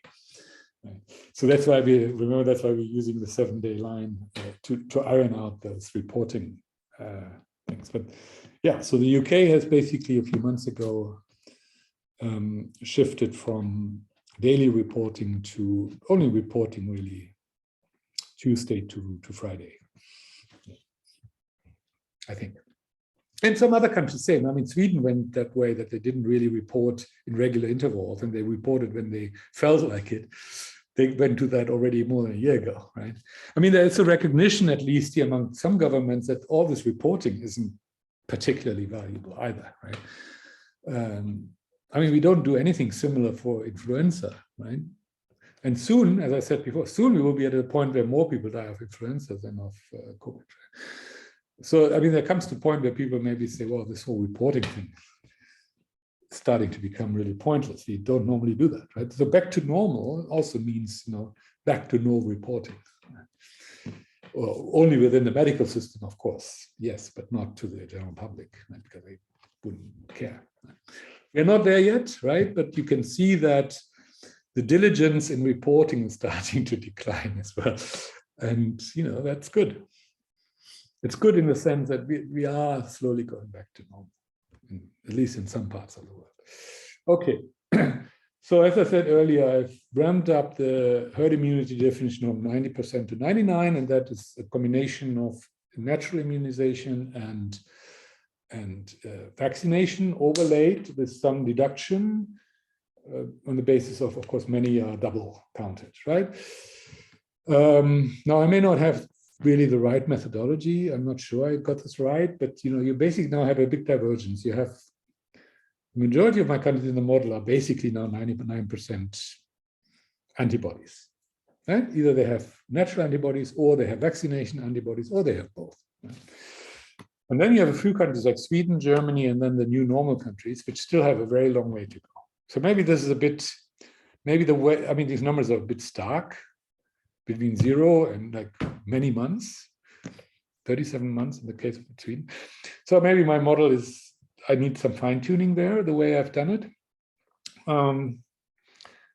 But basically what it means is Sweden has still a low penetration rate naturally in my model. And as I said, because I don't take into account the vaccine, that may actually be really too low. And then I put the vaccination rate on top. But in Sweden, although the vaccination rate is quite high, 75%, it's no longer growing. It's almost like flat.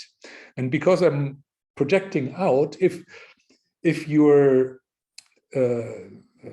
natural penetration grows very slowly, and your vaccination doesn't grow at all, then it takes many, many months to get to 99%, right? So this may really be a bit artificial, but so if you maybe disregard the numbers and just look at who's got a bar and who doesn't have a bar, maybe that's more useful. Right? So basically Sweden, Germany, to some degree France, and then the new normal countries, those are the laggards. Right? Laggards, in a sense, they have been heavy-handed in their impositions and slowed down the virus so much that they still have some way to go in getting to a full immunization. And although they have been all aggressive in vaccinations, the vaccinations aren't yet covering that gap. So they're even putting the vaccines on top of their natural penetration. There's still some way to go to reach 99%. Means what? Drop all, my advice to all these governments would just drop any restrictions that you still have like that, just drop them. And then you just communicate to the public that, okay, elderly, we recommend a once yearly booster for the time being. And best you do it in like early autumn. That's the time to do it, if you're in the Northern Hemisphere, right? If you're in the Southern Hemisphere, you do it early autumn as well, early March, as opposed to early September. Right? So you do it at the onset of autumn, and we recommend, like with influenza, once a year, and maybe you can combine the two. Then you have one trip to the doctor, because the influenza cycle is presumably similar in terms of the seasonality. So you can do your influenza shot and your COVID shot on the same day. Well, I don't know. Maybe that's not recommended for some reason because of side effects. Let me take that back. Okay, that is a bit too Trumpian. I'm leaning too out of the window. I don't know whether it's a good idea to have both vaccinations on the same day. So let the experts talk about that, right? But practically speaking, it's about at the same time of the year that you would want to get your influenza booster and your COVID booster. If you're 70 or 80, it's recommended, right? And of course, if the experts say, yeah, you can have them on the same day, it's okay, no problem. You could even just have the doctors administer this on the same day and, 10 minutes, you're done, right? Or maybe they can even be mixed into the same admixture. So you get only one injection and it's got both. Just thinking aloud here, this is for the experts to figure out, but let's make it practical, because I think with elderly, we really do believe that it's good for them to get the booster for influenza as well as for COVID, at least for the time being, right? For the next few years. Until, of course, the young people now, they let them grow up with COVID and then they may never need a booster later, even when they get old.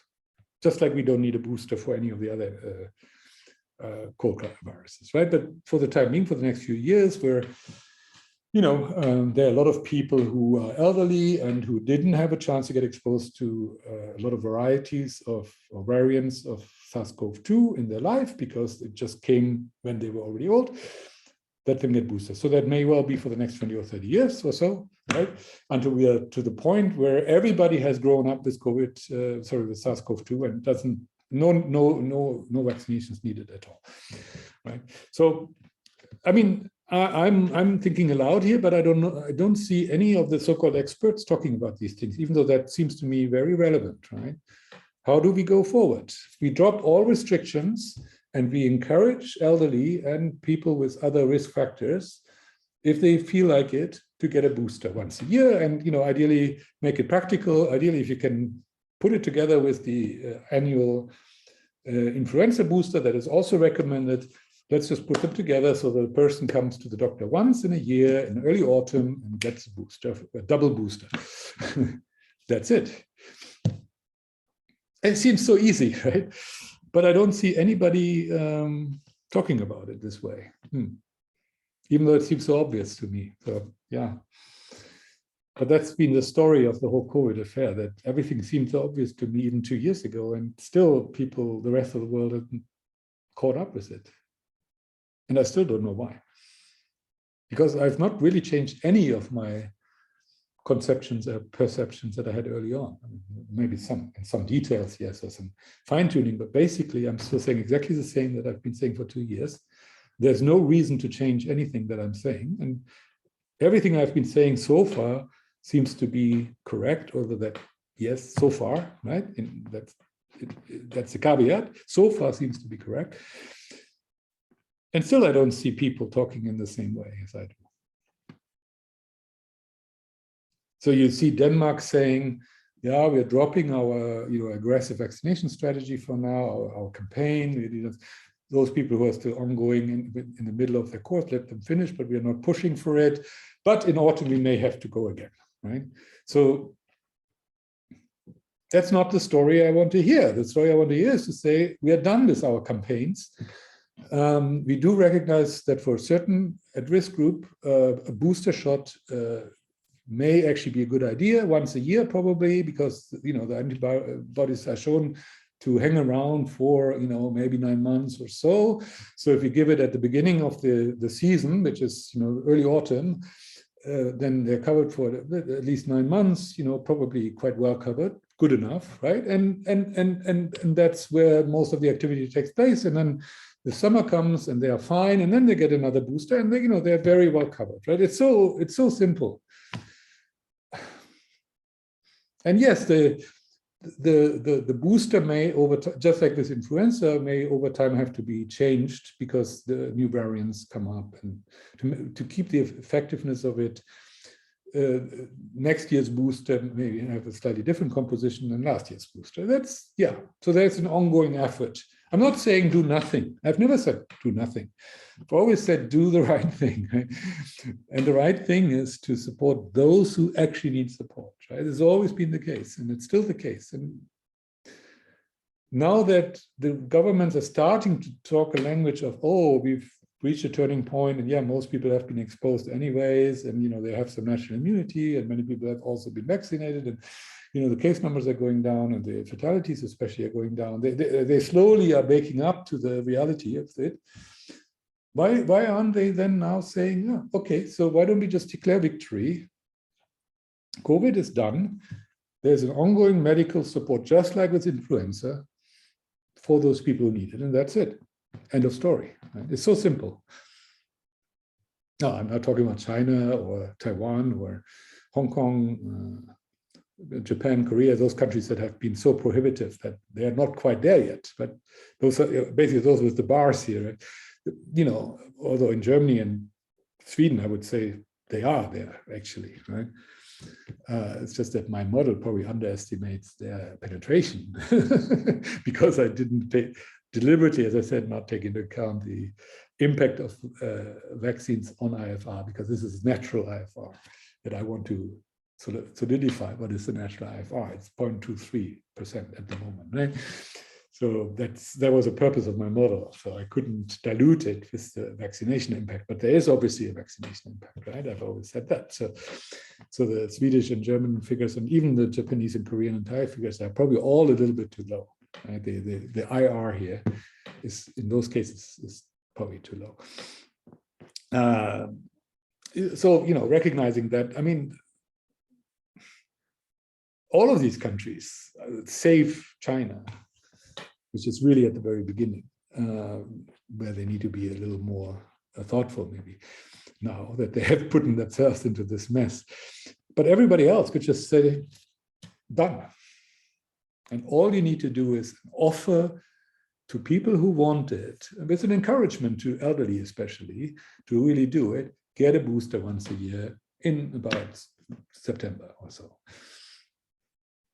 Maybe together with your influenza shot. That's it. So easy. Then I would be out of work here, but yeah, it's not happening. Not yet, anyways. Okay, I don't want to go into these. Here, yeah, I mean, okay, this is, of course, the total excess mortality is iffy, right? My derivation of the people killed by their compromised immune systems in conjunction with COVID, it is what it is. So based on IFR, based on this mortality figure, I said last time, I do feel it's a bit high. That's just a feeling based on, I mean, having tried to track it myself earlier and usually finding that many other sources are a bit lower than this. So these figures still strike me as a little bit aggressive, but we have now The Economist. We have that fine study in The Lancet. I think it was in The Lancet, yeah. And then we have Our World in Data, which to some degree is derivative of those others. So we have to be careful. They don't gather independent information, but they compile information. But they compile information also from other sources, not only those two. And so they all lie in the same ballpark at about 20 million and a bit. So excluding China. and so I've come around to saying I accept this figure, this 20 million plus figure, okay? And since I'm adamant that 2/3 of that ought to really be directly related to the immune system and not to other things such as suicides and people not being treated properly and people dying of hunger because they get, whatever, right? All of those other things. I don't want that fluffy other. I'm sure it's there and I'm sure it's significant, but I don't want to make it too big either because I feel uncomfortable with that. So having said that, therefore, the number of people killed by the immune system, compromised immune system is quite high now. And the numbers relative to the target number, it's only 1.88 million now away from that. So, which means that the number of people who have died unnecessarily in conjunction with the COVID policies that governments have launched around the world is now very significantly higher than the number of people saved, right? And then people saved, I bumped up the average life expectancy a little bit because I think I mentioned already last time, I found some fresh data. I had used data from Spain that was very early in the May 2020, I think, or even April 2020. I've seen some data from European countries where it showed that the average age isn't so close to 80 years. It's more like between 75 and 80 somewhere. So, and so the average life expectancies of those people killed may not be 3 to 4 years, it may be 5 to 6 years or so. So I've bumped it up a little bit. Still, the number of people in many years, the number of man years saved is 12 million. The number of man years destroyed by governments is 150, assuming conservatively a 30-year lifespan for those, which is a factor of more than 10 now. Remember, I've always said it looks like one order of magnitude, which is a factor of 10, higher number of people killed by government than people, or man years destroyed by governments versus man years saved by government. So the factor now is even more than 10. But of course, these are slightly iffy numbers. And as I say, I'm a little uneasy with the total mortality figures, but I no longer have a wish to challenge them because there are now enough people out there who are credible, who seem to be converging on this number, 20 million plus, as of 1st of May or 29th of April. So I go along with it. Whatever my reservations, I go along with it. Yeah. So it's very remarkable. Government policies were highly destructive. Right? 150 million man years destroyed. Net. No, not net. Sorry, gross. 120 or 130 net. That's, and nobody will get punished for it. Okay, vaccination mania has stalled. So maybe I was a bit aggressive with my predictions, what the governments would insist on. It's really come down quite a bit. Of course, like Denmark said it out loud, but everybody else in Europe is thinking the same, which is, oh, summer is coming and we can relax on the vaccination, but then in autumn maybe we ramp up again. So, so we are just in a lull at the moment, maybe. But yeah, and in many parts of the country, of course, like in Africa, many governments never really rolled out vaccinations in a major way, and they didn't have to, because the proportion of the population that is vulnerable is so small. I mean, if they could just make vaccines available to those small proportion of the population, that would be fantastic. But yeah, it's not a. So ironically, those countries that couldn't afford or weren't organized to roll out massive vaccination campaigns, they will end up being the lucky ones because their people just get naturally exposed quicker. Yeah, and therefore get onto that process of gradual adaptation of that new virus, right? Which takes many years, right? The sooner you get onto that, the better, right? And countries like most African countries that have low vaccination rates, they basically will do best, right? Partially because of the demographics, but partially because not rolling out vaccines so aggressively. Yeah.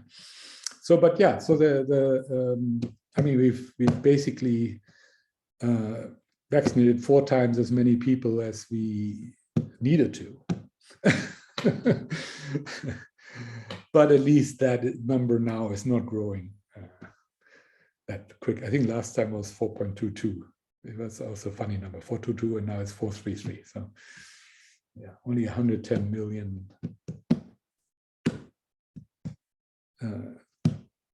additions since last month. So that's it's slowing down at the time.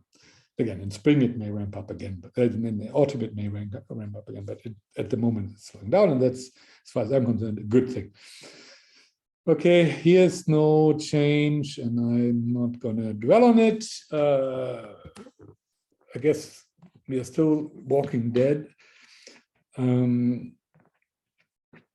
We'll have to see, I think, whether we are not, whether, apart from the young people going into the metaverse, some of them, whether or not the older ones are really going towards that neo-nationalism, that whether Putin has actually paved the way for something bigger that goes beyond Ukraine.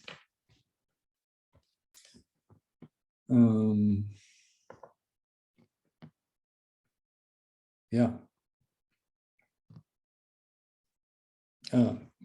I wonder, especially if he can get away with it, right? Yeah, if he in the end says, okay, I've done my part, my troops have advanced to a certain line, let's sit down, let's put a demarcation line, I keep what I have, the rest of Ukraine can do what it wants. If he gets to that point, then there will be quite a few other dictators who will say, hey, this works. Yeah. And, you know, a new nationalism where it's again fashionable to terrorize other people on the basis of, oh, we have a special nation and special rights, or we just take special rights for our nation, or we're just the stronger, the bare bone, the right of the stronger, right? Always also works, right? So yeah, I'm curious to see what happens, whether the Ukraine is a one-off or whether it's actually the beginning of, you know, a new trend. Okay, I leave it at that. Thank you and take care. Bye.